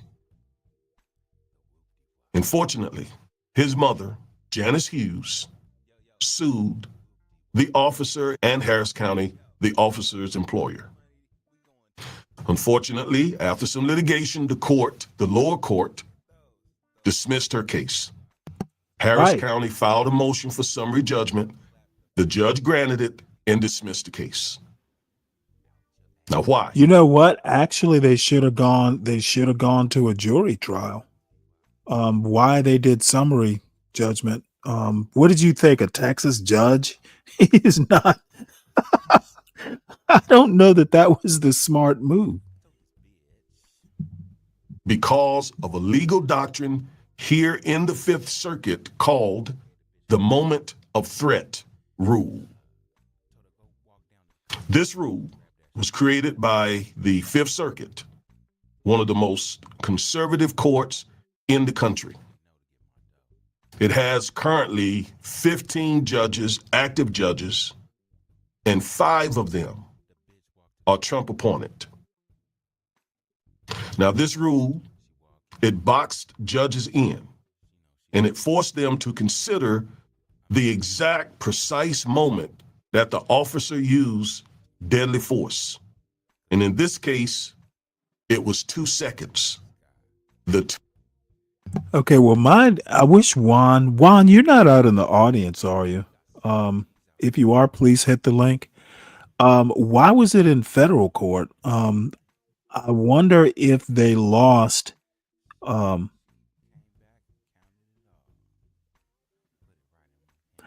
I'm curious to know how it made it up to federal court. This should have been a state matter. I'm guessing, and I am just guessing. I really need Juan or somebody who's a lawyer to kind of confirm or deny this, but they probably lost at the state level, and somehow or another it got stepped up to a civil rights issue to make it to federal court.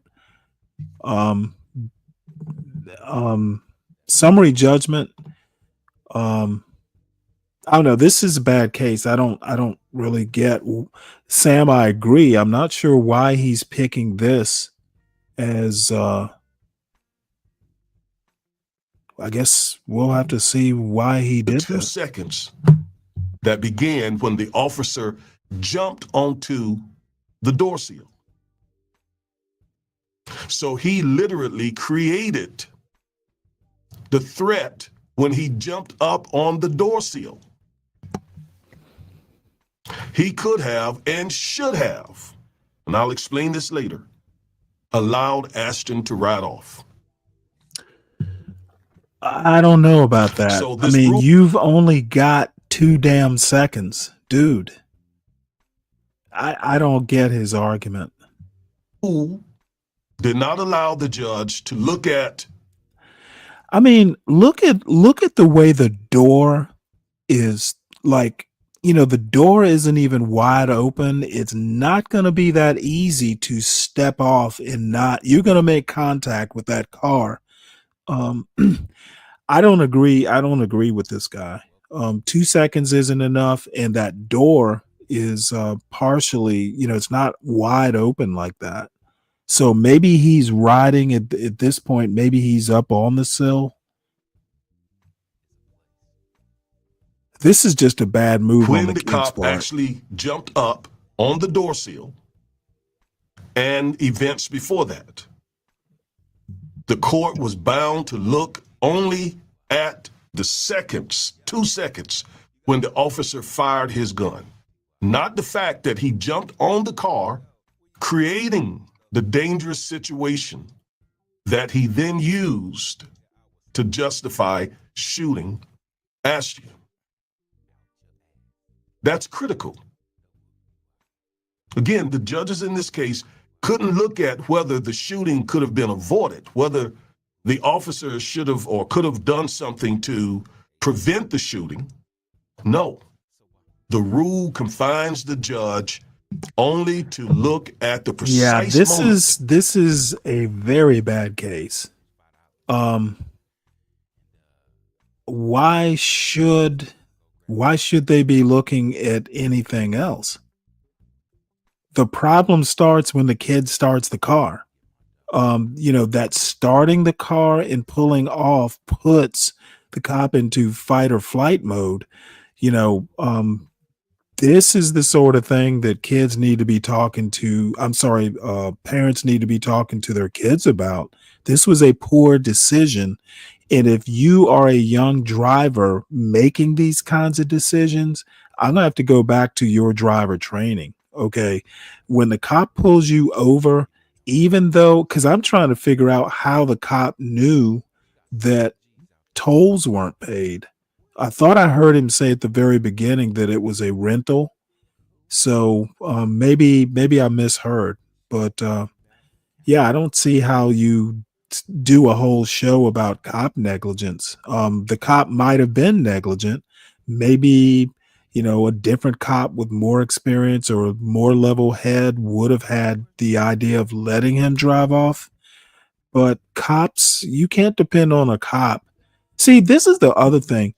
And this is what I actually have told my son this: do not depend on a very capable, critically thinking cop. Just assume that cop is like some normal guy.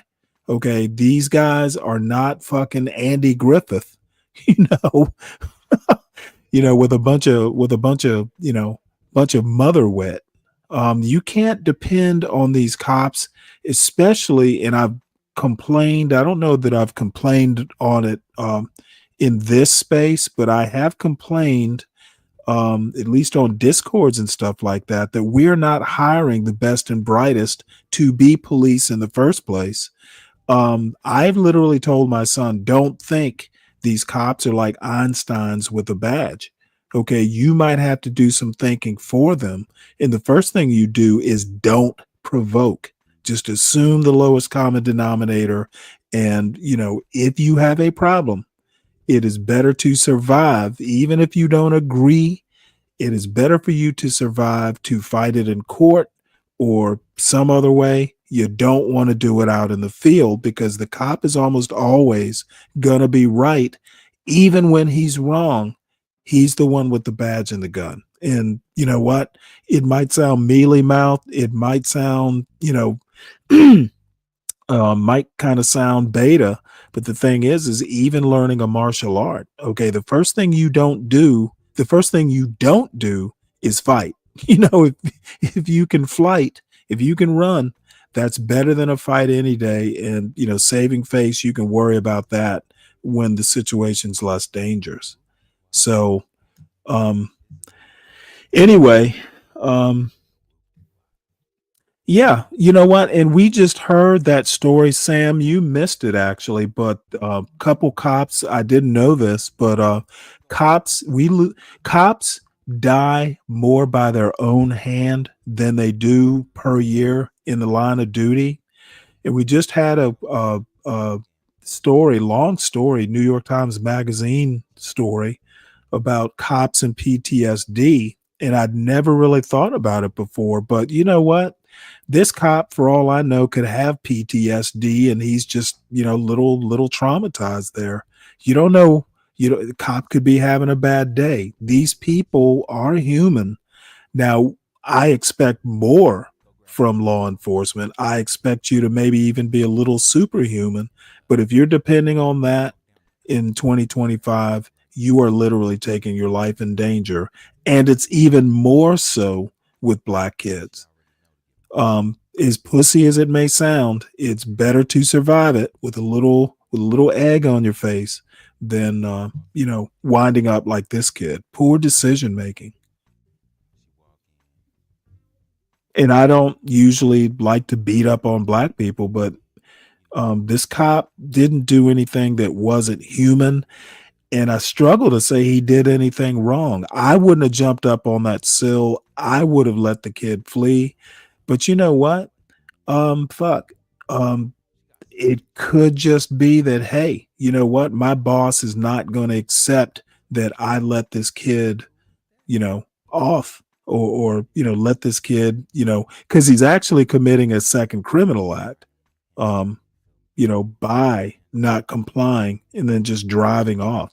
All kinds of problems with this. I'm almost sorry I even watched it. But I think there may be a surprise ending. Under threat. And that rule became law in Texas and Louisiana and Mississippi. In Ashton's case. And you need to let your kids know that, hey, the moment of threat rule, don't be threatening to the cops. Okay, because they will feel threatened. Once again, and I don't want you to forget this, it restricted the entire case to 2 seconds. So you got to ask yourself, how did this rule survive even though it violated Supreme Court precedent? Okay, they don't fucking know that in the field. My God. Let me explain the law to you before this case. In 1985, the United States Supreme Court decided the Tennessee v. Garner case. I did a video on that case. Go back, it's a couple of years old, but it's still relevant today.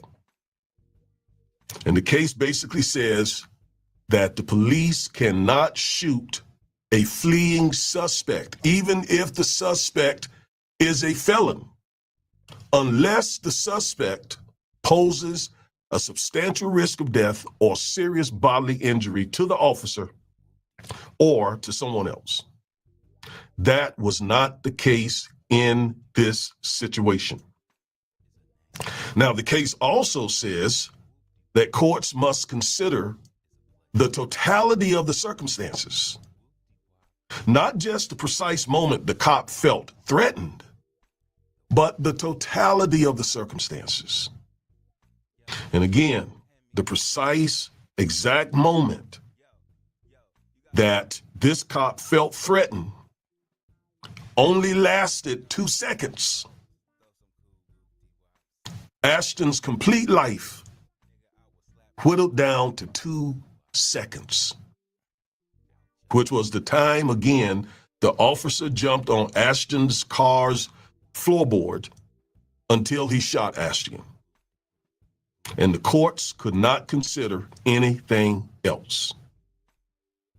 And had this officer followed the Tennessee versus Garner case, he would have done what? He would have allowed Ashton to drive away. They could get him later. After all, it was only about a few dollars, maybe a couple $100. But was all that worth whatever those tolls were? Just let him go. Okay, well, I think this lawyer, the Reverend, might live in a utopia, Texas. And I totally disagree with this point, SKC, as you imagine I would. Culture that identifies with rebellion. You mean cowboy culture?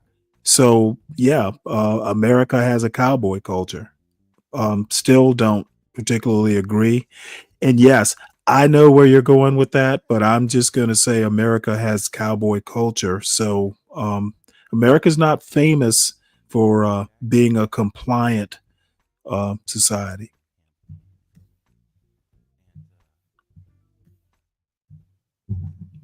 There was no evidence that Ashton was armed or dangerous or any of that. So he should have allowed him to go. So the question then becomes, why not? Why didn't he? Why didn't the officer let Ashton just ride off? Well, these officers are trained in the police academy, right? So they learn these cases that I'm talking about. They learn what these cases allow them to get away with and what they don't.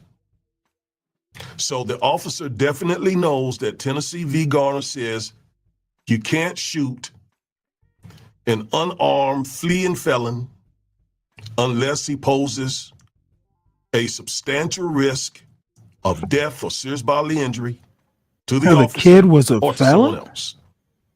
That was not the case here. The facts did not support such a finding. So why did he do that?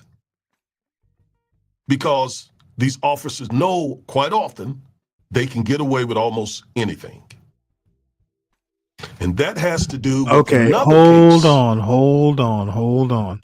The bottom line, again, this goes to what you're teaching your kids. If the cops think they can almost, and it's kind of common knowledge, okay, if the cops know they can get away with almost anything, well, then your kids need to know that they can, that the cops can almost get away with anything and act accordingly. I just don't. I think the better practical advice would be like, kids, you need to know that these cops, think they can get away with anything. So what you need to do is act defensively and arrive alive. We can sort out the problems, whether you should have been stopped and all that stuff. We can do that later, but you got to survive the experience. And, while I'm not, super thin blue line kind of guy, there is pragmatism involved. And, the first rule of pragmatism is survive the experience.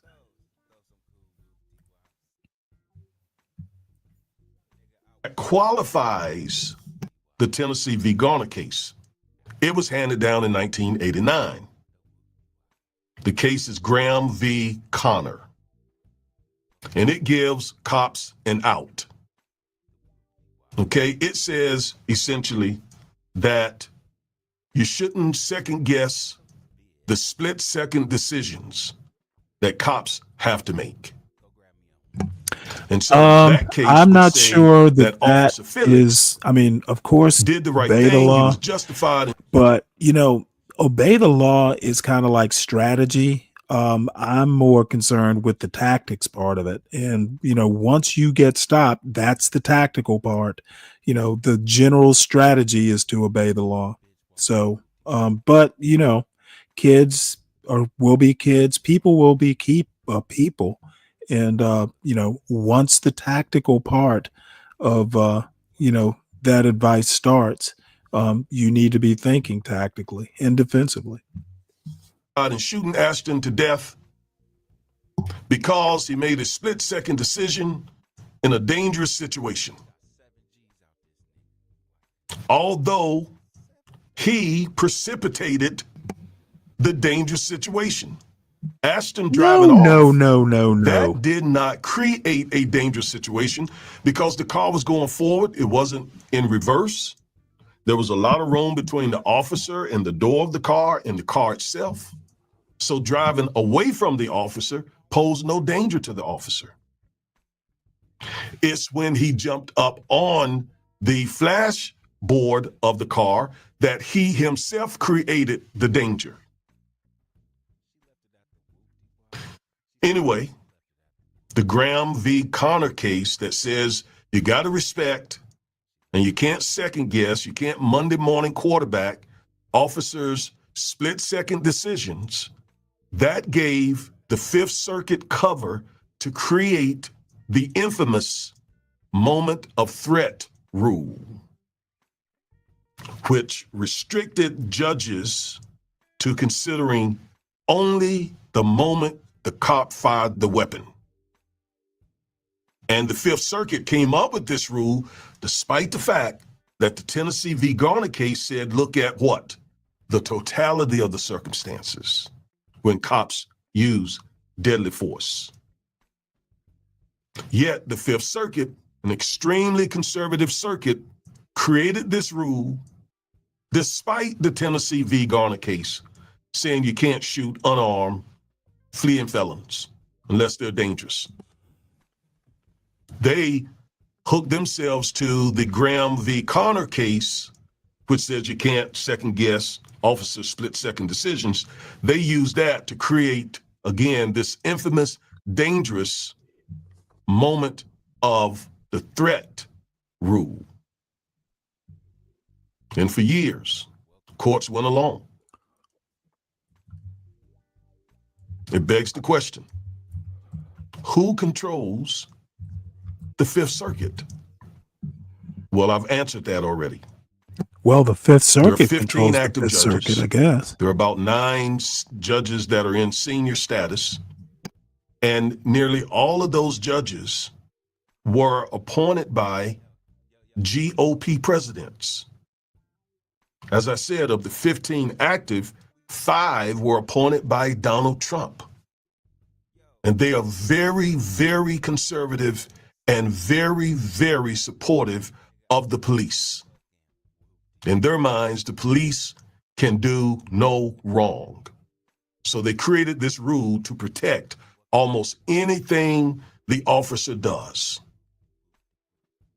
And the rule is so outrageous. I mean, the officer could have spent 10 minutes before he shot the victim, beating the victim for no reason, but none of that could have been considered or reviewed by the judges when they have to decide whether they should dismiss the case or whether they should not dismiss the case. They only could look at the moment the officer used deadly force until he stopped using deadly force. I mean, it's amazing. So these judges created this dangerous rule. And again, these judges, they see the world totally different than the way most of us see the world. They're more apt to protect actions, the type of actions that Officer Felix took in this matter, and they're more likely to dismiss lawsuits like Ms. Hughes. Okay, no SKC. But God always has a ram in the bush. There are all kinds of problems with that particular description of rebellion culture. I pretty much, that's your context. I see it in a different context. I think American culture is a rebellion culture. And I don't know how you can disagree with that. They don't call it rebellion culture. They call it cowboy culture. If you're coming from an anti-black framing, I'm not gonna agree with that. He never experienced excessive force. If no, I wonder why not. Not sure. I'm not sure I get your point there, Dave. No pun intended. Always. And as a member of the clergy, I must always try to find the bright line. I must always try to find God in horrible circumstances. And that ram in the bush is a Fifth Circuit judge by the name of Patrick Higginbotham. Judge Higginbotham. He wrote some extremely important words in the Fifth Circuit opinion, because once the lower judge dismissed Ms. Hughes' lawsuit, it ended up with the Fifth Circuit, the circuit that had created the rule. But it just so happened that Judge Higginbotham had issue with the rule. He was bound by it, and he was one of the judges that had to support the dismissal of Ms. Hughes' lawsuit, but he wrote a concurrent opinion. He also wrote the majority opinion. But he took the unusual step of also writing the concurrent opinion where he heavily criticized the rule of his colleagues. So I want to take you to his opinion, and I want to read just a little bit of it. I think that this was just amazing for this, I think, Reagan-appointed judge to point out to his colleagues that the rule needed to go. So let's go. I want you to just read some of this with me. So here's Judge, and let me pull it up, full stop. I want us to see it all. All right, Patrick E. Higginbotham, circuit judge, concurring. He said, a routine traffic stop has again ended in the death of an unarmed black man. And again, we cloak a police officer with qualified immunity, shielding his liability. The district court rightfully found that its reasonableness analysis under the Fourth Amendment was circumscribed to the precise moment at which Officer Felix decided to use deadly force against Barnes.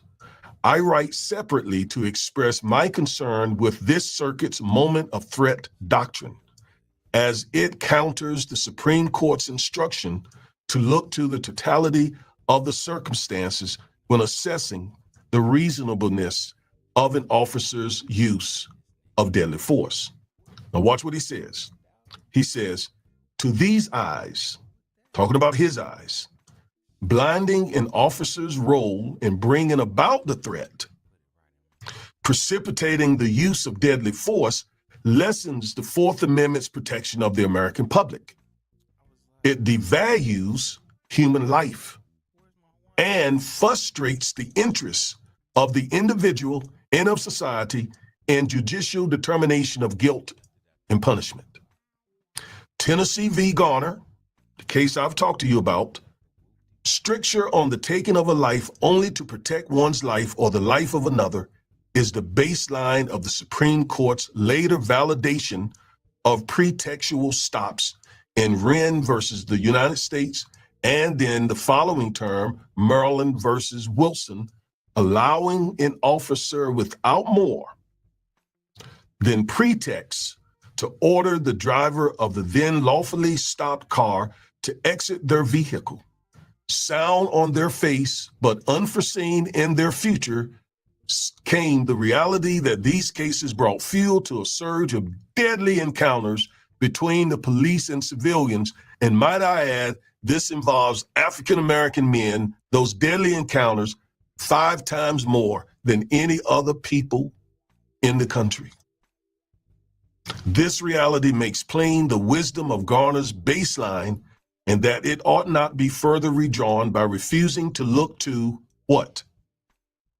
The totality of the circumstances when a stop leads to the taking of a life. That is quite remarkable. For a Fifth Circuit, Reagan appointed, no doubt conservative Republican judge to come to that conclusion. Well, it's not really, I mean, he's criticizing, but he's writing a concurring opinion, and I mean, he is bound by that precedent. I mean, if you disagree that the precedent should be overriding something that the Supreme Court says, well, that's like a 5 or 10 minute show. I don't know why we have to, do 40 minutes of this. So, while I get what you're saying, the bottom line is the law is the law. And, yeah, you can try and fight it, never know. But why they did summary judgment, I mean, it was obvious what was going to happen with the summary judgment. I don't know well, I don't think, yeah, okay. I'm thinking this is a circuit court decision, so there was no jury, I guess. But I'm thinking they must have done summary judgment at the lower court level. There's some questions I have about this, and I'm too lazy to go and look up the case because I'm not that interested. But there's some holes here or some areas that I'm not quite getting. Why they chose summary versus jury. I'm assuming that's at the lower court level. I'd be interested to know why they didn't take it to a jury. Probably something about expense. But anyway, this is, I've been meaning to do this. This is Reverend Corbett's website. Kind of interesting. He runs the Corbett and Corbett with his daughter. So that's pretty interesting. And then the other thing that's interesting is he's from North Carolina, or at least he went to college and law school in North Carolina. He's a chemistry major coming out of North Carolina A&T, so he's an HBCU graduate. And is North Carolina Central, is that a HBCU too? Maybe somebody in the audience knows. I could look it up, but I'm not. So his website shows him as a Dallas car wreck lawyer. So, we'll let that go for what it's worth. And then his practice areas. Let's see. Car accidents, truck accidents, wrongful death, family law, civil rights, criminal defense. Because he calls himself a civil defense lawyer on his YouTube show. And then this is his daughter, Chloe Corbett. She meet Chloe Corbett, aka the Duchess of Justice. I don't know. I don't know why you need all that, but yeah, I just kind of got curious to see what his website looked like. So Dallas area. So what are your thoughts on this? I I mean, I know where you're coming from with that rebellion because I heard you yesterday on Be Brave show. I don't. I'm not sure that I buy into your, black people just want to rebel sort of, or it's ingrained in the culture. I actually think if you buy into the fact that that say the quote black community is the most conservative or more conservative than other uh, Democratic voters, I don't see a culture that's supposedly conservative being naturally rebellious. Maybe the young people are, but as a culture, I'm not sure I agree with that. Where does that come from? The idea that people say that You know what? Look it up. I'm not making it up. oh yeah. It's basic. It's pretty much commonly known in Democratic circles. Yeah, I don't know. I seriously doubt that. Okay, well, you can seriously doubt it. Doesn't mean much. It is the myth. And then the culture of rebellion, I think I don't agree with that because I think young people are just naturally rebellious. I think young people, in the hip hop culture sort of framing, tend to, not trust cops or afraid of cops or whatever. But the whole context I'm coming from is the video before this where they were talking about, what kids are learning as far as the talk, and then they were talking about history, American history, and Black history. So I'm kind of looking at it, kind of indirectly referencing the history video we watched before. I just think that this kid was not advised correctly. You have to look at it pragmatically, and I'm trying to figure out why his first instinct, because the car was turned off, trying to figure out why he thought it was okay to start it. That's almost like the opposite of common sense. If you don't want a cop to feel threatened, leave the car off. The minute you start it, he knows that it's an adversarial sort of experience, and cops are going to protect themselves. And you might have been here and heard me say this. I've told my son, don't assume this cop is bright. You need to pretty much assume that he's not, and just do what he needs to do, because you cannot depend on cops being good decision makers. That kind of comes with experience. You get better as you get more experience. Cops tend to be on the young side anyway. Don't depend on this cop being Andy Griffith. Yeah, I think that advice could be given to the cops as well. Don't the majority of the people that are on the road. Well, I don't look at it from a cop's perspective. I'm looking at it from my son's perspective and the talk. I don't often give cops the talk. Right. I was talking. I leave that to their academy or their supervisors. Right. I was talking from my perspective. My oh well, yeah. You're always going to take the cop's perspective. I would be curious to know, like, what is the typical like age and experience of these cops with these in these incidences. The age? What was that again, John? I'm sorry. What was that again? Now, I'd be curious to know, like, the age and the experience of these interactions. Because it doesn't seem to be like young, inexperienced cops in many cases. Well, what are you basing that on? Well, I mean, when I say cops tend to be youngish, I just know that because my father's a retired cop, for starters. And like the military tends to be younger than the general population.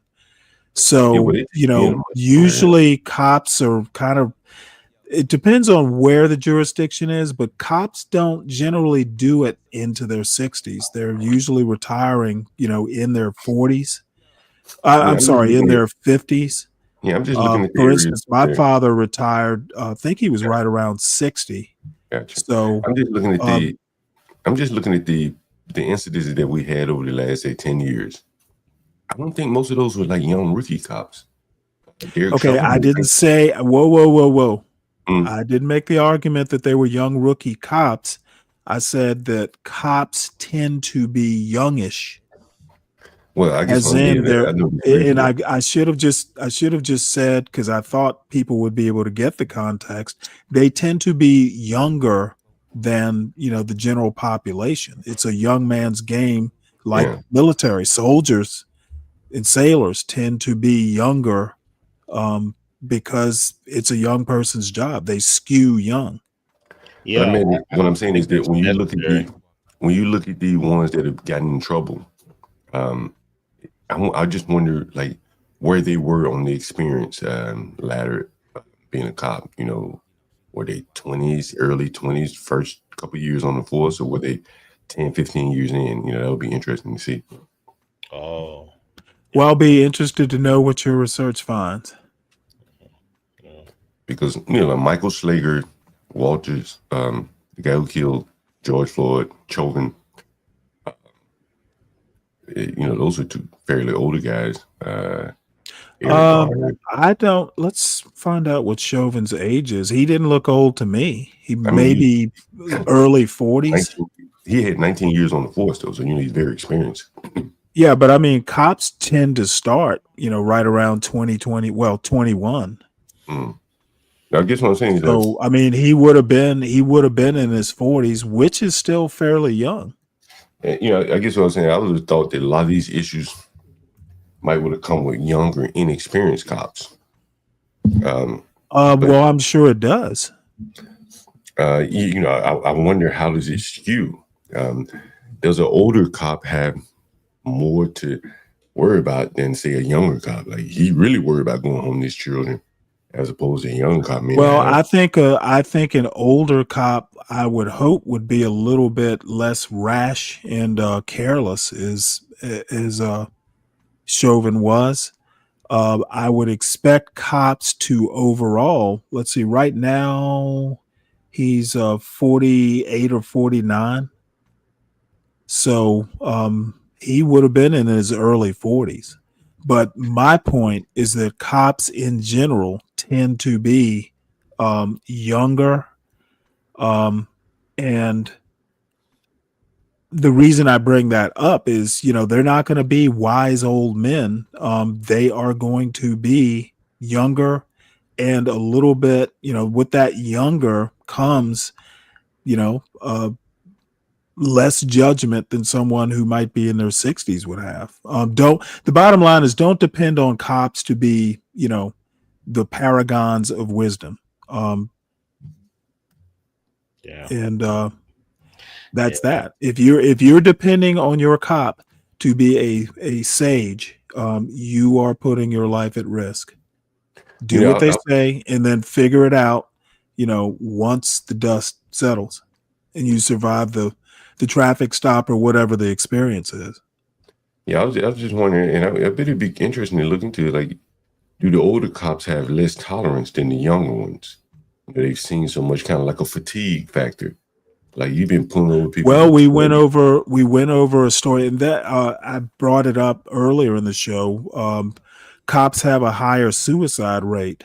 All these things that I'm coming up with, we did a story, a New York Times Magazine story a couple hours ago, I guess now, about cops. More cops are killed by their own hand, suicide, than die in the line of duty per year. And I had no clue that was the case. And, basically cops, I mean, as you could imagine, have a lot of stress in their job. PTSD, just like soldiers, have a higher than average, higher than the general population's occurrence of PTSD. And that kind of feeds into what I'm saying too. I mean, you have cops who may or may not, be stressed out. Like, so there are a lot of things that, you may not kind of think about at a traffic stop, but who knows, that cop could be stressed out. That cop could have just had a bad day. They've got the badge and the gun. If they have a bad day, it could actually be fatal. It's better just to, don't start the car. If they tell you to turn the car off, don't start it up. That's a dumb decision.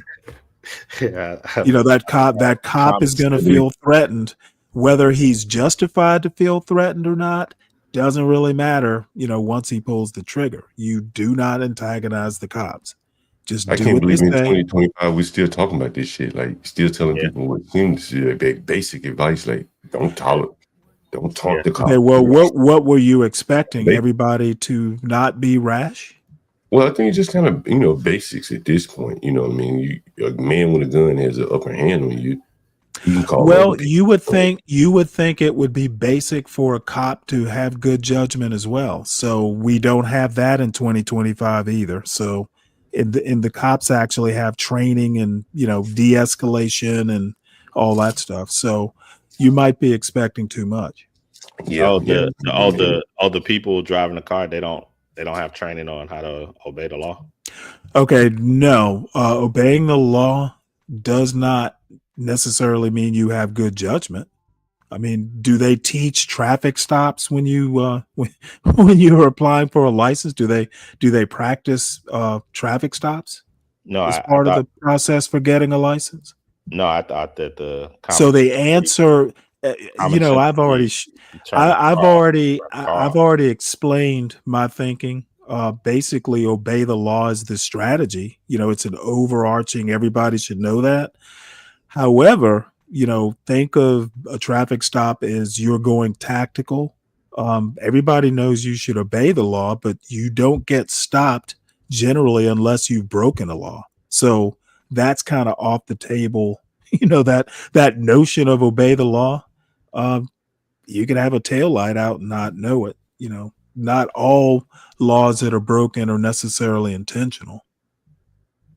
Yeah, right.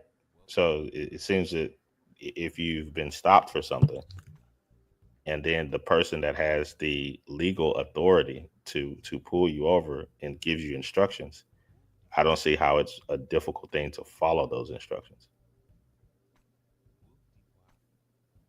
You're kidding, right? No, I'm not kidding. Okay, because I thought we just covered that. We're not dealing. We're not necessarily dealing with geniuses. Oh yeah. What people do things they shouldn't do all the time, even in 2025. If you had just saw that little panel where the people were talking about history and whether history should hurt the kids' feelings, whether you should care whether feelings are hurt.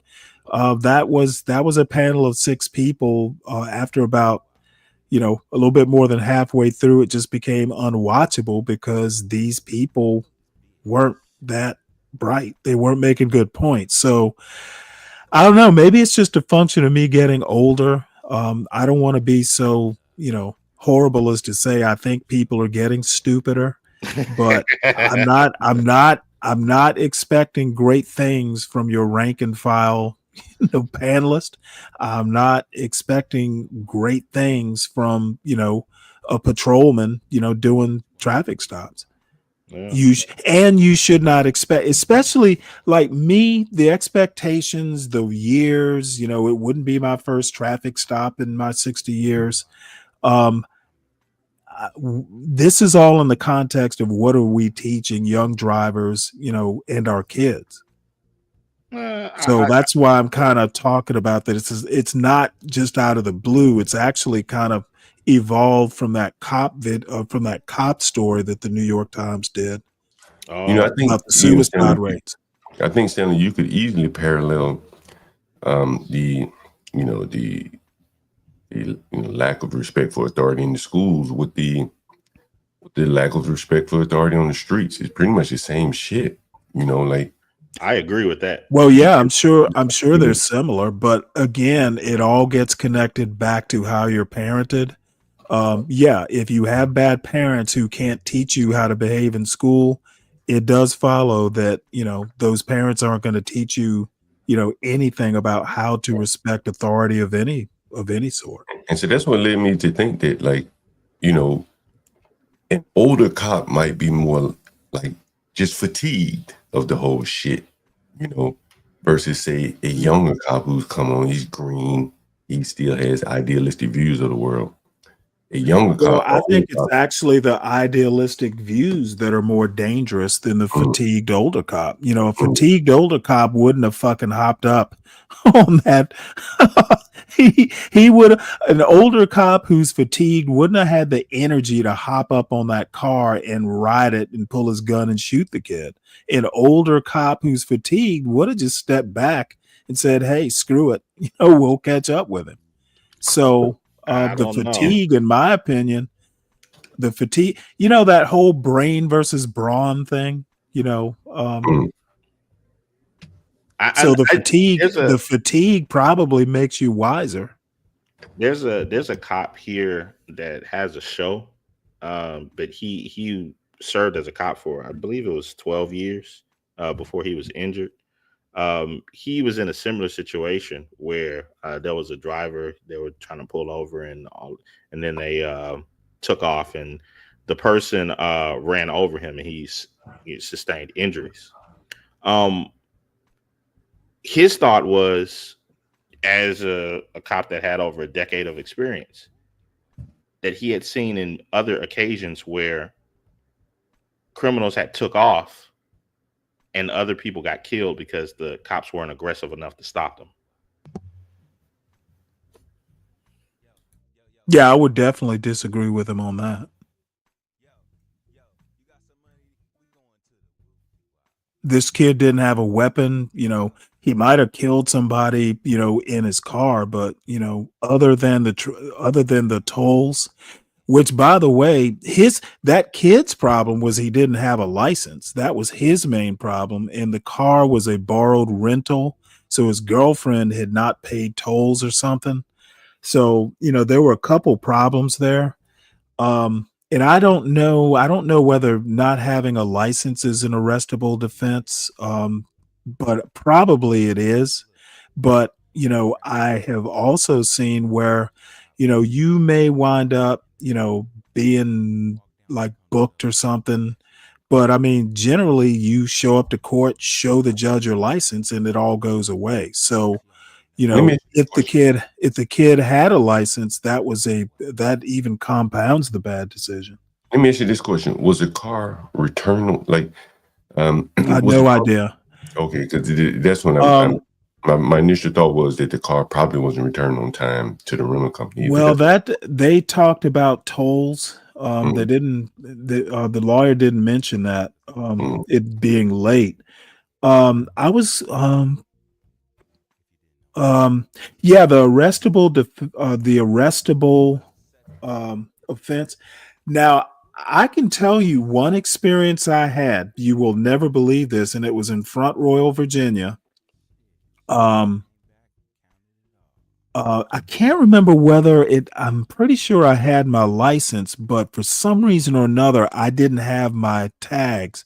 You know, I just gotten tags and I hadn't, you know, the little stickers you put on your license plates, you know, to show that you paid, you know, the county taxes, which Virginia has, other places don't.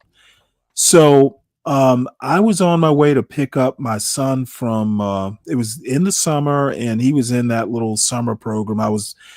I put him in that like, it was almost like a summer day camp, you know, because I commuted to work, and you know, it was just easier to park him, you know, in one of those places. So I'm on my way to pick him up, and the cop stopped me because I didn't have the tags on the car, and I had the tags. And I was too lazy to put them on. However, you know, the cop said, "Well, where are your tags?" And I'm like, "Well, I have them. They're home, and I, you know, didn't get a chance to put them on." Well, you know what? Small town cop. I said, "Hey, all you need to do is go back there, run the license plate. You'll see that I paid." And you know, I guess it was a slow enough day that cop looked it up. Yep, I see where you paid, but you know, as soon as you get home, put the tags on. There are ways to handle it. You know, if I just gotten all, you know, discombobulated. I guess it could have been annoying. I think it was the sort of thing. I think it's just ticketable. I don't think I would have wound up.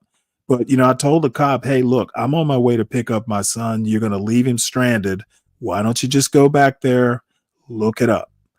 And I mean, that happens all the time. I think, I've had friends where they tag or right, but the bottom line is I would never expect, because I don't know that the cop would have thought of it. I didn't get the impression that, he would be inclined to do it unless he was asked to do it.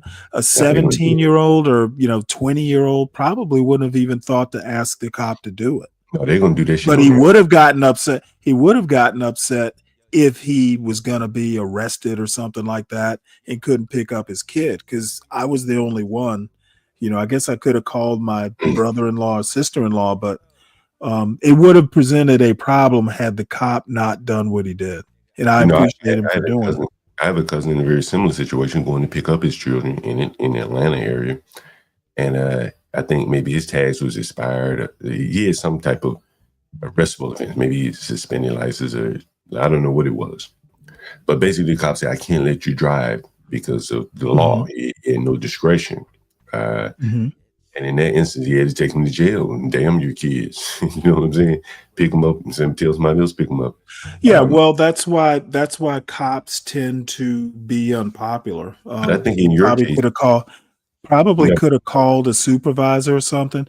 Well, in my case, it's a small town. So I think in your case, what would have happened is I would have gone to the judge. I would have gone to the judge, showed him my tags, and it would have all gone away. Well, I think, but as it turned out, even here in a big city like DC, is that they would have just ran the tags. Say, "Oh, you got tags? Prove it."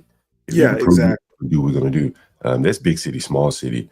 But I think there are situations where the cop has no leeway. Correct. Right. He can't say, "Well, I'll let you just drive around the corner, pick your kids up, and go home." He can't do it once he's made contact with you and identified that you have a problem. I'll tell you a story happened to me.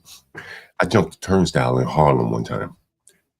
And as soon as I jumped it, the cop came out of nowhere and said, I know you jumped it because I didn't hear your turnstile rotate. And he says, be straight up with me. He said, I don't want to call it in. He said, you got any warrants, anything on you? I said, no.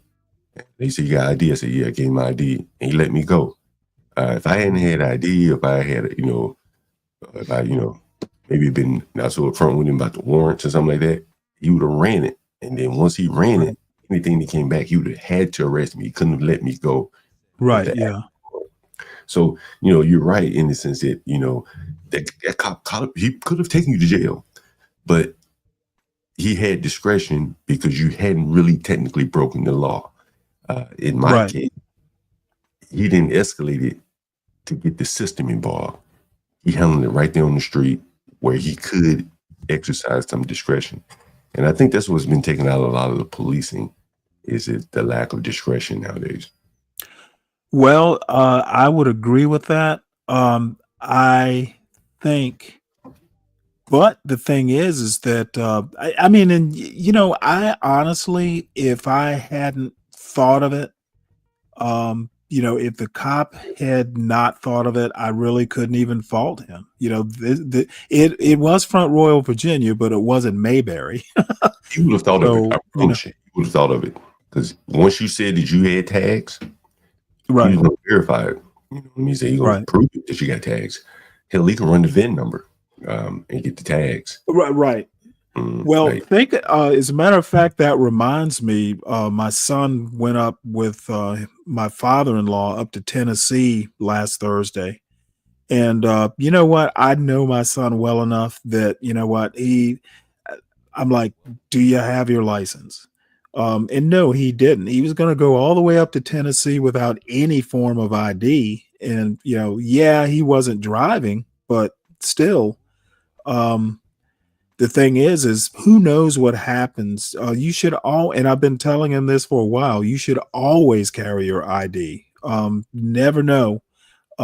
It could be anything, and I don't get into gory details, but it could be that you have a traffic accident and the cops need to identify a body. You should always have your ID. and he needs to get in that habit. But say he, for some reason or another, had a traffic stop, you don't have your ID. He wasn't driving, but you gotta think ahead. You gotta think defensively and critically. And if you have an ID and you're gonna be away from home, I really didn't fuss at him about it, but I probably should have. And now that I think about it, I need to tell him, just what the hell are you doing? If you're gonna be away from town, have your ID. So anyway, that's kind of off the point. So that thing. I wanted to run something past you, Stanley. I don't know if you saw it, man, and I deleted the video by mistake. It was a very impressive black lady we interviewed on the street interviews, not the last time, but the time before that. I don't know if you got a chance to see it. Did you see it? No. I missed. I caught like 5 minutes of yesterday's too. Yeah. Now I saw the part where you were interviewing. What were there, like 5 young girls? One of them was white. Vaguely, yeah. Okay. Shit, I interviewed so many people. I caught a few minutes of that, but I didn't get a chance because my father-in-law was here, and I, really didn't get that much time to do much else. The one before this one was better, man. It was a lady from Bahamas. She sent 2 children off to the Ivy Leagues and a third one off to, college or whatever. Yeah, very impressive young lady, older lady. And she's probably, 50 Yeah, I definitely want to see that. Man, I made a mistake and deleted the damn video, man. It was very impressive, very, very impressive. Columbia. Well, you don't send it to multiple sources? I didn't, and because I was doing it from OBS, and man, I fucked up. I'll tell you later, but deleted off. Oh wait, hold it. You should still. I mean, unless when you do OBS, so you took the original, the OBS file, because it makes like a MP4. So that's what you uploaded. Oh man, it might still. Well, wait, you should have a copy somewhere, either up on YouTube or on your computer. Now, what I did was, we have all those orphan shows in StreamYard. And I deleted it from StreamYard, but I made a mistake and selected the button that said delete on YouTube too. So it went and deleted the YouTube video. Okay, so you don't save a local copy on your computer. Now, the reason why I didn't save it local was because, those long street interviews, I'll of them, right? So I record each interview. So that's why I have the gay guys interview, but I don't have all of the rest of the interviews. Sometimes I forget to just press the button to record because it takes up so much space to record all of those videos if you don't need the. No, I get you. Yeah, so now it's not going to be in the recycle bin because I deleted off the server of StreamYard there. So that was that. But anyway, that was a very impressive interview, man. That one was probably one of the more interesting street interviews that we did that night. That we did, No, I would definitely want to see that. Yo, this one. Was she married? Man. Huh? Oh yeah, I think she probably was married. What she said was her husband was a dentist, orthodontist guy. Oh wow. And she said that he didn't really have business sense, and she had an MBA. She went to Howard as well, so her daughter's like legacy, and so she combined her business and communication skills with his dentist business, and it's like a marriage and a partnership all in one. Was she like the practice manager? I don't know if she was exactly that, but she helped him get his business going and keep it going. They boarded their children, which is interesting. She said they homeschooled for a while, then boarded them. One in Tennessee, I think maybe 2 in Tennessee. Very interesting. Very interesting. Very, very interesting interview. Stanley, you would have enjoyed that one. Yeah, I'm sorry I missed it. In line with yours. Now that's actually something that I'd never considered. I think I don't know. Boarding school. There's Randolph-Macon High School or whatever. Randolph-Macon Academy in Front Royal, Virginia. It's like it's a boarding school with but it's got like the Air Force ROTC, And yeah, that's an actual boarding school. And I don't know that I would actually be able to do that. Just, I boarding asked her school about just that shit. kind of I asked cruel. her about and I said, it took some courage to make a decision like that. All your friends would have been looking at you. And she said, yeah. She said, but she thought it matured her children and got them ready for college and adulthood. She put some thought into it. It was very interesting. And, I enjoyed that interview very well. Man, I wish I hadn't deleted it. Yeah. Nice older lady, middle-aged lady, 50, she probably 55, something like that. I definitely would have been interested in that. Yeah. Daniel Nixon says to check your recycle bin. I don't Now, know things I why. didn't do, and I deleted on StreamYard, and it went out and deleted on YouTube. It was my mistake, man. I made that mistake. Yeah. So That sucks because that was good one, man. yeah. Yeah. Yo, this one guy walked up to me, bro. He was a security guard at this club called Crush. He looked straight like he looked kind of like what's the guy? Bumpkin. And then he says, man, I'm a woman. He said, I'm a trans. He had a full beard, like bulky, like stocky, like bulky. He looked straight like a man, bro. Like wherever they did very, very, very well in terms of transitioning him from a woman to a man. And one of the things, even in yesterday's interviews, Now I have questions about Bumpkin.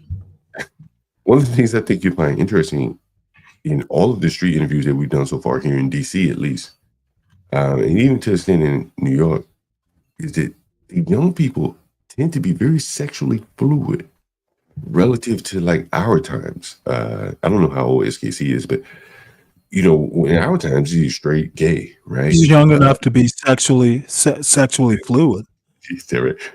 But these young people, they're fluid in their sexuality, where they say, yeah, I've been with men, I've been with women. A guy may say that, and it's not considered like taboo like it would have been in our day.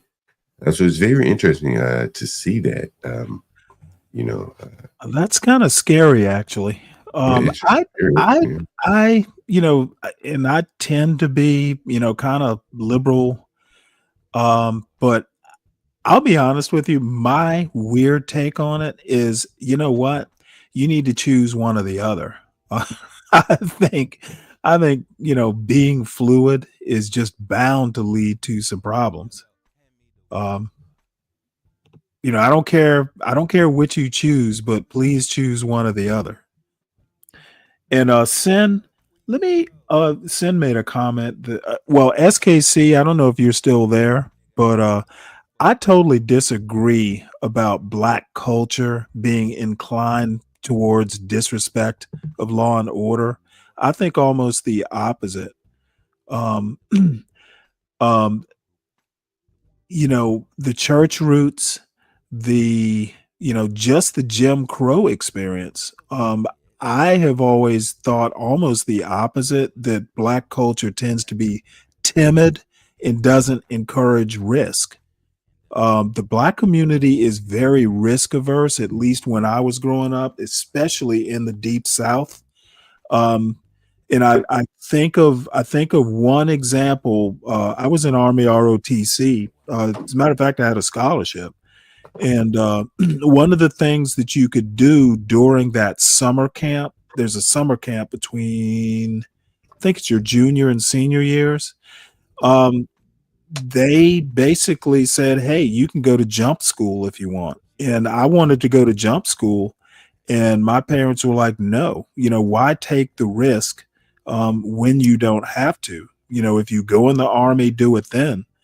And, all my friends were going to jump school. And this is like the jump school, that the 82nd Airborne does. I think it's Fort Benning. Well, So I've always had the impression that, now maybe it was just more local than that, but I've just always thought that in the South, the Black community tends not to like to take risks. And it's manifested in, you've mentioned, government jobs, it'll have a retirement.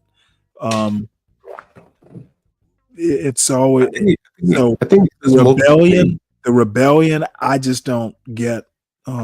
I just don't get that. I think it comes multiple ways. In some ways, the lack of rebellion can hurt you. Get Crack talks about that with the Asians. They tend to be, herd like. On the other hand, the lack of rebellion, saying in my experience, your experience, what you just described, in the Black community is fear of failure. That's where the aversion comes from. I often point to Donald Trump a lot of times. People talk about all the oftentimes when I would talk to Black people, they would talk to, about the businesses that failed as opposed to the businesses that succeeded.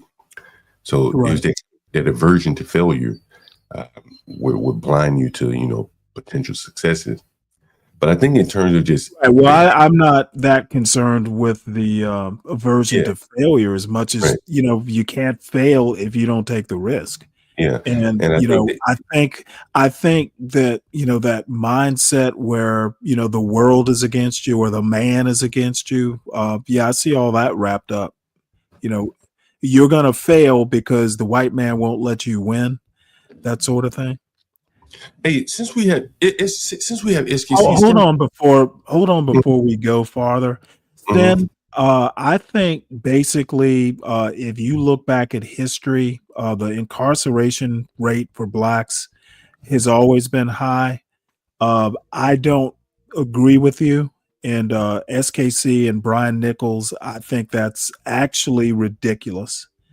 Hey, Stanley, I don't see the two as connected, to be honest. Hey, I didn't mean to take your screen down, Stanley. I wanted to ask you, can I share something with you? You've been in the professional world as well as the government. SKC, same thing. And I wanted to just ask you guys to get your opinion on this text message here, this tweet. It's about the professional world. It's not about race or anything like that, although it may be subcontexted with race. But here's something that I've experienced early on in my career. It took me a while to get out of it. What's the profession? I'm not sure what her profession is, but she's been on her job 2 years here. And take a look at this message. And I want to know what you guys think, because we had an interview yesterday from another Black guy that I thought was very impressive. And I would suggest you guys go out and take a look at it. The guy was a flagger, Stanley. You know what a flagger is, right? No. SKC, you know what a flagger is? Did anyone see this video yesterday? No. Are you talking about in construction? Yeah, he's a flagger, right? And so he said his passion was taking pictures, photography. And so he said that he went to the company that he was being a flagger for, talked to the president and the chairman of the board or whatever, and said, "Hey, man, I've looked at your pictures online, and I think I can make your pictures better." Very assertive. Someone in the audience said, "Yo, that guy took a hell of an initiative. He's just a fucking flagger out on the street." And he said, "Yo, this work is monotonous. It's more or less beneath me. I have a passion for photography." He went to the people who headed his company. You can find it online. And he says, "Hey, man, I think I can improve your pictures.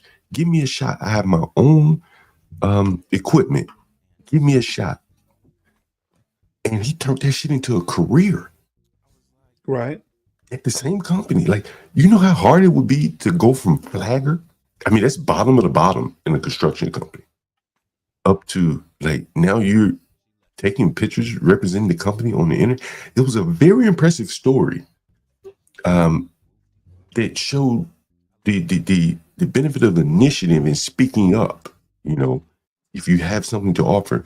And then when I read this tweet here the other day, I'm just curious to know what you guys think about it. She says, "I had a meeting with my supervisor yesterday regarding how quiet, in quotations, I am during team meetings, and if something is wrong with me because I'm too myself/silent in the office. Man, being Black in the office is so stressful, even when you don't even talk." Okay. And she went on to say, I want to get you guys' opinion. Someone says, I don't know why people want you to make your presence known in a work environment. She responded back, exactly. I've been this way since I started here almost 2 years ago. Leave me the fuck alone. As long as I'm doing my work, I don't have to engage and be phony with you folks. Leave me alone. And on went there. And so I'm just curious to know what you guys think. You guys, I'm assuming SKC's worked in an office-like environment somewhere. And Stanley, you have as well. What do you think about this? Yeah. Well, I think the problem is hers, not the company's. Yeah, I agree. I think it's a piss poor attitude, especially when you're working with a team. Yeah, I mean, if you're in the sort of thing like advertising where you're expected to, if they tell you, and I don't know anything about advertising except what I watched on Mad Men. If they say, hey, we need 20 pitches, for the meeting tomorrow morning, have your 20 pitches. But I was in IT and I never talked during meetings unless I had something to say. So and it's the thing, like that's why I asked, what business is she in? Well, whatever business she's in, clearly they're expecting her to say something, right? So they're coming on how quiet she is. Now, I'll give you, I'll make it personal for me. Growing up in the South, it's like, go to work, do your job, don't talk too much. And my mother and old people say, don't let them white people in your business, son. And it would even be like, don't get a brand new car and drive it to work. All kind of little things like that I think makes you somewhat insular on the job. And I think that just doing the job isn't enough in today's time. It's like, are you a good fit? Other things that weigh into, hiring someone and keeping someone along. And she very well could be doing a good job, but at the least she's limiting her future within this company by just being quiet and insular. You bring up something I was having a conversation about a week ago, John. We were going back and forth about there was some people saying there aren't enough certain people in positions of authority in some of the top companies and all of that. And my counter to it was, even if a person has a profound amount of experience and so forth, that doesn't necessarily qualify them to be a leader of other people, right? To be able to guide a team and achieve goals, not personally by what they do, but how they interact with others and motivate them to and teach them to be able to for the entire team to succeed. So I find it interesting that in those type of situations, you may have a person like the woman that you brought up who later on some years pass and they'll say, oh, they keep passing me up for positions of such and such. And it's like, okay, but you never associated yourself with the team to give the people above you an ability to look and see, oh, this is an individual who can help and motivate others and be a good leader. Yeah. I think, when they get passed over and they're looking around, and the fallback is because I'm black, because likely the person that got promoted is white, but there are some other factors that likely played their part in it. I think her manager, supervisor, reaching out to her saying, hey, be a little bit more expressive. And she's saying, what the fuck? I'm just doing my job. Leave me alone. That'll keep you in your job, maybe, but it won't get you to rise up. And, I think it's something that, has been taught to a lot of young black people. Well, let me ask both of you a question, because I find both your attitudes and most of what I'm seeing in the chat is just outright weird. I literally, looking at that, can draw no conclusions other than, just given the information that I've seen, the problem is hers, not the company's. But I can't draw any more conclusions than that. I have no idea what her business is. I have no idea what kind of worker she is. It's a mystery how you can draw all these conclusions. Well, if you juxtapose it with the guy that I don't see the point in juxtaposing, other than it's a waste of time because you'll never know. Okay. Yeah, but anyway, I thought it was a very interesting thought debate there, something to look at, because I think you have to be in today's time. I think it's more than just about doing your work. It's about, being able to get along, being, whatever. Because oftentimes, you may not be just working internally, you may be working with clients. And I remember a lot of times, I've told this, you go to client site and they'd be like, yo, let's go to dinner. It's every night you got to go to dinner. And it's like, damn, like, I only just get back to my room and take a nap, but it's go to bed or just rest. And he's like, no, you got to go to dinner. You got to go to dinner. And there would be some people that didn't want to go. Maybe they were religious objections to drinking and being around people drinking and stuff like that. And, it limits you. And when you juxtapose this woman who's saying, hey, I'm just doing my work being quiet, the guy that was a flagger could have just done his job being quiet, but that wasn't enough for him. And Right. And once again, it is a mystery how all this, there are contrasts, but again, there's really not enough information to even make the comparison. Obviously the flagger was a go-getter who just wasn't happy with his job and wanted to do better. This particular woman, I don't know that she has much self-awareness, but I have no idea what her job is. And Sin 7 Sin, Crystal, I know the Pink Pill show. Crystal, I think two things about this. Number one, it's probably more important for a woman to be seen as kind of sociable than it is for a man. That's kind of just the way it is. Especially in a corporate environment where there are not a lot of women, kind of being standoffish like that. Yeah, they can kind of take it as hostile. Even if I've known white women who were kind of standoffish like that, and the wrong impression would be taken. However, I would not. And I'm not a woman, so maybe I'm a little off base here, but taking advice from Crystal, you do that at your own risk. Because while I enjoy her show and I don't know her personally, the impression, because I've been watching her for several years, actually, I find her just outright weird. I would never. I'd be cautious about taking advice from her, and it's not because she's a divester or anything like that. She just comes off as a little bit unique. I'll put it that way. So would never draw. I would get a second opinion. I'll put it that way. Well, the point I want to make, regardless of how you feel, I don't know anything about Crystal, is that I think that the guy we saw yesterday, as well as the Mexican guy that worked at the dispensary about 2 weeks ago, we did the street interview.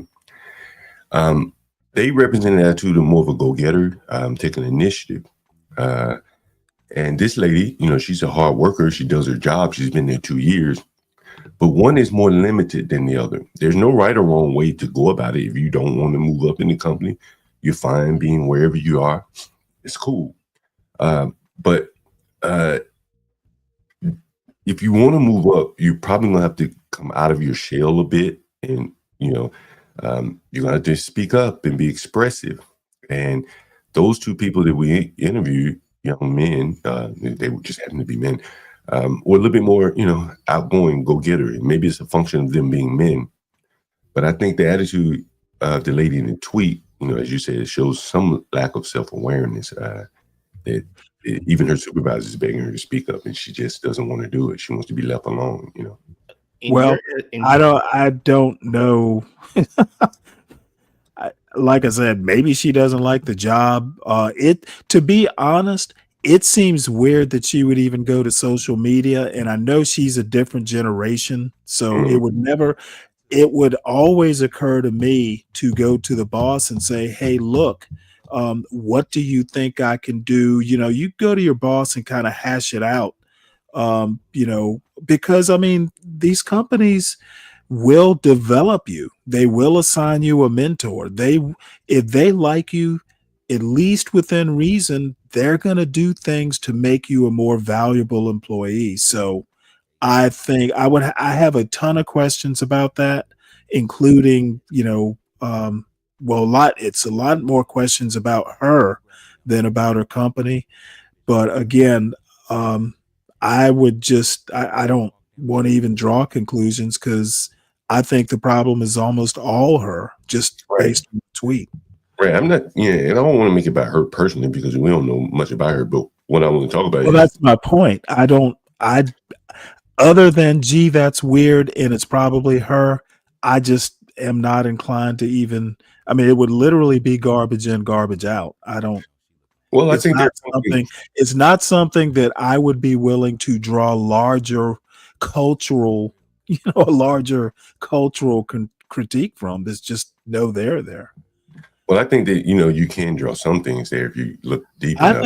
I think if you're an anti-black and you tend to find a lot of problems with black culture, you would be more inclined. I'm not so inclined.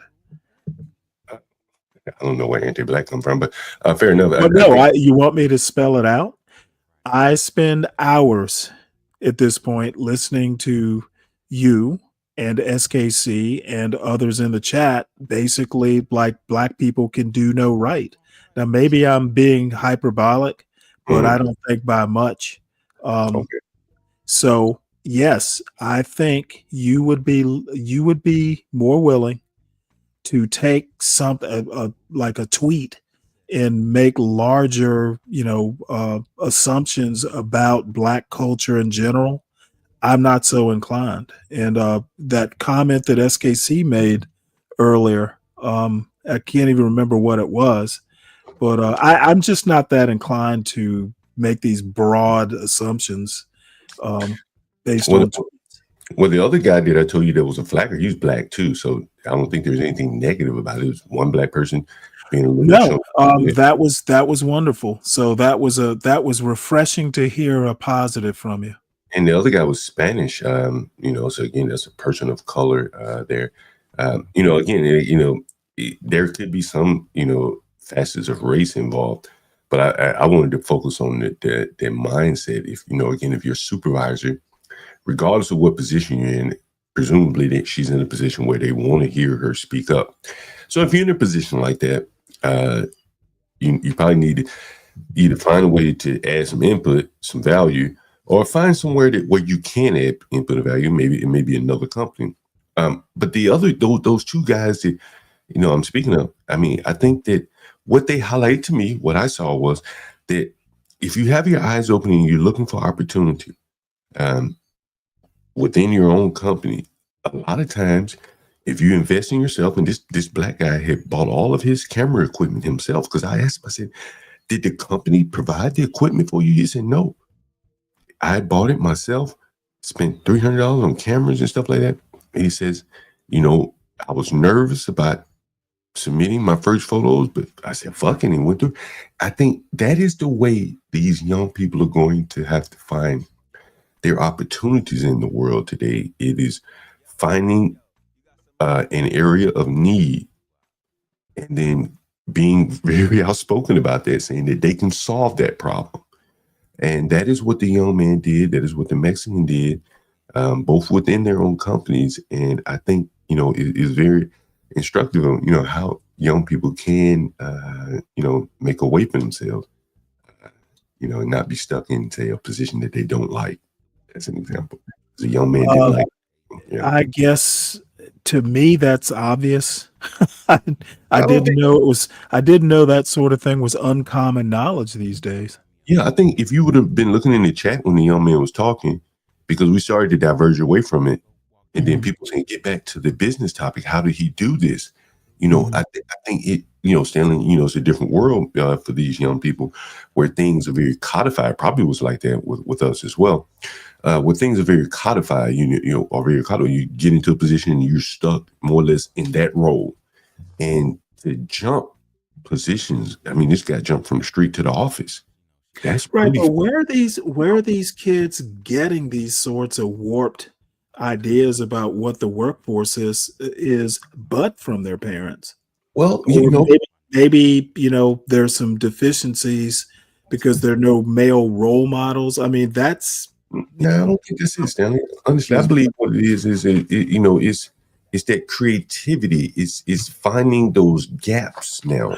Right. And my point is that I had no clue that wasn't kind of like common knowledge. I would think even in a single mother household, at some point in time in their lives, someone would sit down with the kid and say, hey, if you've got ability, don't be shy about it. Don't be overboard with it.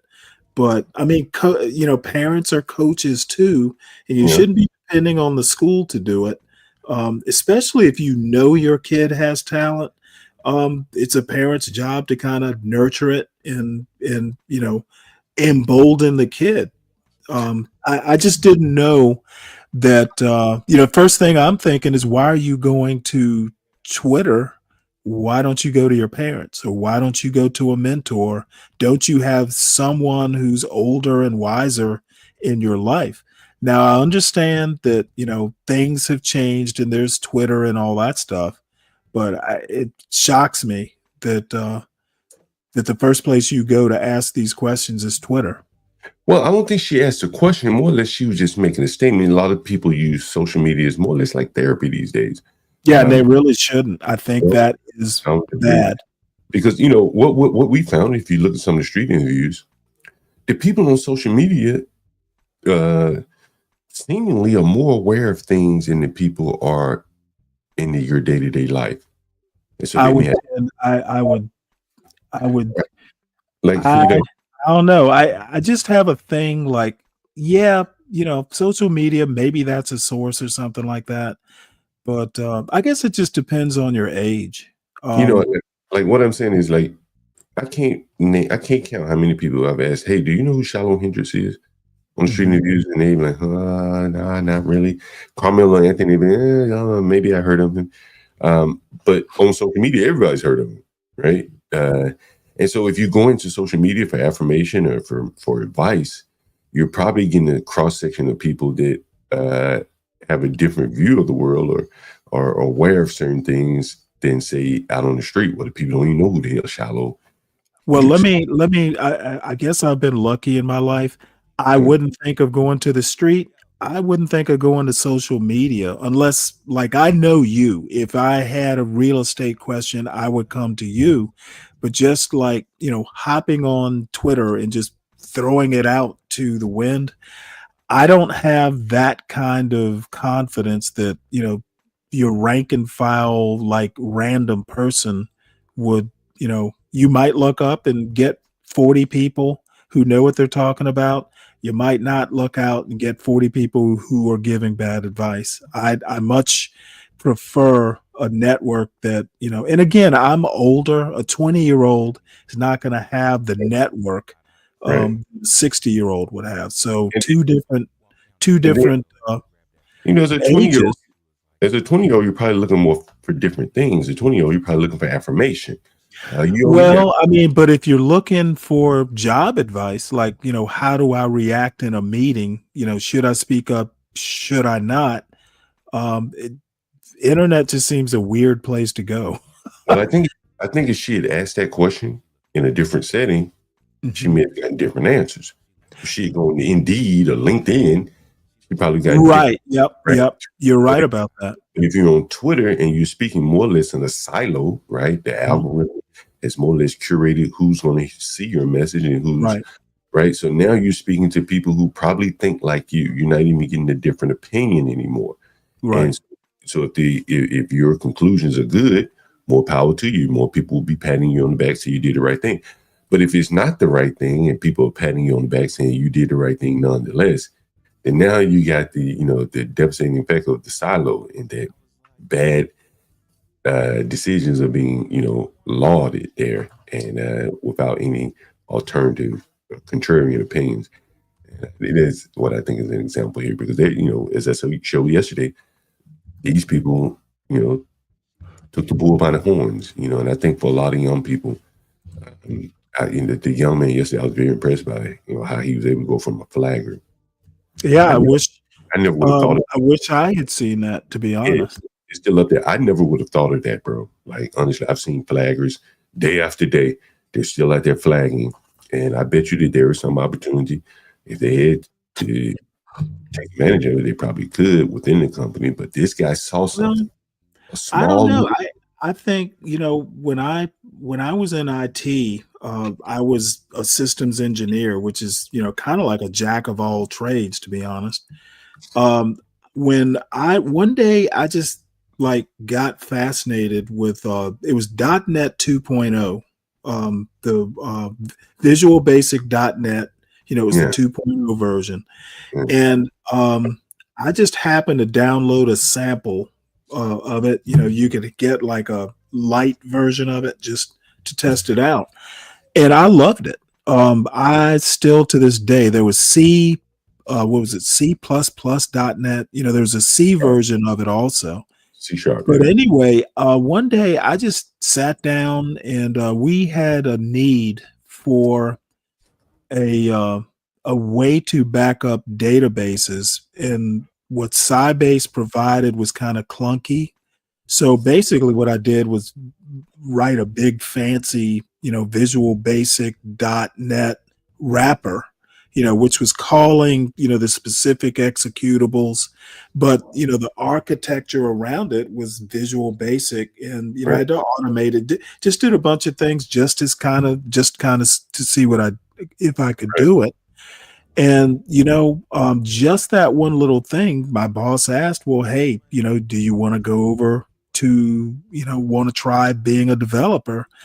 And I kind of got cold feet because I was pretty happy with what I was doing because I wasn't working like extraordinarily long hours, and I don't have the background.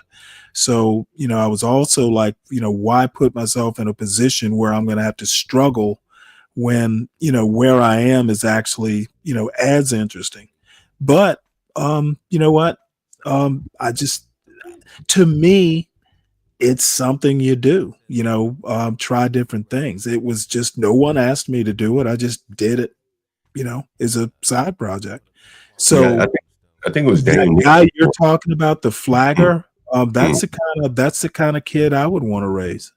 Yeah, I think what Daniel Nixon was talking about, I think I remember him mentioning in the chat was, you know, the word initiative.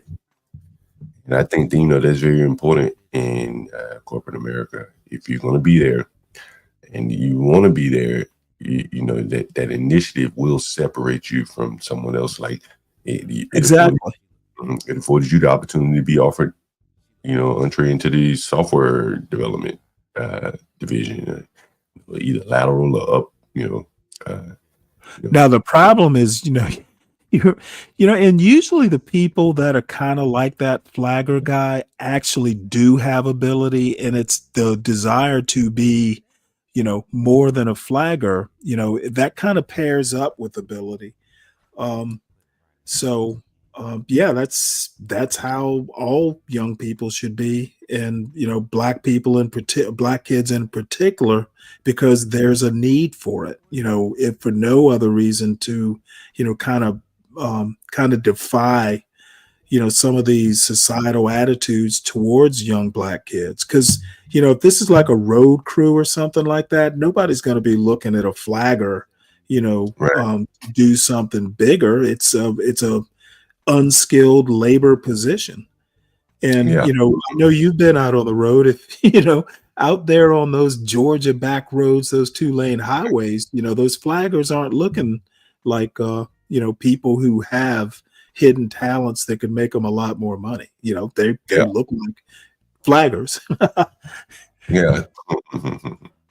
Yeah, no, very interesting. Very interesting. I thought it was very interesting for the young people in the audience feeling like you're stuck in a job or something. You look around your company, there may be other things where, you know, the company is lacking and you may be able to fill that void there. Maybe something you're even more interested in. Speaking of young people in the audience, you know, my audience literally has no one that listens under the age of 35, other than Kelvin, I know is fairly young, and there are a couple other people who pop up overnight that are fairly young. But you know, looking at my YouTube numbers, like literally my audience is like 35 to 55. I'm older than my audience. So I mean, do you have a lot of younger people, you or Portia? I don't pay attention, to be honest with you. Well, yeah, but Portia, for some, maybe it has to be over a threshold to know the under 35s. You know, if there's like 1 or 2 or 3 or 4, it may not Well, I literally looking at my numbers, there's like the under 35 is negligible. I don't know whether, YouTube is that accurate, but yeah, I've just been noticing over the months. So when you said young people, I'm like, well, I was thinking what young people? Well, 35, man, you're still in the workforce and there's still hope. Oh, yeah, yeah, yeah. Well, I'm not saying 35 is old. I'm just, there's nobody fresh out of college that seems to be. I listened to some of the, the young, people on some of the other panels. Yesterday I showed, I can't remember, it must have been Captivity, and his title was, "Should Black people be more like white people?" And I was like, what the fuck are you talking about? Like, just be the best person that you can be. Like, how the fuck do you be white? Like, how the fuck do you, I wouldn't even know where to start. Well, I think they mean culturally. How the fuck do you do that? Well, if you look at somebody like Amy Wax, always comes to mind, and Glenn Lowry too, for that matter. You know who Amy Wax is, right, SKC? Yeah. Oh, sorry. Yeah. She's the professor, the conservative law professor who's constantly in hot water. Yeah, I know Amy Wax. She talks about bourgeois values. So in vernacular, it's being white, but I think they probably mean culturally with the bourgeois value stuff. I'm thinking that's what they mean. Yeah, well, I actually think that it was more or less black people who have made the argument that certain behaviors are more inherently white. Okay, well, they're wrong too. Yeah, Stanley, I think I think Sin 7 is on to something. Well, no, Sin 7, you know what? All I have to say is Sin 7, my response is, well, back in my day, what do you, I mean, back in my day, like my parents, they weren't teaching, like go out and jump out of airplanes, but they weren't talking about being wallflowers either. If you think I'm gaslighting, you're entitled to your opinion, but there's a reason I'm retired at like 55. Okay. It wasn't, hold on, I'm not done yet. It wasn't because I was a wallflower or gaslighting anybody. If you think I'm gaslighting, that's fine. But let me respond. Literally, I got my son into one of the best engineering schools in the country. It wasn't by teaching him to be a wallflower and timid and all that. My results are there. So, but at the same time, though, you just gave an example where you the only one that wrote the script to do the side-based backups. Well, I wasn't. No. I was the only one because I saw a need. Well, you the only one. We have a whole like. You're the only one that saw the need, right? You said that. Well, yeah. Well, you weren't in the department. Well, I mean, we could have waited for the developers to do it. We could always put in a request to do it. No, you could have waited, right? Don't say we. Why would I wait? That's right. You took the initiative. And everybody, but I honestly, him suggesting that I check out development, that's not why I wrote it. I wrote it. It was a side project. B, it was like, gee, this is fascinating. Let's see if I can do it. And here is something that we need. Let's see if I can do it. I wasn't really expecting, promotion or anything out of it. What Sin is saying, like, for you to assume that everybody knows that and acts that way, it comes off as like gaslighting because everybody doesn't know that. Everybody doesn't act that way. They did. Well, I literally said I'm surprised that it's not common knowledge. Okay, fair enough. Yeah. Well, because I mean, now the thing is I'm not always, and I've said this before, I'm not always the best example. I think maybe I'm a little bit, I never, some things that I grew up with were assumed. Okay. No one ever said, hey, will you go to college? It was literally assumed I would because of the type of school I went to and the academic program I was in. Some things were just kind of assumed. No one ever debated it. So I'm not the best example, but I literally use my own name. I literally don't code switch. What do I have to gaslight? I'm proud of what I did, and I don't have to make it up is even better. So I assure you, Sin, I'm not gaslighting, and I get surprised all the time. I'm obviously wrong. It's not common knowledge. But you would think, as much as people complain about the man, and SKC this morning is talking about the the defiance culture and all that stuff, you would think somebody would be working to, like, hey, let's not just be defiant. Let's not even, you know what? I told my son before he went to college, you know what? And this is actually because of what I said earlier about not assuming these cops are like, highly trained and expert and all that stuff.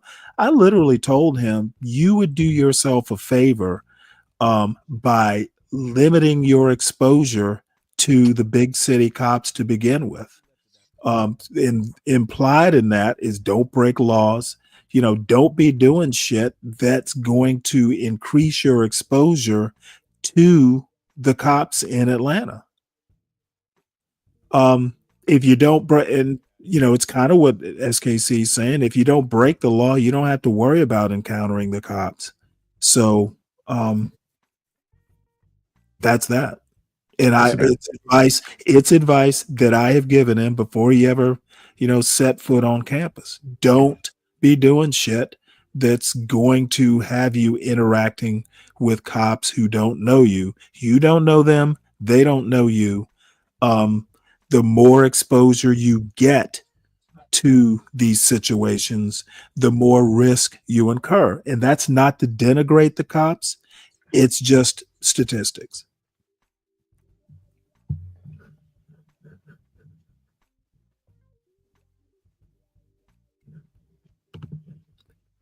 Let's see here. Day 352 of Stanley brags about Stanley. Goddamn right, Gorp. And tomorrow's going to be day 353. Thanks for noticing.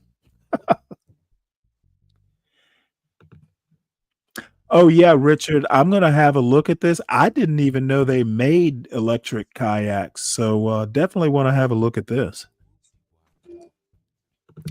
Duck community culture increase. You know what? Gorp, why wouldn't I brag? I mean, if it comes off as bragging, it comes off as bragging, but you know what? This shit is real. And really, is it bragging, or am I just saying, if I can do it, anybody can do it? I'm not that special. I'm not that smart. If I can do it, you can do it. Don't look at it as bragging. Look at it as shit. If that idiot can do it, surely I can do it. So again, a lot of life is context, son. Yeah, I think the thing is, man, there was just don't get offended. Thank you, Portia. There was a story about Donald Trump told once, and it was about some guy in Levittown. Mm-hmm. And I guess during Trump's childhood, Levitt was a big guy. He was on top of the world. Mm-hmm. And at some point, he hit a skid in life, and I guess Donald Trump had met him, when he was on the downside of his life, and he said to Donald Trump, Trump asked him, he said, "What happened, Mr. Levitt?" And Mr. Levitt apparently responded to Trump, saying, "I lost my mojo, son." And he said, when you lose it, it's hard to get it back. Mm-hmm. And it's one of the things that, I've shown the Jim Brown clip here over the years. Not over the years, we only been here a year. But over the year, I think it's one of those things, where when you kind of laud your success, man, people will be rooting for your downfall even harder. It's like the energy they could be spending and not even paying you any attention, maybe rooting against someone else. Now they come out and root hard as a motherfucker for you, against you, and it's, for some people, it's inspiration, no doubt. Do you have that article or clip? Because I'd be interested in seeing it actually. Oh yeah, let me see if I can find it. Because here's the deal. I mean, Levittown is infamous for basically being the destination of white flight, and for the longest time, they had the covenants where black people couldn't move in. So I'm kind of wondering, because I would imagine he got a really bad reputation for that kind of thing. I'm wondering if that's part of the mojo he lost. You know, he fell out of favor because there were racial covenants. Oh, yeah, I'm not sure. But I think just Levittown is infamous. Yeah, I think he's all out throughout Pennsylvania and some parts of New York. The speech was at the University of Alabama. Yeah, I'll put it up on the screen here. I'm sure I have a video of it. I'll look it up and I'll find it for you. And he recalled the sad end to the career of William J. Levitt. I'll put it up on the screen. I think the same Levitt is in Levittown. Yeah, it was Levittown. I'll put it up on the screen. Let me take yours down. So I'll put this up here. And I'll find the speech at some point. In the commencement address at the University of Alabama, so it will be on the video somewhere. Trump recalled the sad end to the career of William J. Levitt, Levittown's builder, and apparent warning to the graduates about losing life's momentum. In recent years, too many of our young people have really been taught to think of themselves as victims and blame people and be angry. But in America, we reject that idea, blah, blah, blah. And he went on to talk about Levitt. So let me tell you a little story about Levitt. Here's a copy of the Levitt family portrait here. Anyway, so I'll find it. Yeah. He actually sold the company for $92 million, moved to the south of France, and built the world's biggest yacht. He was 60 and he retired, lost his momentum. Okay, so he didn't do poorly, but he lost his momentum to keep going on there. And let's see if I can find that. Trump University. Alabama. Huh. Beach.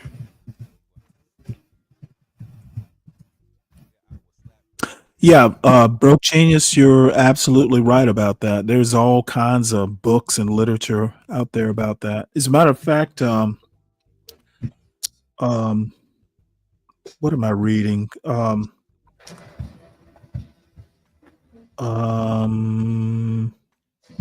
just read a book about the Great Migration, and I can't think of the name of it, but it gets really deep into. There's a book by Charles Blow. He is gone from the New York Times now, but he actually lives in Atlanta. He wrote a book called "The Devil You Know." And I meant to I'm going to do a short video about that book. He is one of the few black influencers. And I mean, he is like maybe 10 years younger. So he's older.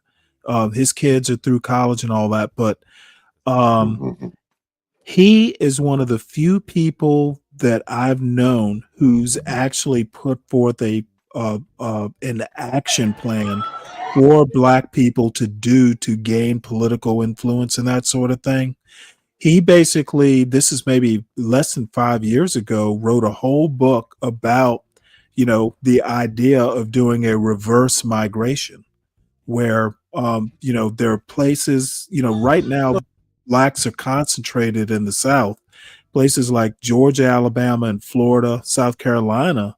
A reverse migration basically builds up the population, especially in Georgia, where you get 4 or 5 states, influential states, that blacks can basically build a political base from.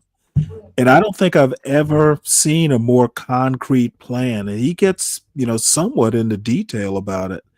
And he gets in deep about the Great Migration from the South to the northern cities.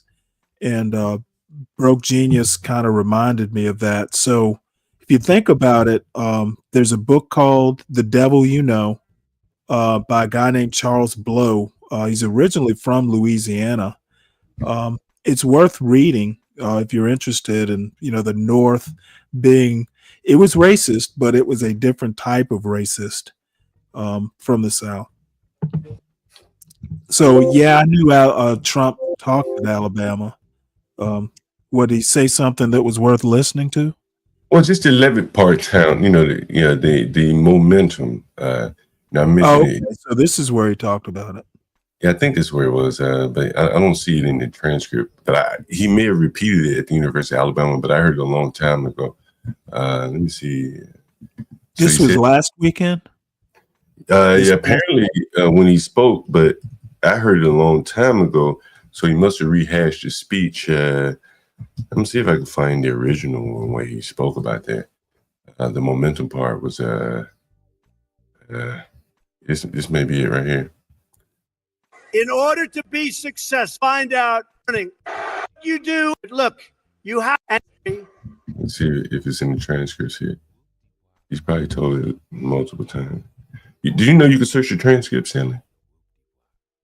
Yeah, I knew or know, but I never do it. But in order to be successful, those timestamps are handy. Yeah, here it is. Successful, and you people are well on the road to success. You have to find out what makes you excited, what makes you want to get up each morning and go to work. You have to find it.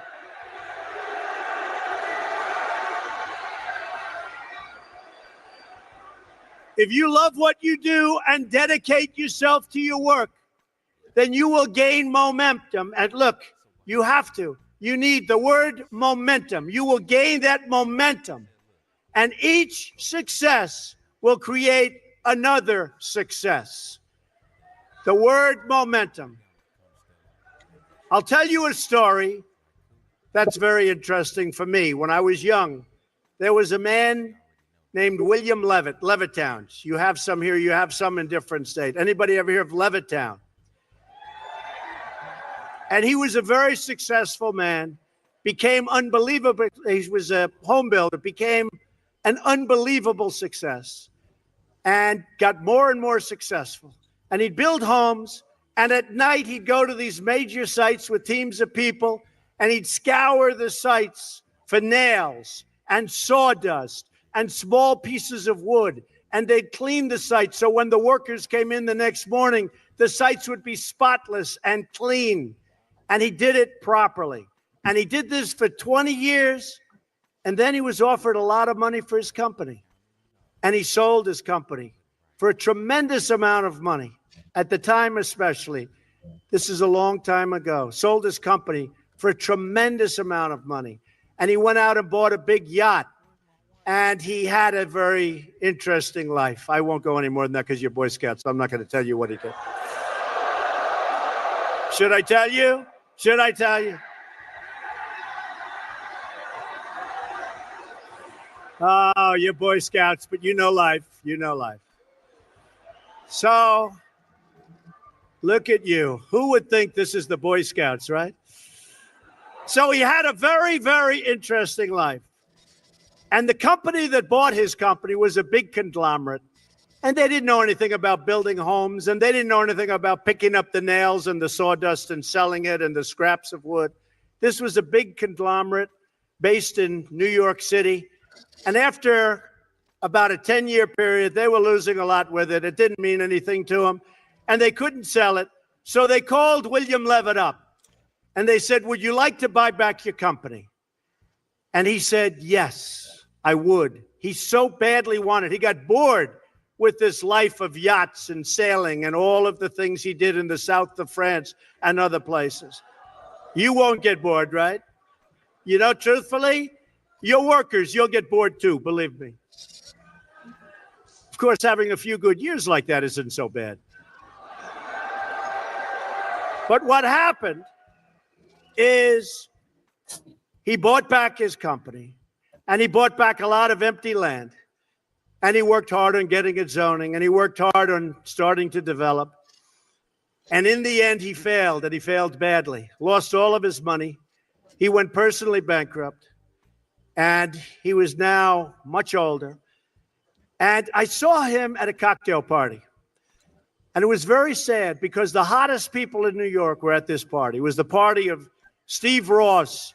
Steve Ross, who was one of the great people, he came up and discovered, really founded Time Warner. And he was a great guy. He had a lot of successful people at the party. And I was doing well, so I got invited to the party. I was very young. And I go in, but I'm in the real estate business. And I see 100 people, some of whom I recognize, and they're big in the entertainment business. And I see sitting in the corner was a little old man who was all by himself. Nobody was talking to him. I immediately recognized that that man was the once great William Levitt of Levittown. And I immediately went over. I wanted to talk to him more than the Hollywood show business communications people.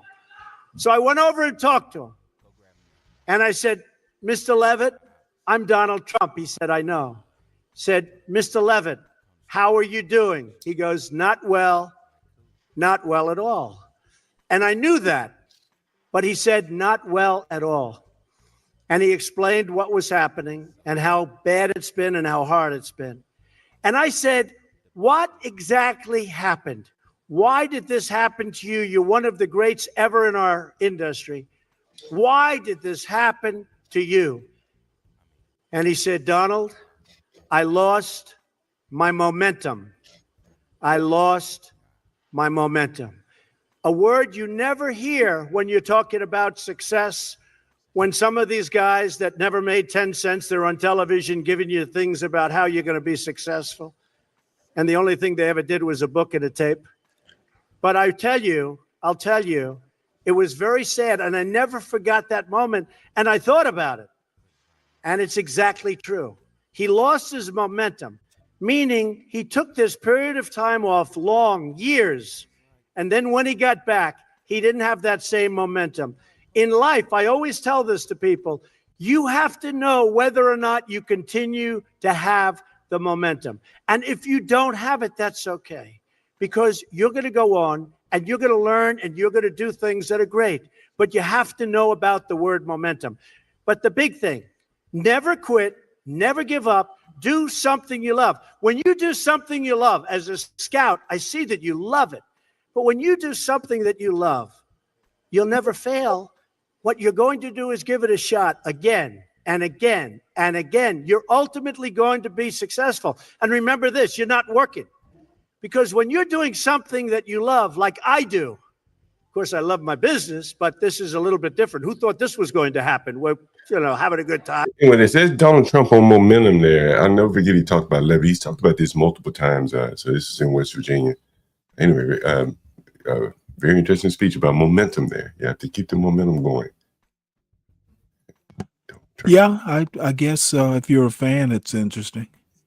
Well, it's in life. It's not about politics. Okay, Donald Trump had a silver spoon growing up. I don't want to hear about a man who started out with momentum talk about momentum. I don't get as impressed with Donald Trump as some people do.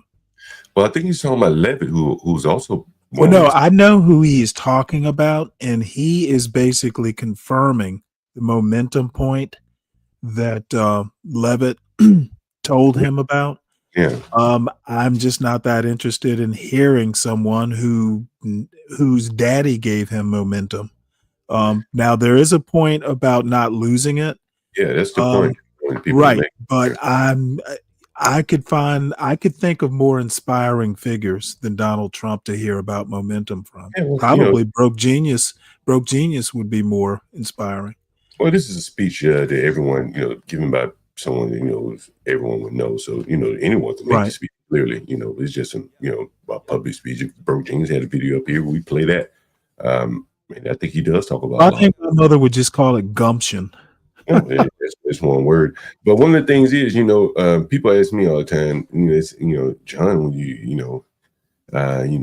you work every day, when you're gonna take a day off, and it's like, while I have that momentum, man, I can't let it go. At some point, I won't be able to work 7 days. Right, and all I'm saying, I'm not discounting his point. Yeah. I'm just saying I would rather hear it from someone else. I'm not a Donald Trump fan. I don't think. And Latinos impressed that he took 1 million and turned it into 1 billion. My point is he didn't turn 0 into a billion. Some people have. He turned 1 million into a billion. Well, yeah, Less I'm not. impressive to a Well, I'm not. peon like me. And Well, I'm no, not. I Yeah, don't. Let me talk to Latino here. I don't hate Donald Trump. I just don't admire him as much as someone who might have started out from a a lower station in life. And frankly, as president, I don't like his method. So if you love him, you love him. I don't hate him. I just, I knew he was talking at Alabama at some point. I wasn't motivated enough to put it on my calendar. Oh, yeah, this is West Virginia. This looks like 7 years ago. I think, yeah, 7 years. Oh, okay. Yeah, I know he was talking at Alabama. Yeah, he may have rehashed some of the same speech there. That's the thing. Again, I don't think anything political was spoken there. You could abstract that out, put anyone up there saying the same thing. But the point was that I wanted to impress upon to the people was about Levittown. You can fly high one day and then boom, Well, I'm going to say that, part of the seeds of his losing momentum was basically creating a segregated community in a time when America was starting to move away from, segregation.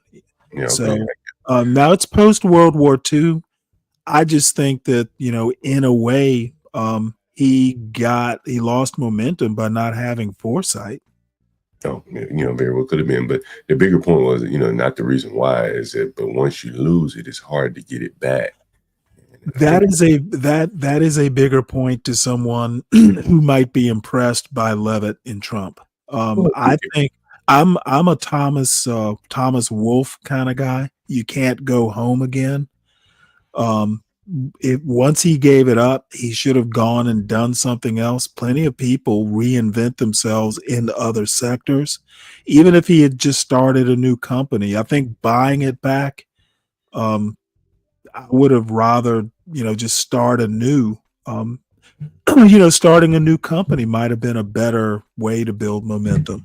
And I think that's part of the thing is that he didn't have the big the momentum to start a new company. Mm-hmm. He took the route of buying his company back, but he didn't have the momentum again to go through all the rigmarole, the zoning and the things like that, bro. I think about that all the time, bro. Like, honestly, how much longer can I deal with, this bullshit I deal with before I run out of the momentum? People ask me all the time, hey, John, how the fuck do you do this? And, at some point, I'll probably run out of momentum too.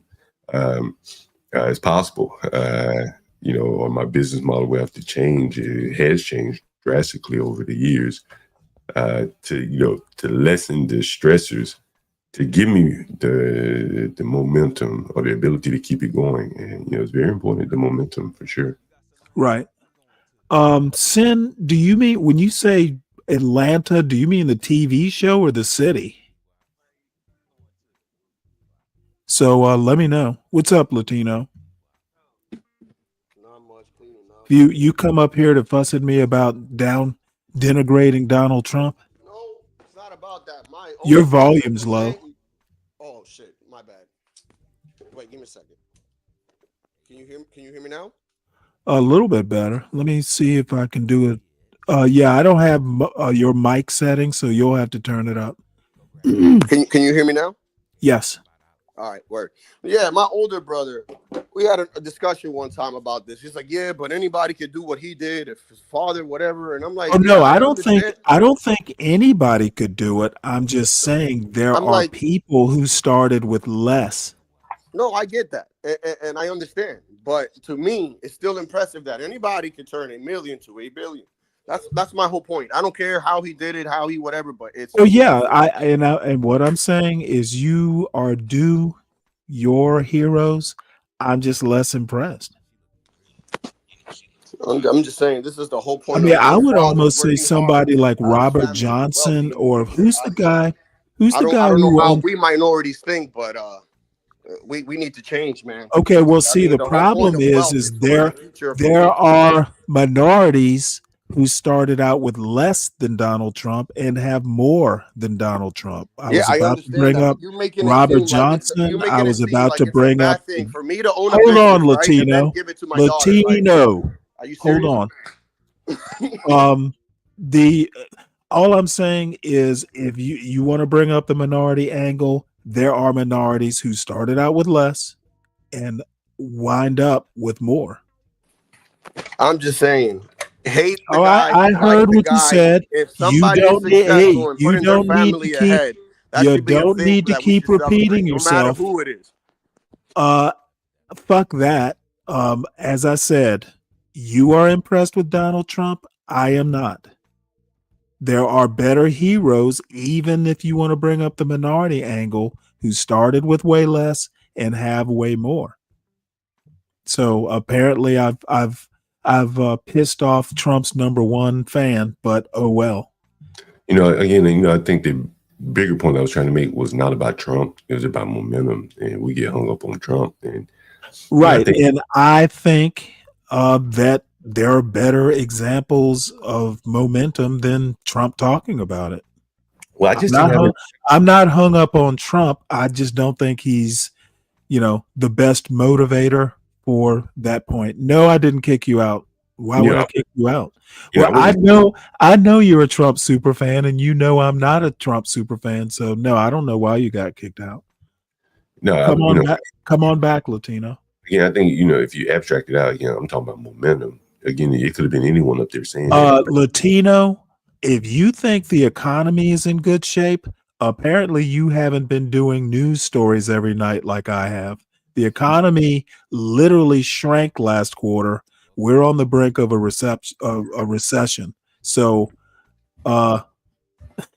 you may think recession's is a good economy. Not many people share that viewpoint. Sorry, John. Oh no, I was just saying, people. And I think it's part of the problem in America today. People are so polarized that you start out. I was just more or less talking about momentum. As I said, it could have been anyone. It could have been Robert Johnson. If they were clipping him, you should play that about momentum. But I think it was a very good analogy or example because these are very well known people. Everyone knows Levitt. Everyone knows Trump. Like him or dislike him, whatever their reasons were. But the momentum is a big thing, and you have to have that, and you have to have it. Partly, you need to be doing something that you enjoy every day that gets you up out of bed, as opposed to begrudgingly. And I think that's what I was trying to get across there. That's more or less why I stopped once he started talking about him being president. Because I didn't want to get anyone to get sidetracked on the presidential or the politics aspect of it. I was never a Trump fan before he was president. I've literally never watched The Apprentice. Yeah, I mean, he's had a long life. Yeah, well, I mean, everybody knows who he is. He kind of lost me with that Central Park 5 thing, to be honest. Yeah. Latino, I'm going to drop something in the chat. I did a story earlier about Walmart basically saying that they were going to have to probably pass on the cost of these of the China tariffs to the consumer. And Donald Trump's attitude was, you guys need to eat it, which to me is outrageous. A president telling a business that they need to eat the cost of something he created with these tariffs. I thought that was just egregious. So here is how good your economy is, Latino. Trump is telling Walmart, if you're going to raise prices, you guys have to cut into your bottom line. That is not a good economy. What's interesting about the whole Walmart thing is that for years and years, Walmart has been accused of basically subsidizing their labor force with welfare. Many of their employees were accused of being on welfare and stuff like that. And that's how people have criticized it for being so profitable. I kind of disagree with that. I think criticism was not only that, but the Army. I know for a fact that some of the lower, like like E1s, E2s, E3s. But the thing is these E1s will take on expenses that, someone who's 19, 18, 19, 20 shouldn't be taking on. Like, I had this one kid who worked for me. He was a radioman. He was maybe an E2, E3. This guy was married with 2 kids. And I'm like, you know what? You're going to need welfare. There's no way you can do everything you need on an E2 salary. And the Navy kind of doesn't expect you to be married that early. A lot of these 18 and 19-year-olds literally save money because they live on the ship. When it's in port, you can save a lot of money in the Navy, but you can't be having 2 and 3 kids, at 19. You're not going to be able to do it on that salary. There's a time and place for everything, for sure. Right. And you're gone so much when you're, It's like being a truck driver, you get there. Yeah. Mm-hmm. The guy that got his feet bitten off at my house. I told you the story about the pit bulls attacked the guy. He was in the military. He had a girlfriend, and they were trying to basically get some money from the government, I guess, for housing, but live cheaply, like in my house. One of them the guy was going to be living in my house. I guess the lady was living on base or something like that. Right. And just unfortunately, on the day he was moving in, he's attacked by the dogs. Hey, I just saw a headline here. Live, Senator Ossoff of Georgia blames out-of-state corporate landlords for Georgia housing crisis. Coming out of Fox 5 Atlanta there. Well, might as well put it up. I've heard of the housing crisis. I did just see a story. There was a shooting in Macon, which I think maybe for ground news, I have local stories or something selected. Let me see if I can find Ossoff speaking here. Let me see what they're saying. It's simply been covered over. Even so, as mentioned, I was charged $96 for yard maintenance, a charge that Invitation Homes local offices said they would remove from my ledger, which they eventually did after almost a dozen phone calls and emails. The stress of trying to get in contact to their multiple offices. Oh, John, you know what though? I actually do know about this. A $35 HOA. And I'll tell you why once this is done. I'm going to put it on Ossoff. I see he's here. I think it's him. Is there a housing crisis in Georgia? I wasn't aware of that. Well, it's not a housing crisis as in a housing, like we don't need more houses. I have 2 houses in my neighborhood. I've got a really long driveway, but right across the street, there's a corner house, well, almost a corner house, and the house next to it are corporate owned. So they rent those houses out.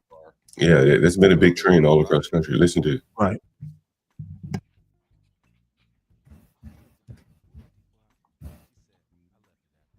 Let's see what he's saying. WSB, do you mind if I reposition you slightly? That's been a big topic though.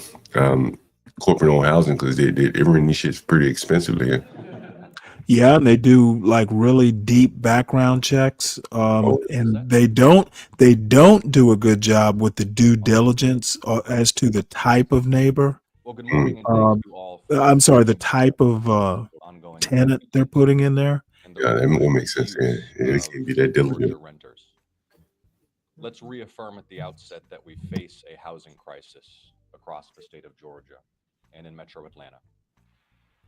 Rents are too high, home prices are too high. And so earlier this year, I launched an investigation into this housing crisis. And an oversight event last week revealed the latest data from a Georgia State University study, which shows that large out-of-state companies now reportedly own 30% of all single-family rental homes in Metro Atlanta. Let me restate that from this Georgia State University study. Large out-of-state companies now reportedly owning 30% of all single-family rental homes. in Metro Atlanta. That's up from 25% previously reported by the Government Accountability Office last year. Georgia families have reported to my office that they're being squeezed out of the housing market as large companies buy up Georgia homes in bulk and drive up home prices. And then the very same families who are priced out of the housing market because it is so dominated by these I'll be right back, John. are forced to rent from these same companies, who in some neighborhoods own more than 90% of single-family rental homes. To date, as part of this investigation, my staff has interviewed more than 160 witnesses and sources, including housing policy experts, local officials, realtors, attorneys, renters, and prospective home buyers. And we have received many reports of mistreatment and abuse of renters by these large out-of-state corporate landlords, who again, according to this Georgia State University study, now own nearly 1 in 3 single-family rental homes in Metro Atlanta. Georgians have reported to my office being charged undisclosed junk fees, being charged for maintenance and repairs, which common decency and common sense should be covered by the property owner, being charged arbitrarily higher rents, and having their security deposits withheld without justification. Georgians have reported to my office that when they call their landlords to report erroneous charges or mysterious fees or maintenance requirements, nobody answers the phone. And in some cases, instead, they receive eviction notices. Georgia families have further reported to my office living in dangerous conditions for extended periods of time without attention or repair from their landlords. We've heard from Georgians who have tried for months and even years to have their heating, stoves, plumbing, or fallen ceilings repaired. Some of these Georgians took extraordinary, desperate measures, even risking eviction, just to get somebody on the line, just to get their landlord to respond. Today we'll learn. People are saying volume is low. Is the volume low in this video here? Yeah, it is a little low. Yeah, well, basically, I guess he's talking about it. I don't know why his mic is so low. It looked like he repositioned it, but basically, He did. Yeah, people are finding housing hard to find, stuff like that. Substandard housing, blah blah blah. You see? Well, for people who own houses, you get all kinds of calls. I mean, they're wanting, they're doing advertisements, they're putting leaflets in mailboxes, they're cold calling. Hey, do you want to sell your house? And they're offering some pretty decent prices. Yeah, I would imagine that part of this is due to, they're sitting on a lot of low interest rate money. Yep. Interest rates have been so low so long that, they're sitting on low rates. Buyers are having a hard time, with higher rates. So they're in the pole position here. Very interesting. Landlords. Let's see if we can get it louder. Who rent and she who have been mistreated by large out-of-state corporate landlords. We'll also hear from 2 residents of single. So he's just basically about to introduce this lady here who's about to speak. My clients are preschool teachers, ministers, lunch ladies, bank clerks, foster moms, IT support folks. When they looked for an affordable Is she a realtor? for their work or their kids' school, I think this lady is an they attorney. found that only a few companies owned most of the Man, rentals. she's If they nice. wanted a house Yeah, with a I yard like that hair. in the right school district, they were forced to rent from one of these big out-of-state rental companies. You notice she said one thing there. It's one of the things I keep harping on. You listen here, what she said. If they wanted a house with a yard in the right school district, In the right school district, that matters so much to property where people are willing to live. they were forced to rent from one of these big out-of-state rental companies. As landlords, these companies prioritize profit over my clients' safety. Their business model is to quickly purchase single-family homes, do a cursory inspection, rent the homes out as fast as possible, and squeeze families for rent and fees until they're evicted or move out. and then the process repeats. As a result, the houses are not properly inspected or adequately repaired before they're put on the rental market. The companies will make cosmetic fixes like a fresh coat of paint to make the houses look good for photos or for walkthroughs. But when my clients move in, they often discover gas leaks, a septic system that's backing up into the house, sewage lines full of tree roots, termite damage, or water pouring in from the plumbing or from a roof that leaks. In my experience representing tenants, big corporate landlords often own thousands of houses in Georgia, but have only a handful of employees here, or none at all. Some of these companies outsource the oversight of repairs and maintenance to contractors overseas. So the person responsible for making sure that the hot water heater was safely repaired may have never set foot in the US, much less in that rental house. The companies prioritize getting the cheapest bids for repairs. My clients miss days of work as different vendors show up at their homes, take pictures, make estimates, and fail to repair the problem. These companies save thousands of dollars on labor because they force my clients to coordinate the maintenance and sometimes even to do the repairs themselves. Now, we're not talking about leaving work a little early to meet the plumber. We are talking about families using up all of their PTO and days off for the year so that the landlord can get the cheapest bid. Sometimes my clients lose their jobs because they can't work from home in a sewage flood or miss any more days of work waiting for repairs. When work is done, these companies usually don't inspect to make sure it was done correctly. They leave that to the tenants as well. Tenants with no expertise in home repairs have to hope that the gas leak was fixed or that their stove is now safe to use. Under Georgia law, the landlord is responsible for maintenance and repairs. But these big corporate landlords will threaten tenants with fines and even eviction if the tenant doesn't do that work for them. And they don't just cut corners on maintenance. Many of them have no system to verify that late fees and charges are correct. I haven't heard all this. I heard the first part where she was talking about, they slap paint on it and things like that. The thing is, if they just did this base level of repairs, then one could say the homeowner could have done it. You know what I'm saying? Now, if there were gas leaks or something like that, what she's also mentioned, then gas leaks just don't spring up overnight. These people were probably living with the gas leak, ignored it, couldn't fix it, and now they just got to sell the house and probably took it at a discount, sold it at a discount. I think, I've said all along, man, home ownership isn't for everybody. Right. Well, she was talking about people having to spend time spending, personal PTO time to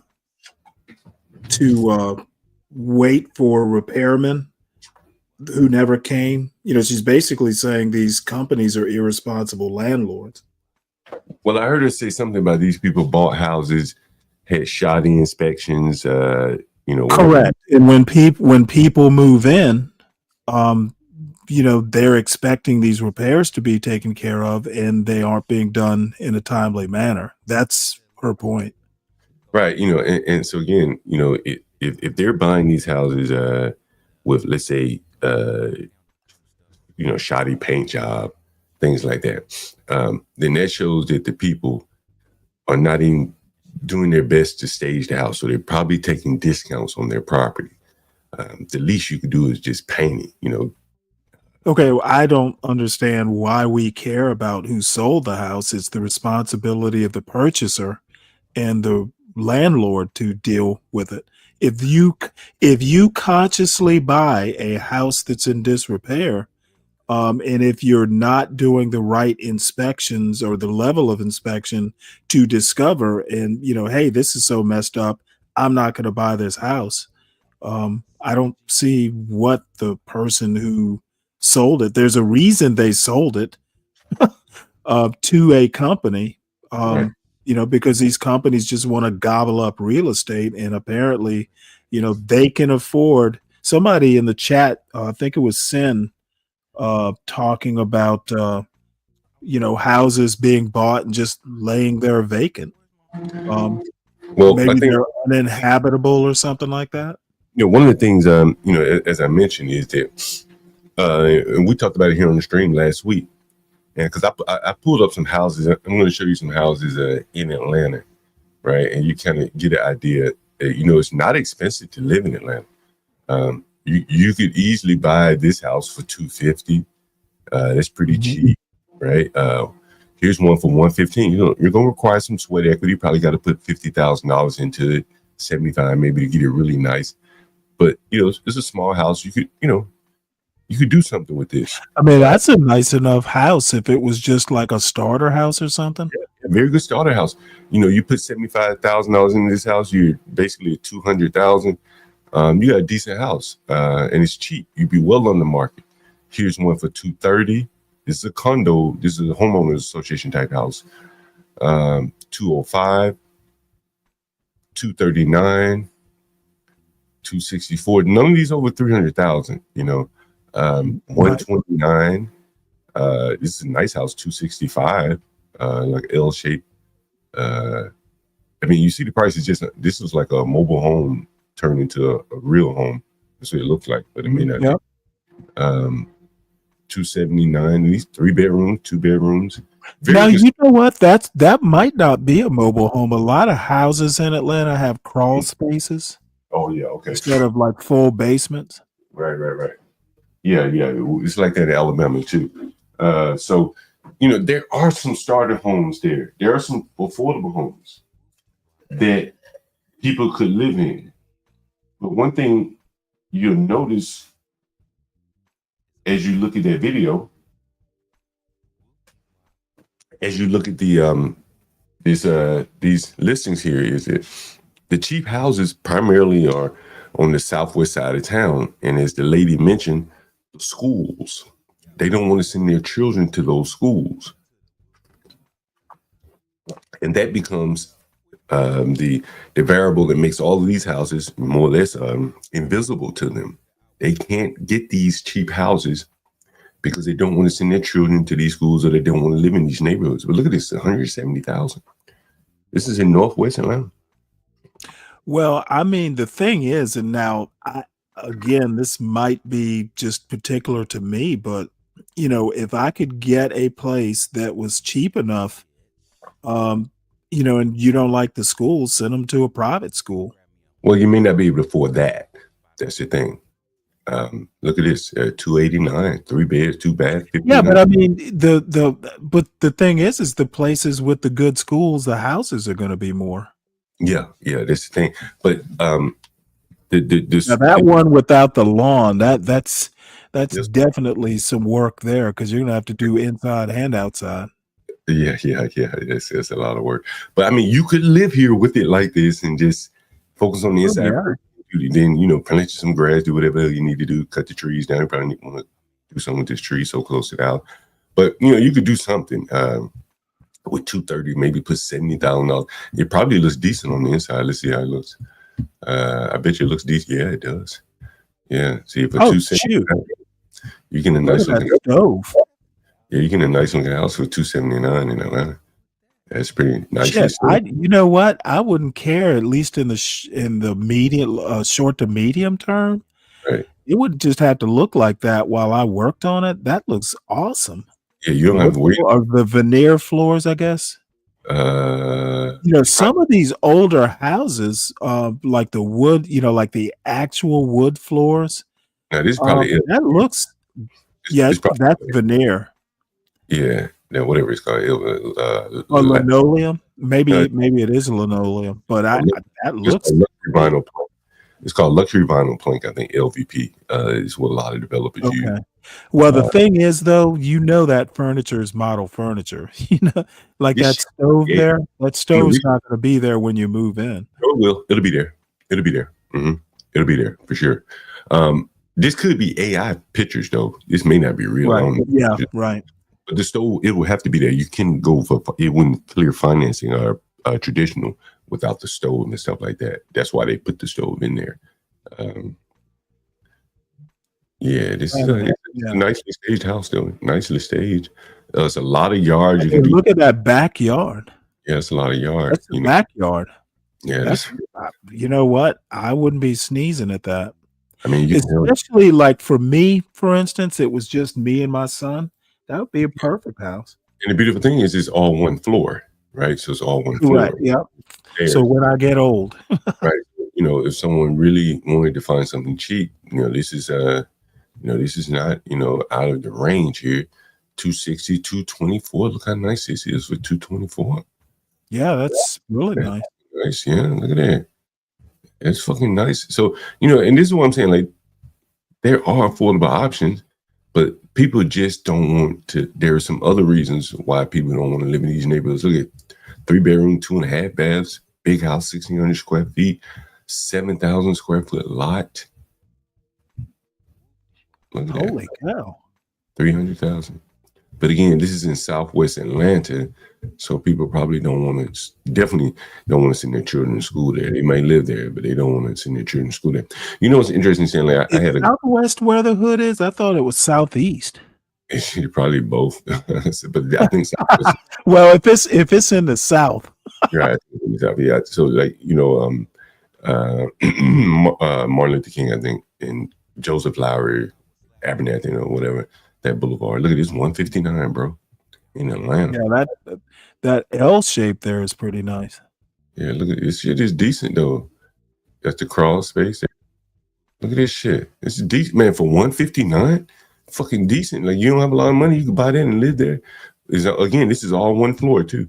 Look, is it already prepared? I mean, you probably need to do some cosmetic work. Where is this? This is in Atlanta. I don't see any. I don't see any roof. 50? Jesus I don't Christ. see any roof damage, right? Like, I don't see any roof damage. I don't see any falling. I mean, even then at 150, like, you could get a roof for like what, 10, 15 grand?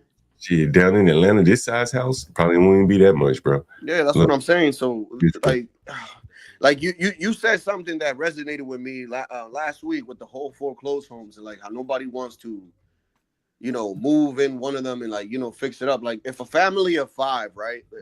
Forget about the race. Just a family of 5 could buy a foreclosed home, and between all 5 of them, they could fix that home in less than 2 years.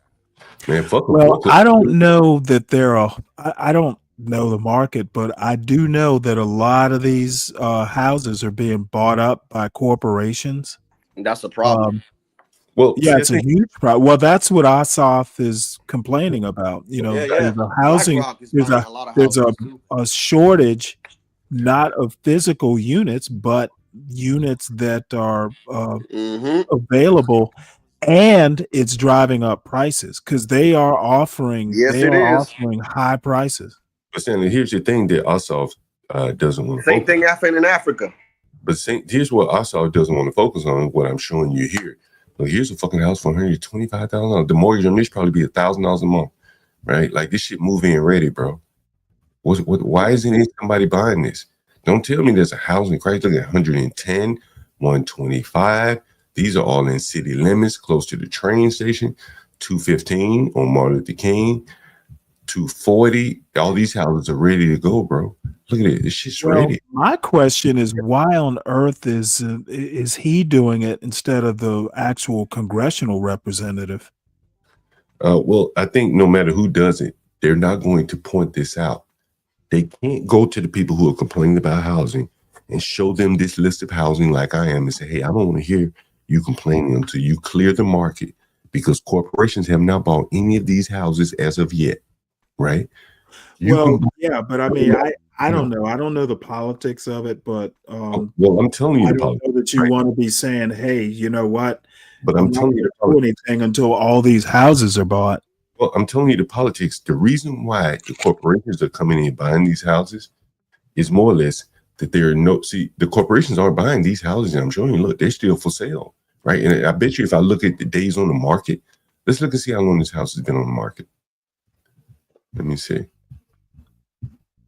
This one's new. So this is a new one. So corporations haven't bought this one yet. No one's bought this yet. Let's see how many days this one's been on the market.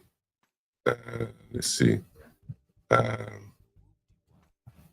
This has been on the market 11 days. So the corps haven't bought this one yet. They've had plenty of opportunity. Let's take a look at some more. This one right here, 224. This one's been on the market for 12 days. Again, you know, there are some opportunities. You can see that the corporations aren't snatching them up the first day that they come available. Well, yeah, that's probably a part of town though, that, you know, doesn't make sense for them to buy, because that's on the way over, you know, on the far side of town. Like the next biggest town on that side of town isn't going to be Macon. It's going to be Greenville, which is shit. Greenville's like 2 or 3 hours away, if I recall, because I used to live in Greenville. But these people are in Atlanta. They're in Atlanta. You guys don't think? Well, yeah, but that side of town, in my opinion, now again, I'm, you know, I don't know Atlanta that well, but to me, it's the far side of town. It's more difficult. It's more difficult to get to places like Chattanooga and Mobile.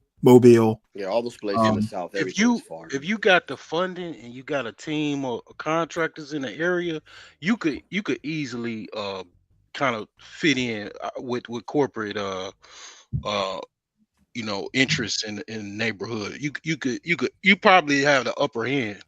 Bro, I'm telling you, there's certain houses.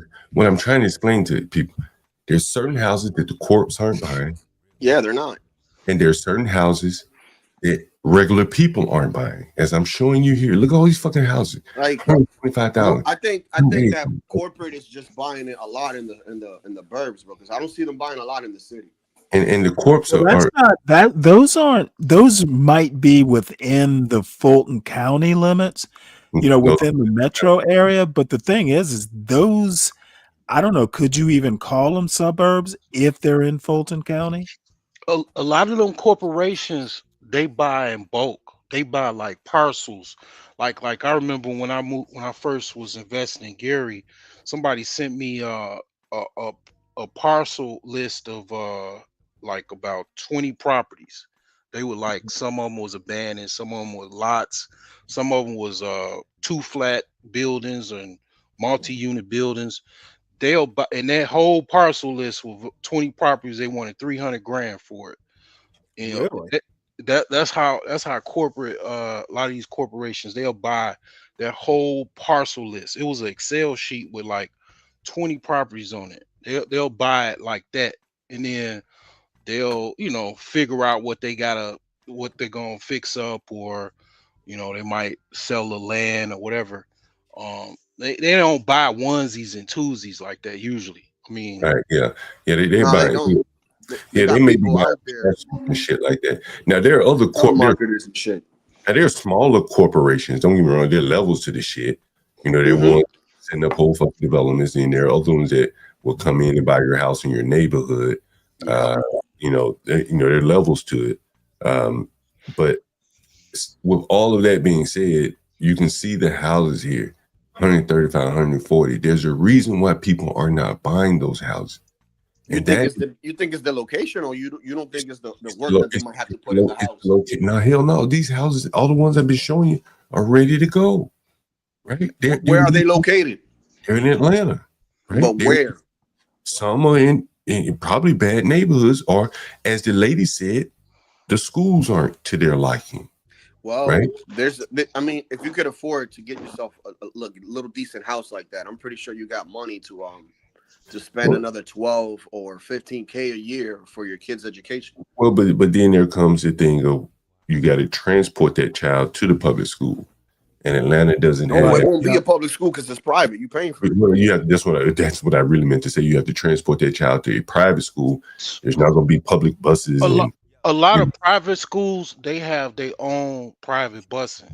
They're not have charters. But they're not going to pick up someone in Southwest Atlanta and take him to Northwest Atlanta for school. That would John, if the money's good, they'll pick them up. But I'm saying in Atlanta, bro, you'd have to start picking up children at 6 o'clock in the morning with the traffic. Man, right? some of them private schools got their own bus. I seen them. But you can't pick up. But Atlanta's too spread Yeah, but out. the problem is going from say southwest to northeast. If you have to go through Atlanta proper, it'll take you forever because that traffic on 75 and 85, Right. it's horrible. Atlanta's like one of the top 3 cities for worst traffic. It's a poorly zoned city. We had we had her in private school. Then we moved to the suburbs, right? And we tried to look for a private school here. The waiting list was ridiculous. So it took us 2 years, and then we just gave up and just put her in public school because the public school here is not that horrible.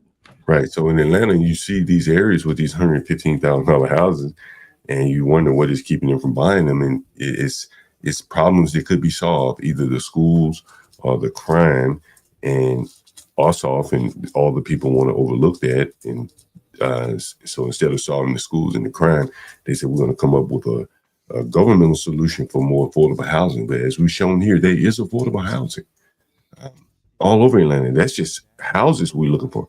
I bet you we can find some apartments for under $1,200, 2-3 bedrooms, easily.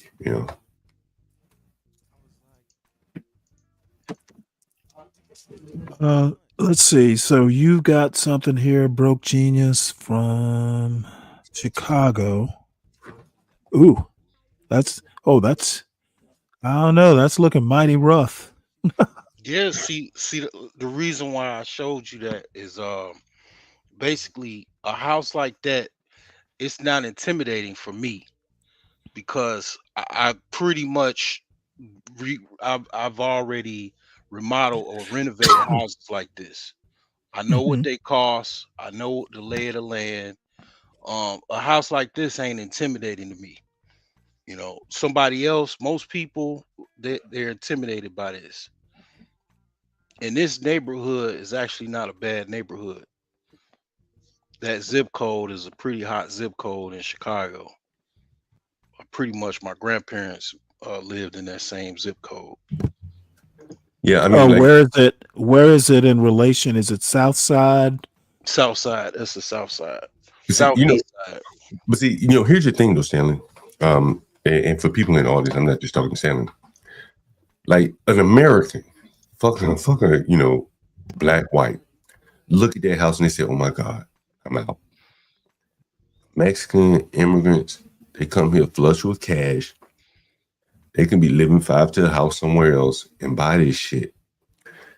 Put a team on it and fix it up. Nothing there really, if it's standing, and it ain't the foundation, and these people know how to fix foundations. There really is nothing, that would prevent them from buying it. An American look at it like, "Oh my God," I could tell you first off, the major thing before you get in the inside is basically house wrap, siding, and the roof. Now it looked like the roof is exposed, so you have to get on the roof right away. But basically, that's about 20 grand before you even walk in the house because you need a new roof, and also siding and house wrap. So if you got the funding, like I say, if you got the funding and you got the team contractors, man, you could take over a whole neighborhood. You could put your stamp on a whole neighborhood. Yeah, I mean, like, if you know how to do roofing, you got somebody know how to do roofing, all they need is helpers at that point. Yeah. If you go if you could go to I don't know if they still out Home Depot with ice and everything, but you go to a Home Depot in the morning with a van, about six immigrants, man, get them some hammers I and was some about to nails. say, I show up with a van and tell them, "Hey, get in the back of the van," and instead of going to a work site, they take them to a detention center.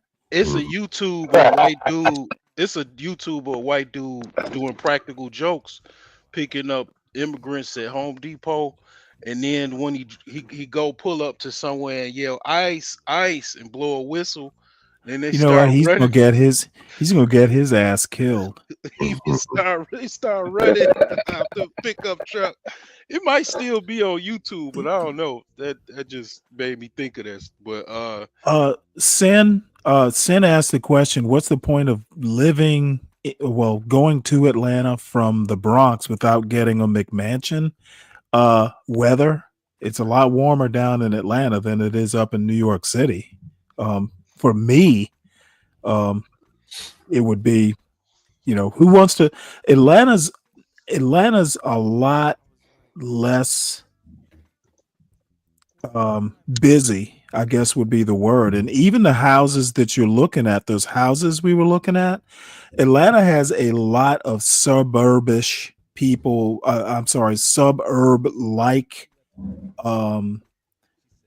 neighborhoods that are actually within Fulton County, or not so much Atlanta proper, but even if you go somewhere like Buckhead, better yet, places, where Druid Hills is now, those houses are like $1 million houses, even though they're kind of normal houses. But that shit is smack dab in DeKalb, which might as well be downtown Atlanta. You are minutes away from like downtown Atlanta. You would never know you're in the middle of a city, and Fulton County has some places like that too. I grew up in a neighborhood that was a cookie cutter neighborhood, but it was literally a neighborhood, but it was within the city limits of Savannah.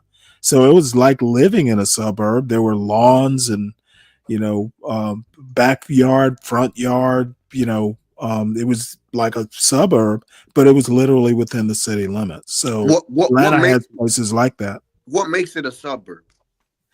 Well, when I think suburb, it's location. It's outside the city limits.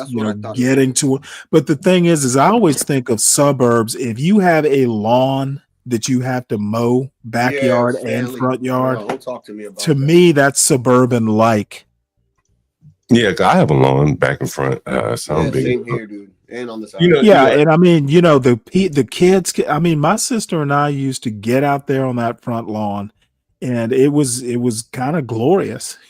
We'd get out there and play tackle football on the front lawn. I hate doing the lawn, but I love the results. But back to the real estate here, this is why there's so much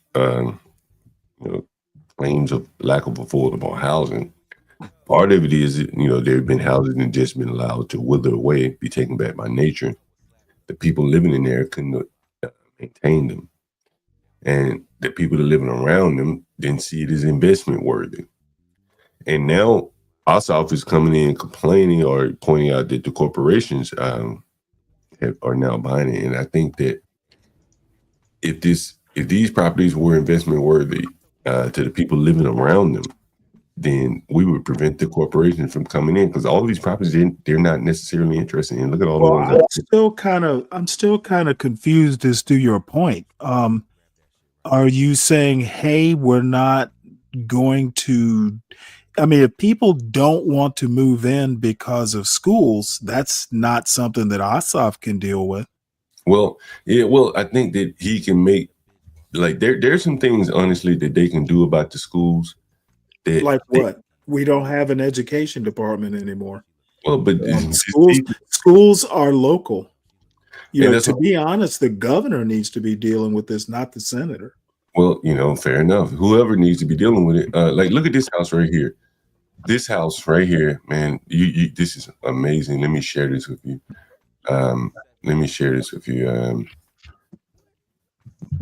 This house right here. Take a look at this.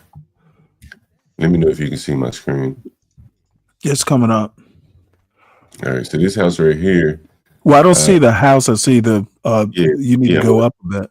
But John. Oh, I see what you're doing. But John, hold on. What I want to show with you is this house has been on the market for basically half of a year, right?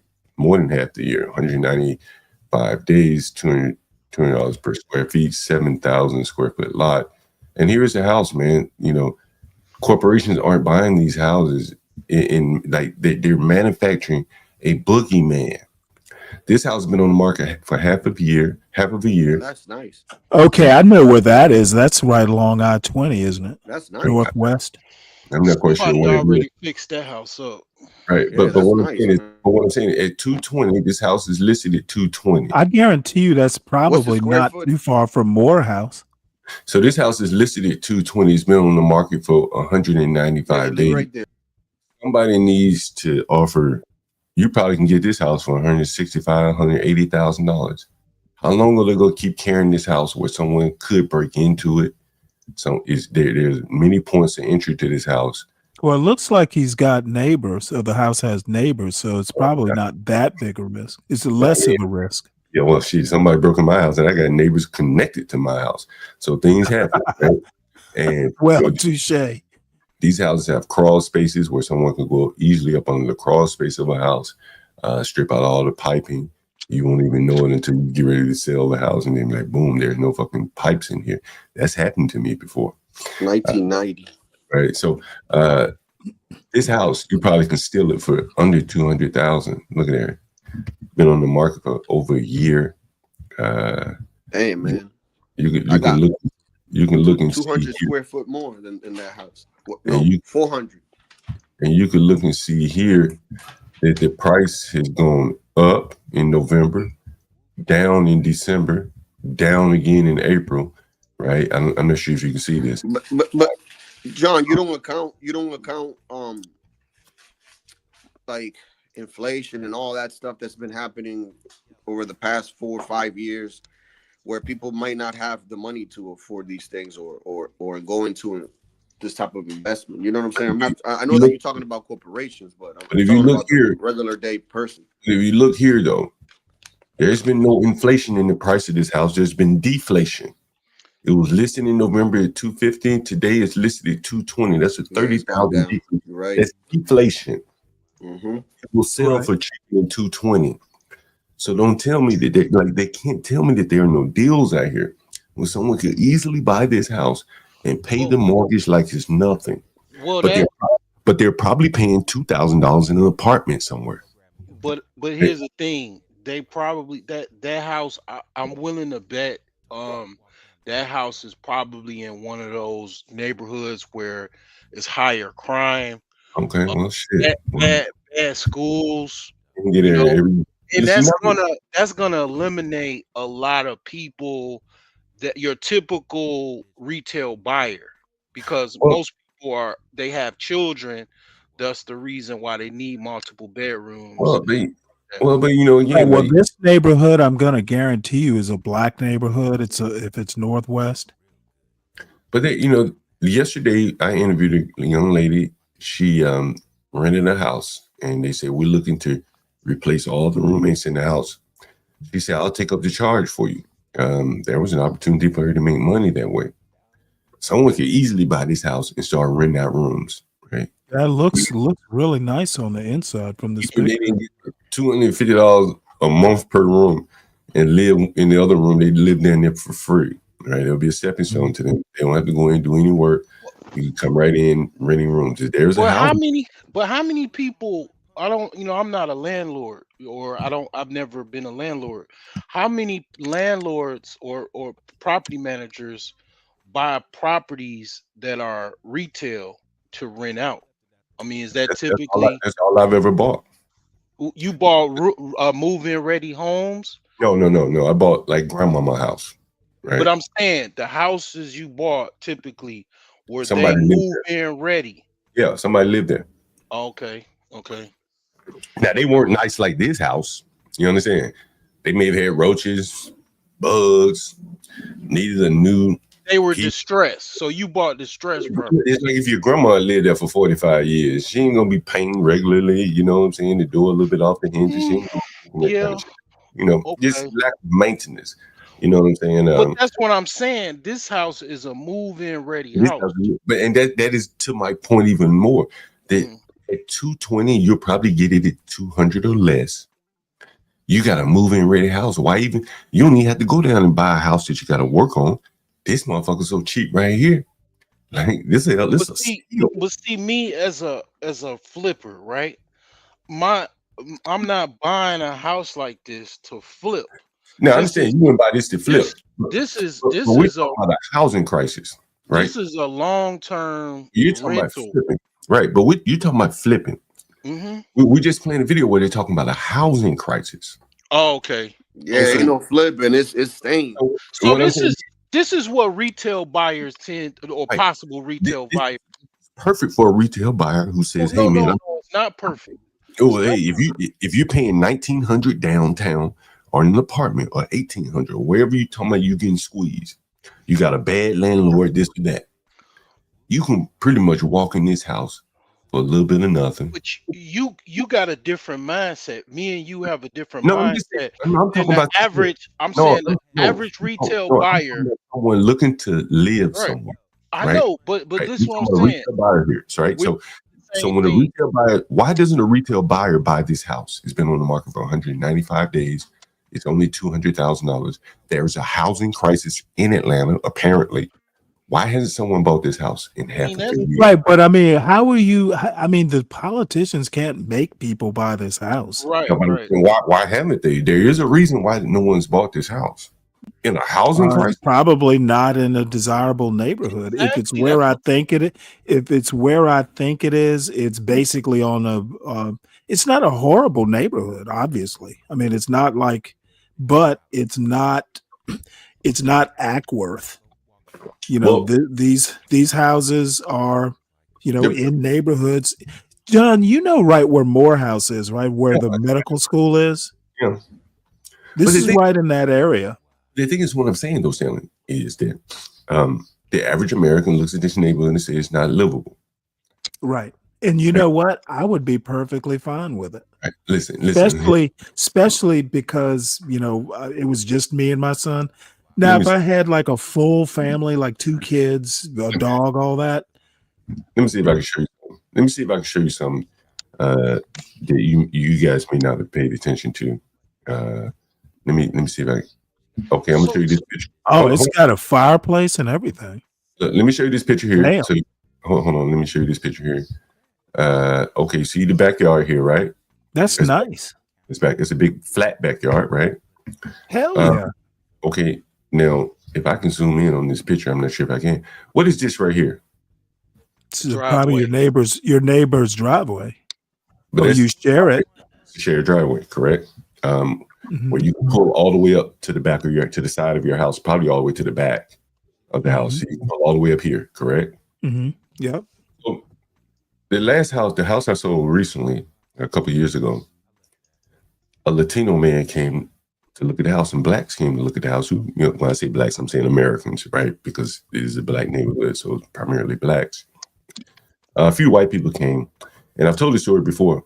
The Latino, I had a driveway like this, long driveway. It went all the way up to the back of my house. The Latino looked at this. He said, "Oh shit, I want this fucking house because of this driveway. Because I have a commercial vehicle and I can't park my commercial vehicle on this street. It's against the law, right? It's against the law to park your car on the street, like a big dump truck or something. But you can pull your dump truck all the way up here and the city can't say a thing about it. So that driveway for him probably was worth $25,000. You understand? Because if he lived anywhere else, like in Northwest DC, he would have to pay to park his truck. And that's going to be about $25,000 a year, give or take, right? Or whatever, maybe $12,000 a year to park an oversized car. But here he has space to park, multiple cars. And so that alone takes off $20,000, give or take, for his commercial vehicle. He won't have to worry about any tickets. He'll have his car on site, his vehicle on site. That's probably worth at least $10,000 to him. So now for him, his house at $220 is really $210 for him. And he's going to underprice that. So he'll probably get it at $200, which balances out to $190 for him because of the parking. That no one else is going to look at it like that. If they're not in the commercial trade business. And the Black Americans, if you say this is a black neighborhood, primarily aren't in the trades, aren't going to be looking at and valuing that driveway the same way someone in the trades would. And the immigrant, some of these Mexicans will move into these black neighborhoods. Hell, I just sold one 2 blocks away to an immigrant. Again, that was looking at the driveway. So these houses represent a lot of value to someone that is in the right business or something like that because of that parking. The parking is very valuable to them.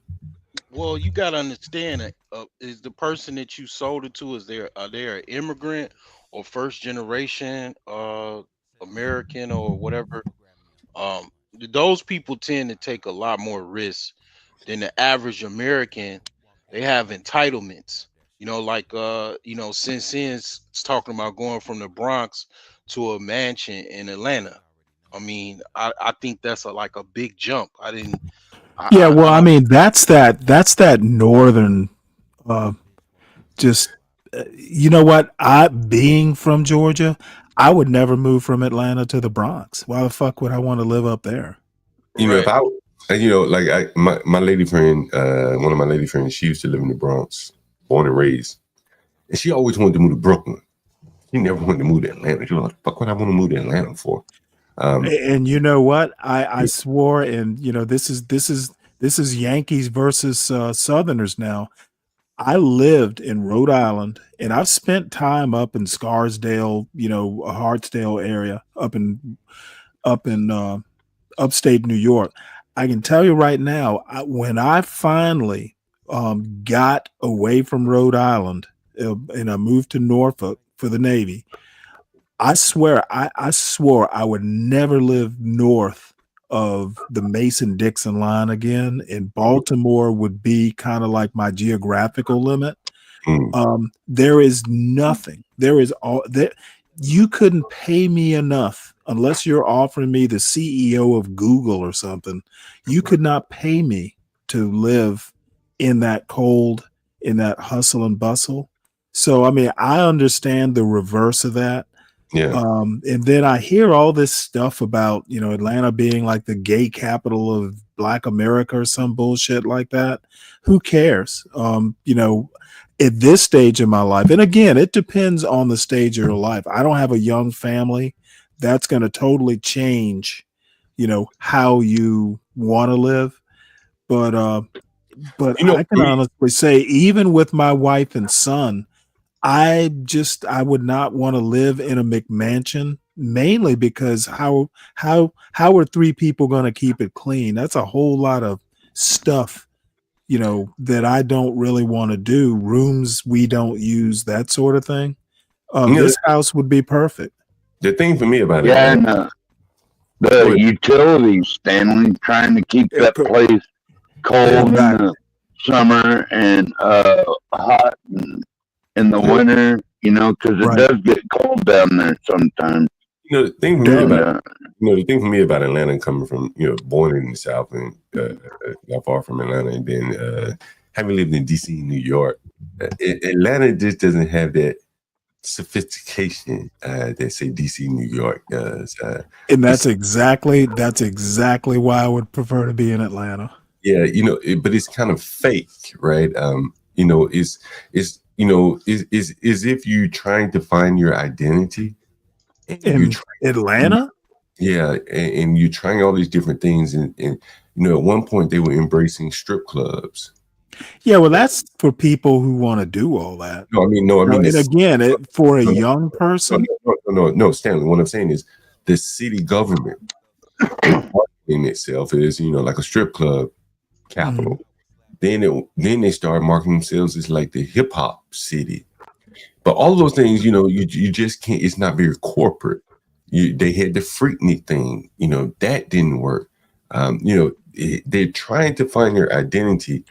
They had the Peach Ball, which mimics the Big Apple, whatever it dropped. Yeah, but let me again. It's really what you're looking for. Like for me, even I can honestly say this, John.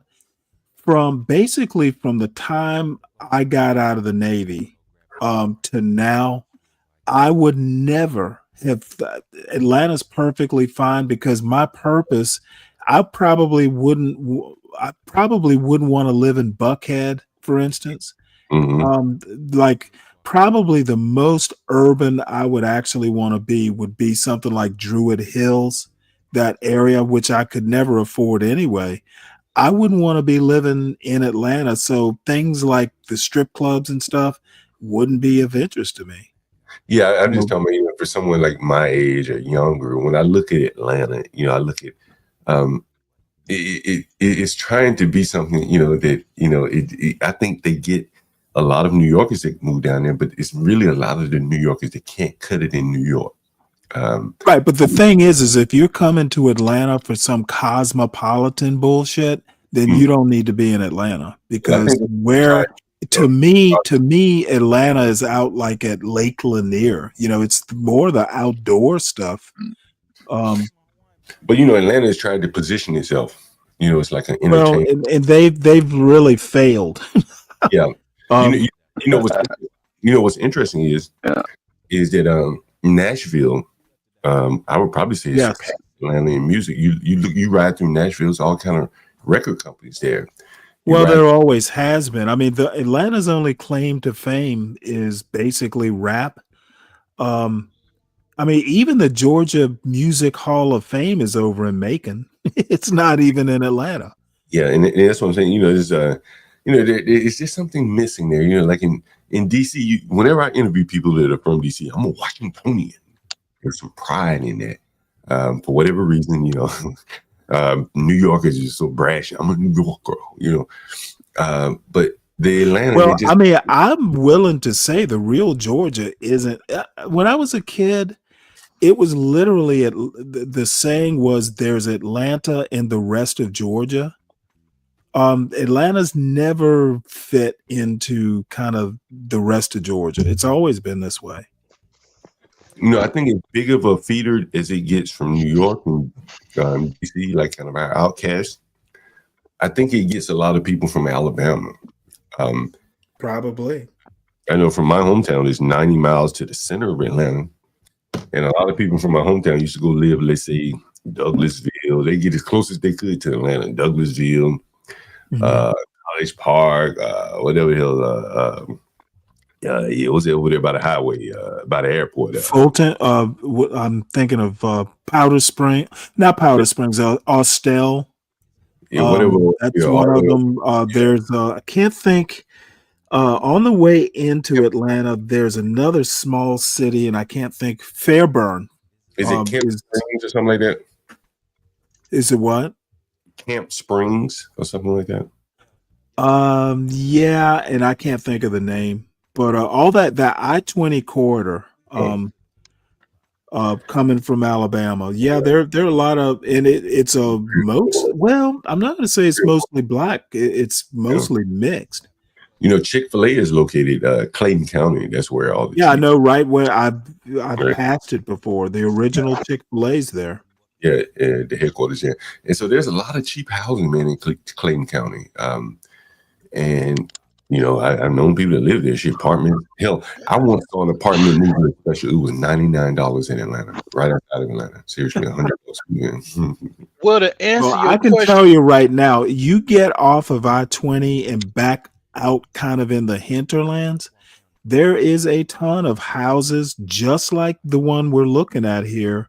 The thing I like about the houses, these older neighborhoods, are the trees. I have a thing for trees. My house, for instance, it's surrounded by poplar trees and some other hardwoods. Literally, the leaves fall in the winter, so it gets direct sunlight. In the summertime, it leaves back up, so the house is in the shade most of the day. Literally, my last electric bill. Now, granted, it's just me most of the year. It was $89. And I wasn't watching. I was just doing whatever the hell I need to do. So it's extremely affordable. These trees, I like older neighborhoods. This house, now I'd have to do some landscaping. I wanted to, and my father's just kind of rubbing off, and I'm really pissed about that. But I would have to do something with the yard work. Yeah, no, definitely. But other than that, I mean, especially if the inside of the house is nice, this would be This would be perfect. Put a porch. It's got a little stoop there. And put a screen door there. Sit out on the porch. So Sin, don't bother coming down here. You stay up there. You stay up there with that grime and snow and all that cold weather. Yeah, that yard is looking rough. We're gonna have to do something with that. And it's not optimal. You know, it's not a McMansion. But you see this right here? No, it's not. But you know, if you don't have McMansion money, that probably costs more than the house. Right. But you see this right here, like you probably can't park this on the street. Right. Correct. These guys have 3 big trucks and a so you know they're taking advantage of this long driveway off the street and you know being able to park it there. Yeah, it's a little rough looking. Yeah. You know, there's nothing. These are well-built houses. Look at these houses, all brick, man. Exactly. A little nice fixer-upper right there. Yeah, these motherfuckers are all brick, man. Neighborhood look decent. Look at this. This shit looks nice right here. It does. Shit, man. Who knows, man? I'm trying to go into that business, man. I mean, those yards are kind of big. Hell yeah, look, bro. Look, this house got black roof, black trimming on the windows. That shit ain't cheap, bro. Somebody put some money into this, bro. Somebody put some money in this. They could have had some cheap ass, you know, basic windows. That house to the right looks like one of the houses around here. Hey, look at this one. There's a BMW in the driveway. Hey. Yo, you know, that one house that we saw with the nice driveway, that showed you the potential, though. Right? It really showed you the potential. Like, let's go back. That driveway was really fucking nice. That person put some money into it. And some you know what? That camp place you're talking about, that's over near McDill or what? Not McDill. There's actually like a small like I can't remember whether it's Air Force Reserve or actual Air Force. There's a base over there. I have to look it up. I got a question.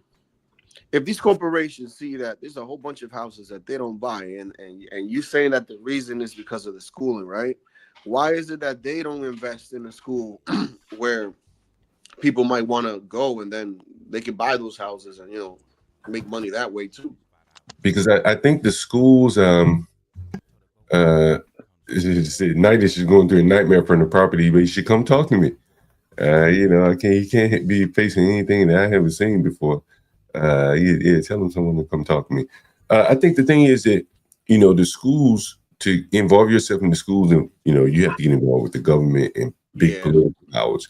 You know, I was going to show this chart the other day of how much money the Chicago Teachers Union has spent on politics, on backing politicians. And I'm not picking on them in particular, but I'm just saying that, you know, do you want to get into that business or do you want to get into a business that's lightly regulated relative to the schools?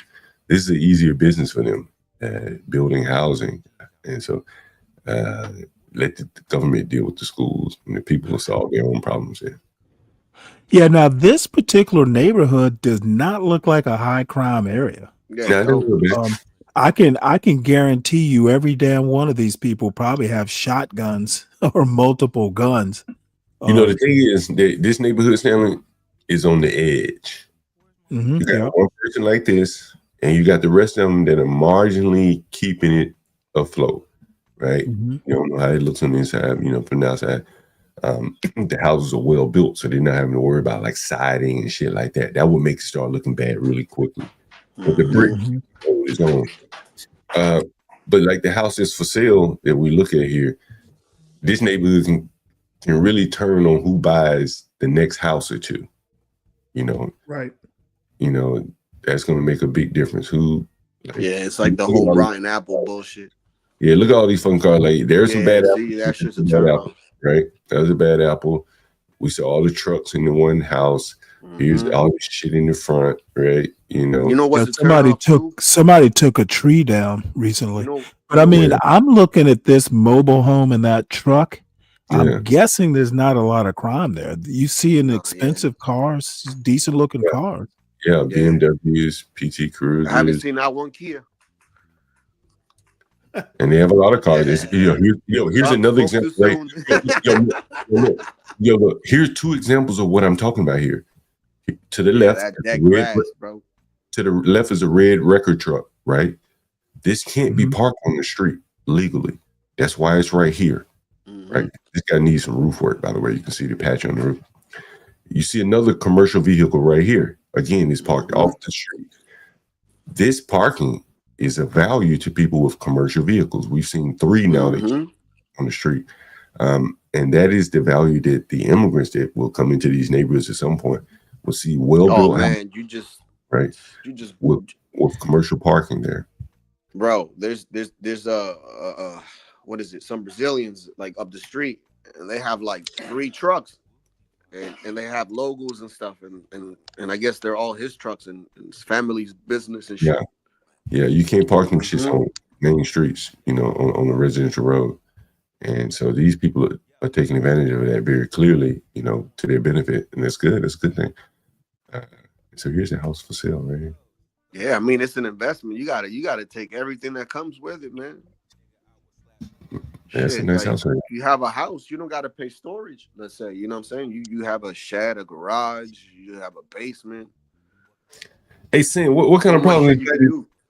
Hey, Sam, what kind of problems is Nightish going through with it? Does he have tenants or what? He should be over here listening more instead of trying to argue with Be Brave. Hey, John, I was wondering if I might throw a little twist into this. Yeah, what's up? Like, people are really looking for housing, like they want to own their own land, right?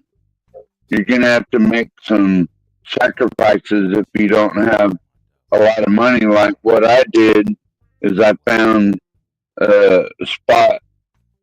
It's not really wilderness, like I'm only 15 miles from town where we have everything.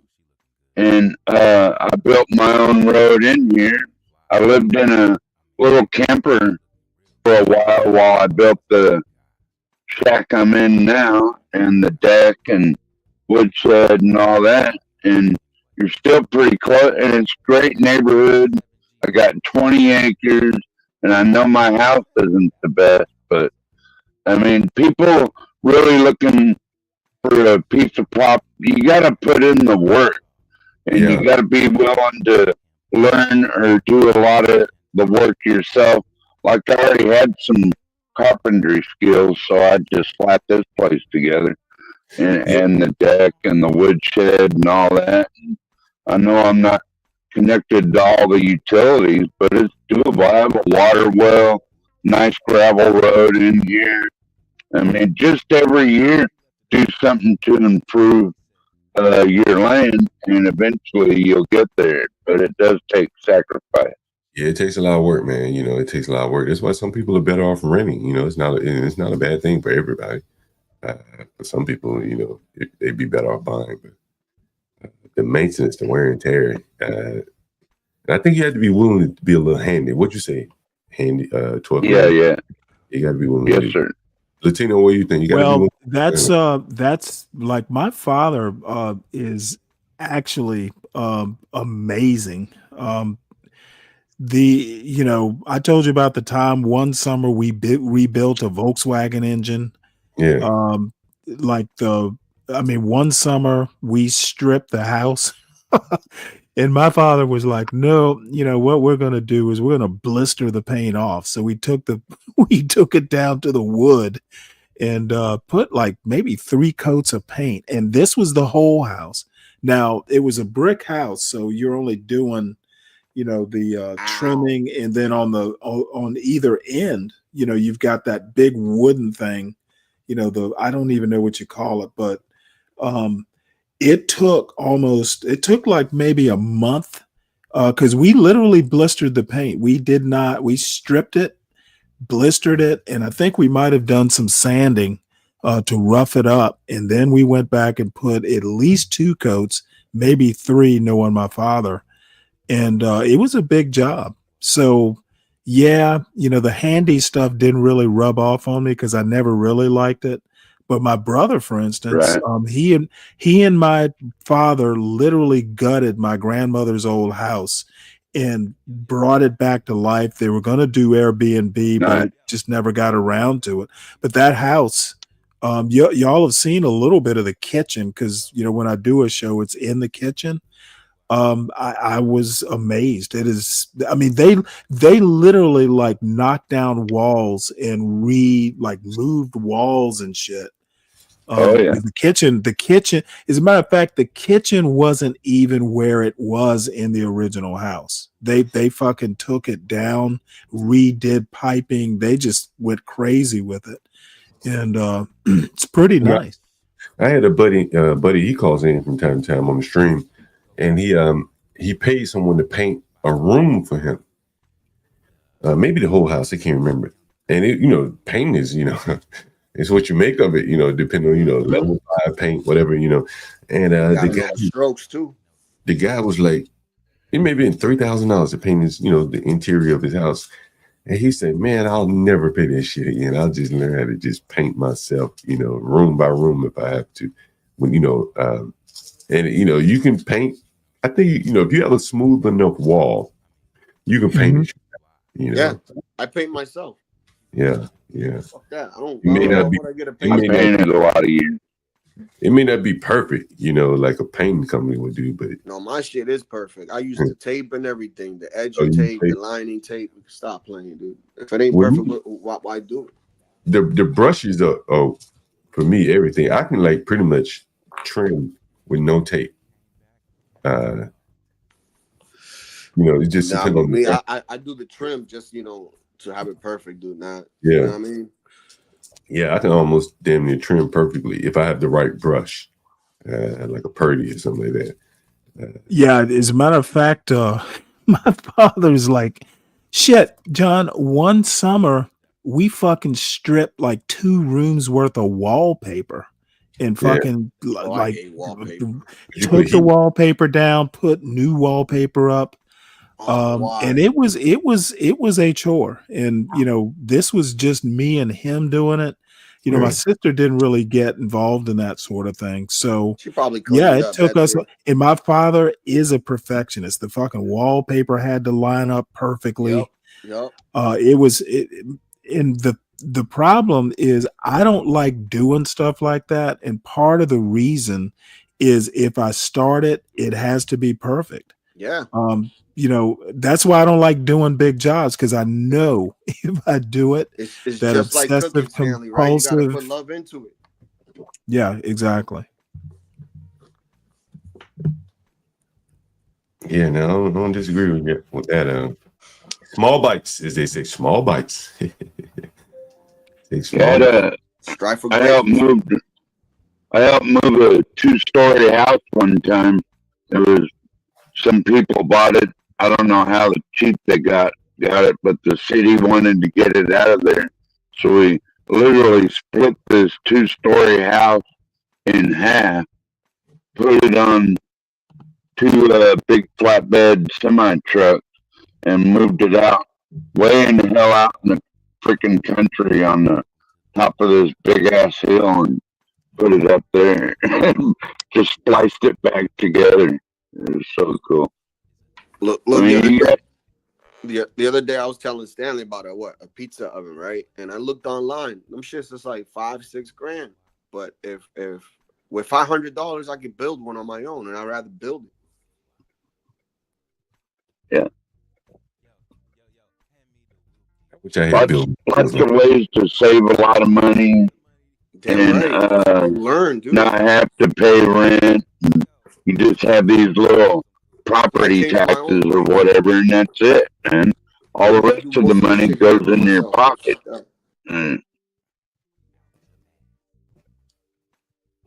Bro, I've been in the shopping on Facebook, bro. Just a service costs like just a service costs like $150 just for them to come to your house to check shit out. Like, fuck that. Bro, that shit is fucking addictive, bro. I ain't gonna lie to you. Shopping on Facebook. Yeah, bro. You could get cars in that bitch too, man. You ever shop on this shit, Stanley? Facebook, no. Probably the closest I've come would be something like eBay. Oh man, you missing out. Facebook Marketplace. I be missing scrolling out, Stan. all day. Yeah, but I mean, I don't. You know, next time I need something major, Yeah, think about it, like man. I tell you what I did years ago. I bought a new printer, and for some reason, actually, I say some reason, it was actually my son. What did he do? He had left something in front of the printer, and I had a large print job, and so the paper started backing up on this thing that he just left right in the printer, and it just screwed the printer up. And I hate working on printers. I just don't like them. So basically, I had to get a new printer, and I liked my printer, so I had to go on eBay and find the exact model. And I was able to do that. So I didn't even think of Facebook. Facebook Marketplace, I do get like pop-ups because I have it on my phone. Yeah, I'll check it out. I mean, you can buy houses off of Facebook, right?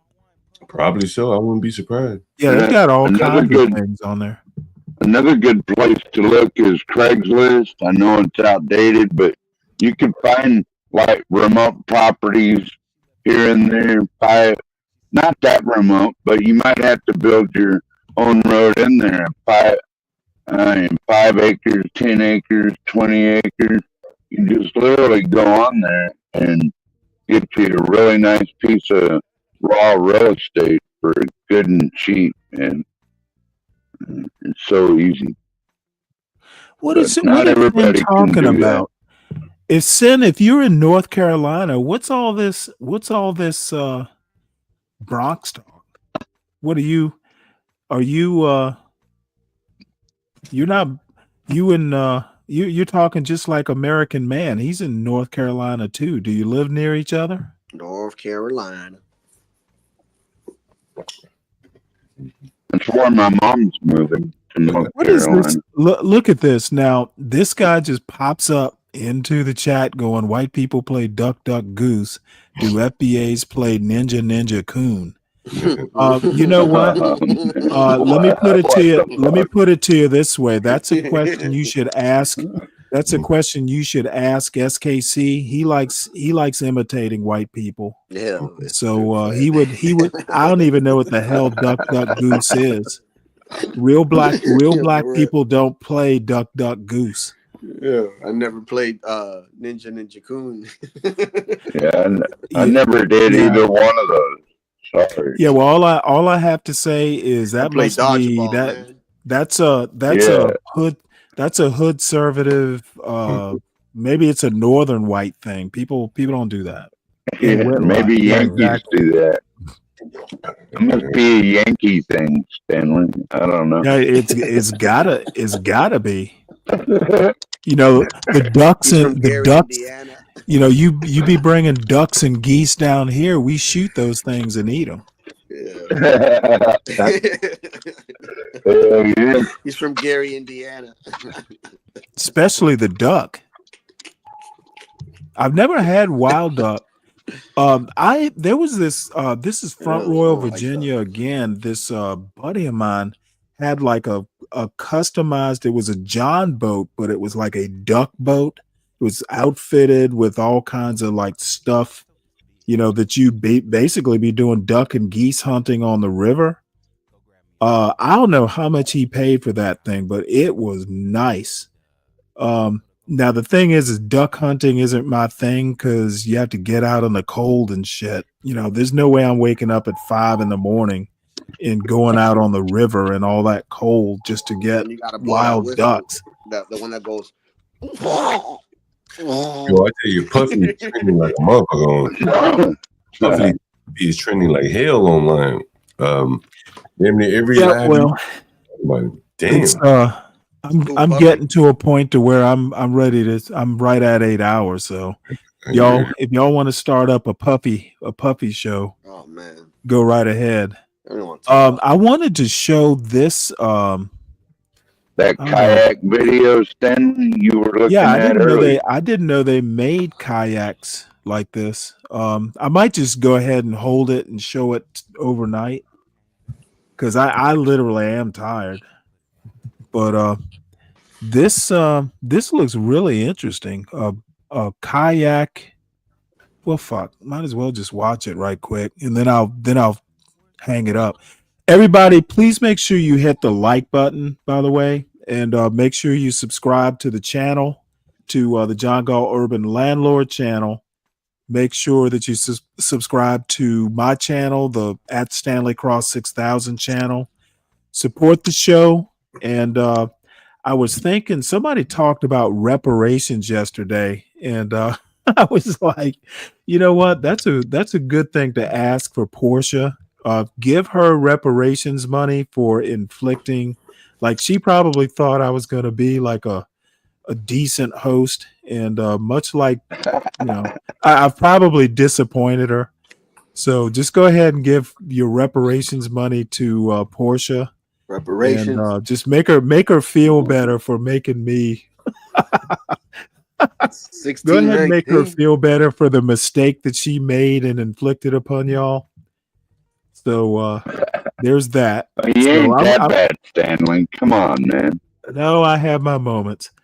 I will watch this video because I've been itching to watch it, and then we'll just hang it up, and then I'll be back. Okay.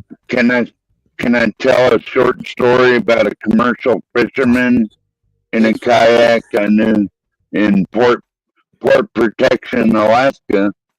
And dude was a commercial fisherman off it. And he caught this 50-pound white king. And a 50-pound what? White king salmon. Oh, okay. 50 pounds. Yeah, huh? They're real sought after just because of their color. Like the meat isn't any different or anything. Really, I would think the bigger fish wouldn't. I would think the bigger fish wouldn't taste as good as the smaller fish, the younger fish. They don't. Not necessarily true with salmon. I see. Well, especially like the sea, out in the. That's what they do. They go out in these bays and open waters and troll for these salmon. And well, I found even with certain types of saltwater fish that the taste gets a little stronger the older they get. Yeah, especially because they got the bloodlines and everything. You know the blood. Like you know what I'm talking about, the bloodlines. Mm-hmm. Like you got to remove bloodlines and stuff like that. It kind of sickens me when I see people pull these big ass 200-pound female halibut out of the sea. It's like that meat is full of worms and it's not any good, but it does lay like 5 million eggs a year. Yep. So why don't you leave that one alone? And well, even just to show off, on the East Coast. I don't think you have them on the West Coast, but sea trout. There are times when the trout. Now these are saltwater trout. They just call it spotted sea trout. They're different. There's a white sea trout, but as far as I know, it's the Gulf and East Coast. Maybe they have them on the West Coast, or they call them something else. But when they're running in the springtime, you'll catch females and you can tell that they've got roe in them and people want to keep them. And I always put them back, just because you want to keep the females, especially when they're when they're about to lay eggs. I've always wondered why people don't conserve like that. You definitely want to keep, the females, because the roe is good if you fry it up, but I'm not that much into fish eggs. Caviar. When the sockeye salmon are running up the rivers, a lot of them have roe in them too, and people keep it and eat it. Like a lot of these natives around here, they'll make fish head soup and everything. They don't waste nothing, man. Yeah, the eggs are okay in a small amount, but it's a real rich taste. And after a couple like spoonfuls, like even like the black caviar, you'll go to Greek restaurants especially, and sometimes you can get like caviar. It's not like the expensive beluga caviar or whatever. It's just cheap caviar. However, the taste is usually kind of salty. And, after a couple small bites, I'm pretty much done. I don't need it. Some things are just so rich and just kind of strong tasting. John Sin says he has a tenant that just moved out that had stopped paying rent. He bought a home and split it. His property management team lied about repairs, etc. It's his first experience. I'll get with him. Where is he located, by the way? You know where Nice is located? I don't. He be going to sleep on this motherfucking street, and he need to be putting that tenant out.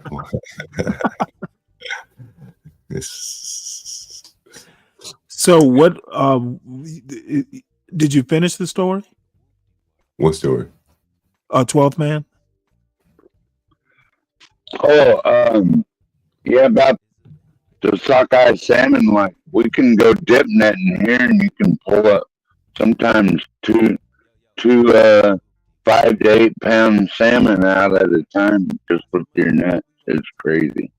Like, well, all those salmon are gonna go. They're all gonna die anyway when they come out of the river, right? Yeah, but you have to have a certain escapement goal every year to make sure enough gets up the rivers to the salmon beds to, lay their eggs and stuff like that. But it's like there's millions of them, man. It's crazy. Like the whole river be moving in fish, man. I've seen pictures of it. All right, well, let's watch this young lady here. Wow, the stability in this thing. I'm impressed.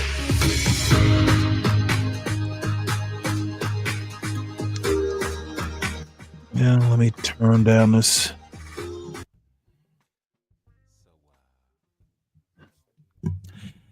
That doesn't quite look like a kayak, though. It's a little wide. Yeah, the commercial fisherman I was talking about that fished off the kayak, caught that big white king. That was a lot smaller than this thing. In person, oh my god. Dang. That's not really a kayak.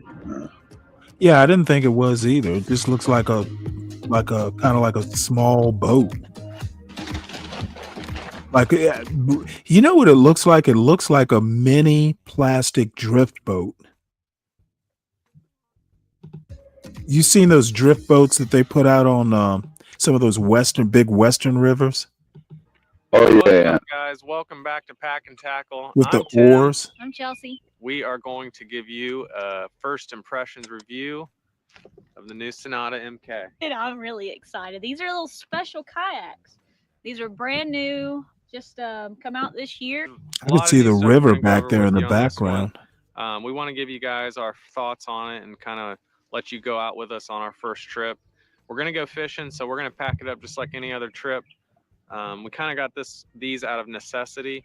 I know a lot of people are in the part where they start looking at boats and different ways to get out on the water, whereas we've been going to the ocean down into the Keys.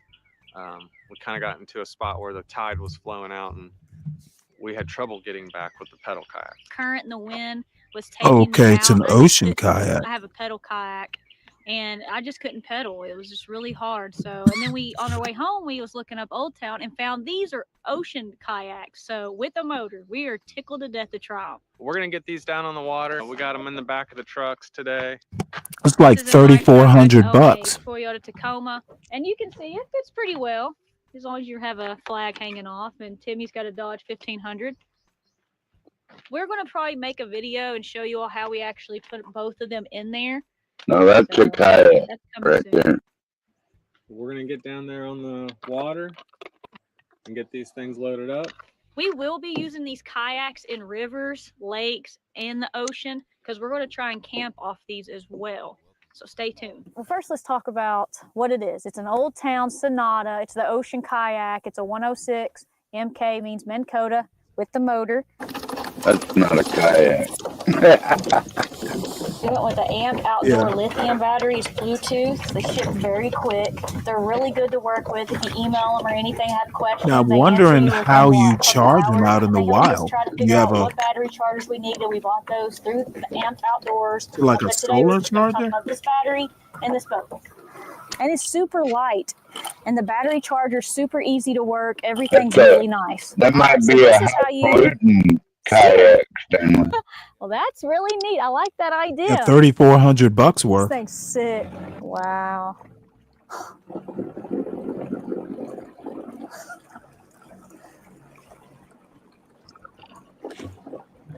So she must be steering with the pedals or something. This thing's Yeah, there you insane. go. It's so weird because I steer with my feet. Look at that. Oh, this thing is sick. Wow. This is like a little, like a boat. I'm impressed. Yeah, it's a boat. That's not because a it. kayak. That's because it is a My boat. own It's like personal a, little boat. yeah, it's kind of like a mix How between epic a is that? kayak So and a I'm going to canoe. show you real quick the speaker system here. This is the volume. And she's got music and shit. That's glamping. That's not camping. It is very loud.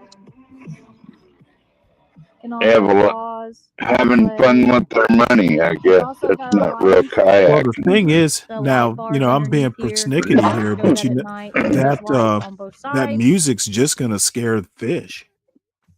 Yeah. This is how you lock everything. Your key. It's got a little compartment here. I've got full of tools and GoPro What are batteries they at today. again, Stanley? Hmm?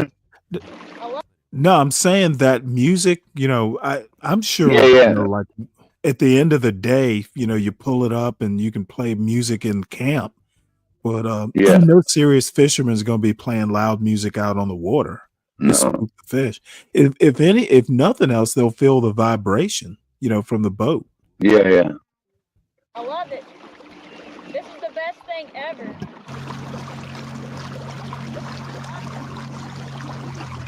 Yeah, this is kind of like All right, yuppie I shit. unhooked my little motor here just to show you. I stand up. I'm not Wow, that the impressed. stability in this I mean, I'd thing. like to have one. I'm impressed. I'm Boats 5'3" are and I weigh racist. 120 pounds and just threw my bait off. I was about to say she didn't throw that bait out like a Well, girl. there's that. She just forgot to attach it. Where are they at, Stanley? I forgot. I got you I better don't bait know. too. They mentioned Florida. They mentioned the Keys. Maybe they're down in Florida. All right, so I'm going to go ahead and show you how the motor comes up. Make sure you take the key out, twist that. You got little stands here. That's how the motor comes out. Also, you got Oh, side wow. pockets here, cup holders. It's a little spot here. I put my strap. Where's the Pliers, air cup holder conditioner? here as well. Both Pretty sides, cup high tech. holders. Forward, obviously you go forward. Backwards, you go backwards. Yeah, that's My high-tech favorite redneck part of this right there. boat is the foot pedals, how you steer. It makes it so easy to be able to just keep going, tie your baits. You can keep fishing, and it turns on a dime.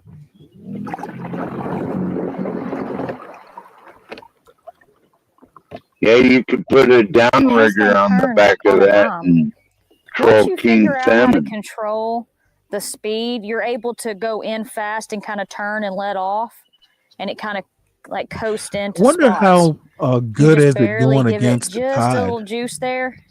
It's just like a trolling motor. You can go down the bank, fish, throw. Really nice. Then you just turn it off, and it stops.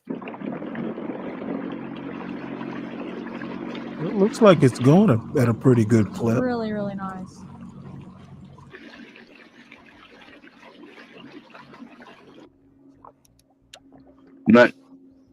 Not sure how that one would do on the If you don't open fish, water, just come out here and cruise in it. like the Oh, ocean. once you I get love it. waves and stuff like that, I mean, I feel that like flat a bottom, yeah, you're gonna captain. be in a Captain world Chelsea. of hurt. Love this right here where it's on the side. Because I know Timmy's other old town, it I has would it up not on want the to get top that or on out the back. on This a is so choppy nice. water. So it takes it, you just flip it right up. I got my net back there, but it's so easy. And you just flip it back down. You can go in really shallow water. Oh, this little section here, it's got like a little spot where you can put stuff, hand sanitizer. You can still put some boxes under your chair where the battery is on both sides. Comment down below if you know this saying. Well, bye.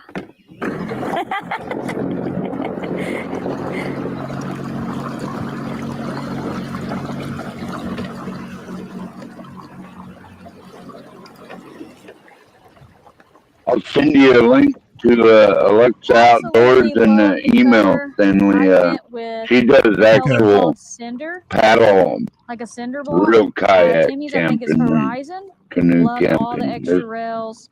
I'll be putting a fish finder on as well. I'll show you how I Broke hook that Genius, up it's with about transducer and this everything one like of the that. That's the coming one soon. model I This looked is a at. It's great about boat. Why would you want anything else when you have an actual $3,400. boat? I didn't look at a bunch of models.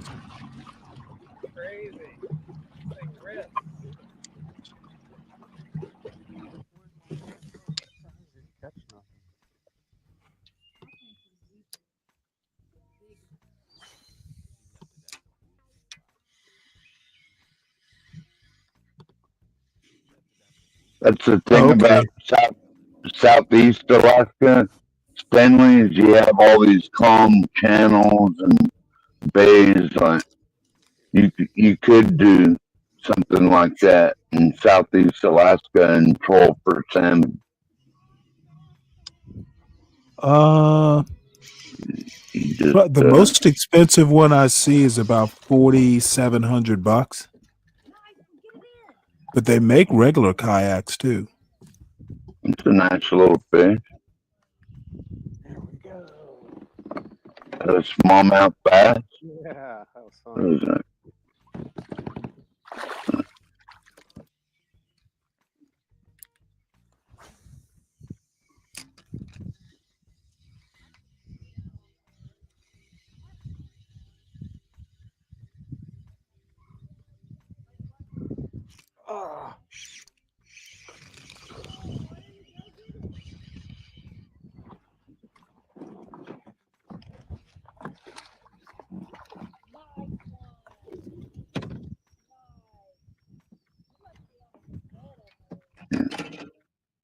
Oh, those are perch. Oh. Goddamn. Not a perch. Looks like a smallmouth. Yeah. No, it's a smallmouth bass, I think. Oh, okay. I get them mixed up sometimes. Well, the largemouth bass are really easy to tell because they literally live up to their name. Yeah, they do.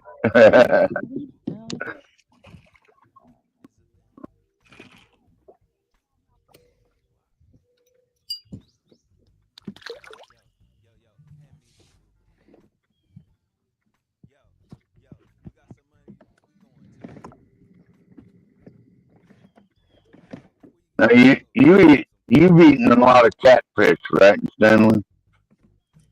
From the grocery store. It's been the last time I caught a catfish, believe it or not, was years ago, and I didn't keep any of them. It was in Lake Norman, right outside of Charlotte. Oh, Lake Trout. I wasn't really going to be keeping much. Kayaks are awesome. Got to use. Oh, you mean like skinning it? You know what? I love the color. I would just as soon throw them back because they're a pain in the ass to dress out. A lot of fun to fish out of. Definitely what we needed. Hopefully, you I was just gonna say that there's a big difference between the flavor of like a channel cat or a river cat than a pond or lake. The bigger, the muddier tasting. Well, last one I caught was after it was in a pond, but there's this river that runs right next to the pond over there in Idaho, and after the flood, that big ass catfish got caught in the pond, and I caught that son of a bitch. Weighed like 12 pounds, man. Cooked it up that night. Yeah, I don't know. 12 pounds might be a little bit beyond where I'd want to eat. Didn't have a muddy taste? No, the river channel cat, not like one of those big nasty ones in the Mississippi.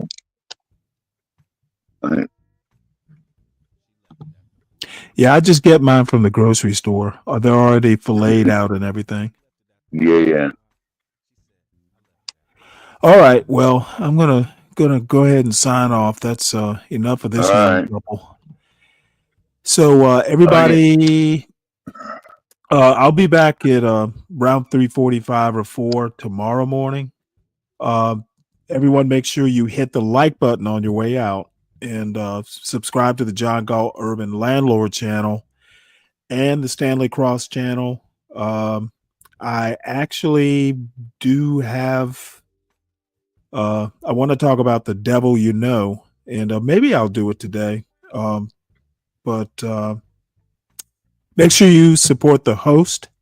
It's at the beginning of the week, so save all your pennies and donate to the beer fund towards the end of the week. And make sure that you support Portia, our executive producer. Give her reparations. She is sorely disappointed. She's tired of telling me to do better. So I will see everybody tomorrow morning. And y'all have a good day. Have a good one, Stanley. Bye. If you know somebody who drive a truck, I bet you he done had a relationship with a lot lizard. All these truck drivers love these lot lizards. I promise. Lot lizard, come on baby, get inside the truck. Lot lizard, put your head down and ass up. Lot lizard, call me $40 just to fuck. Lot lizard, twerk, twerk, twerk, twerk. And she at the truck stop, walking with her butt out, and she got her stomach out, and she only come out when the sun out. She's a lot lizard. She's a lot lizard. He can be your boyfriend, cousin, husband, daddy, brother. It don't even matter if he driving trucks all around the country and he making money. I bet you he fuck a lot lizard. Come on, baby, get inside the truck. Lot lizard, put your head down and ass up. Lot lizard, call me $40 just to fuck. Lot lizard, twerk, twerk, twerk, twerk, twerk. Twerk, twerk, twerk, twerk, twerk. Twerk, twerk, twerk, twerk, twerk. Lot lizard, twerk, twerk.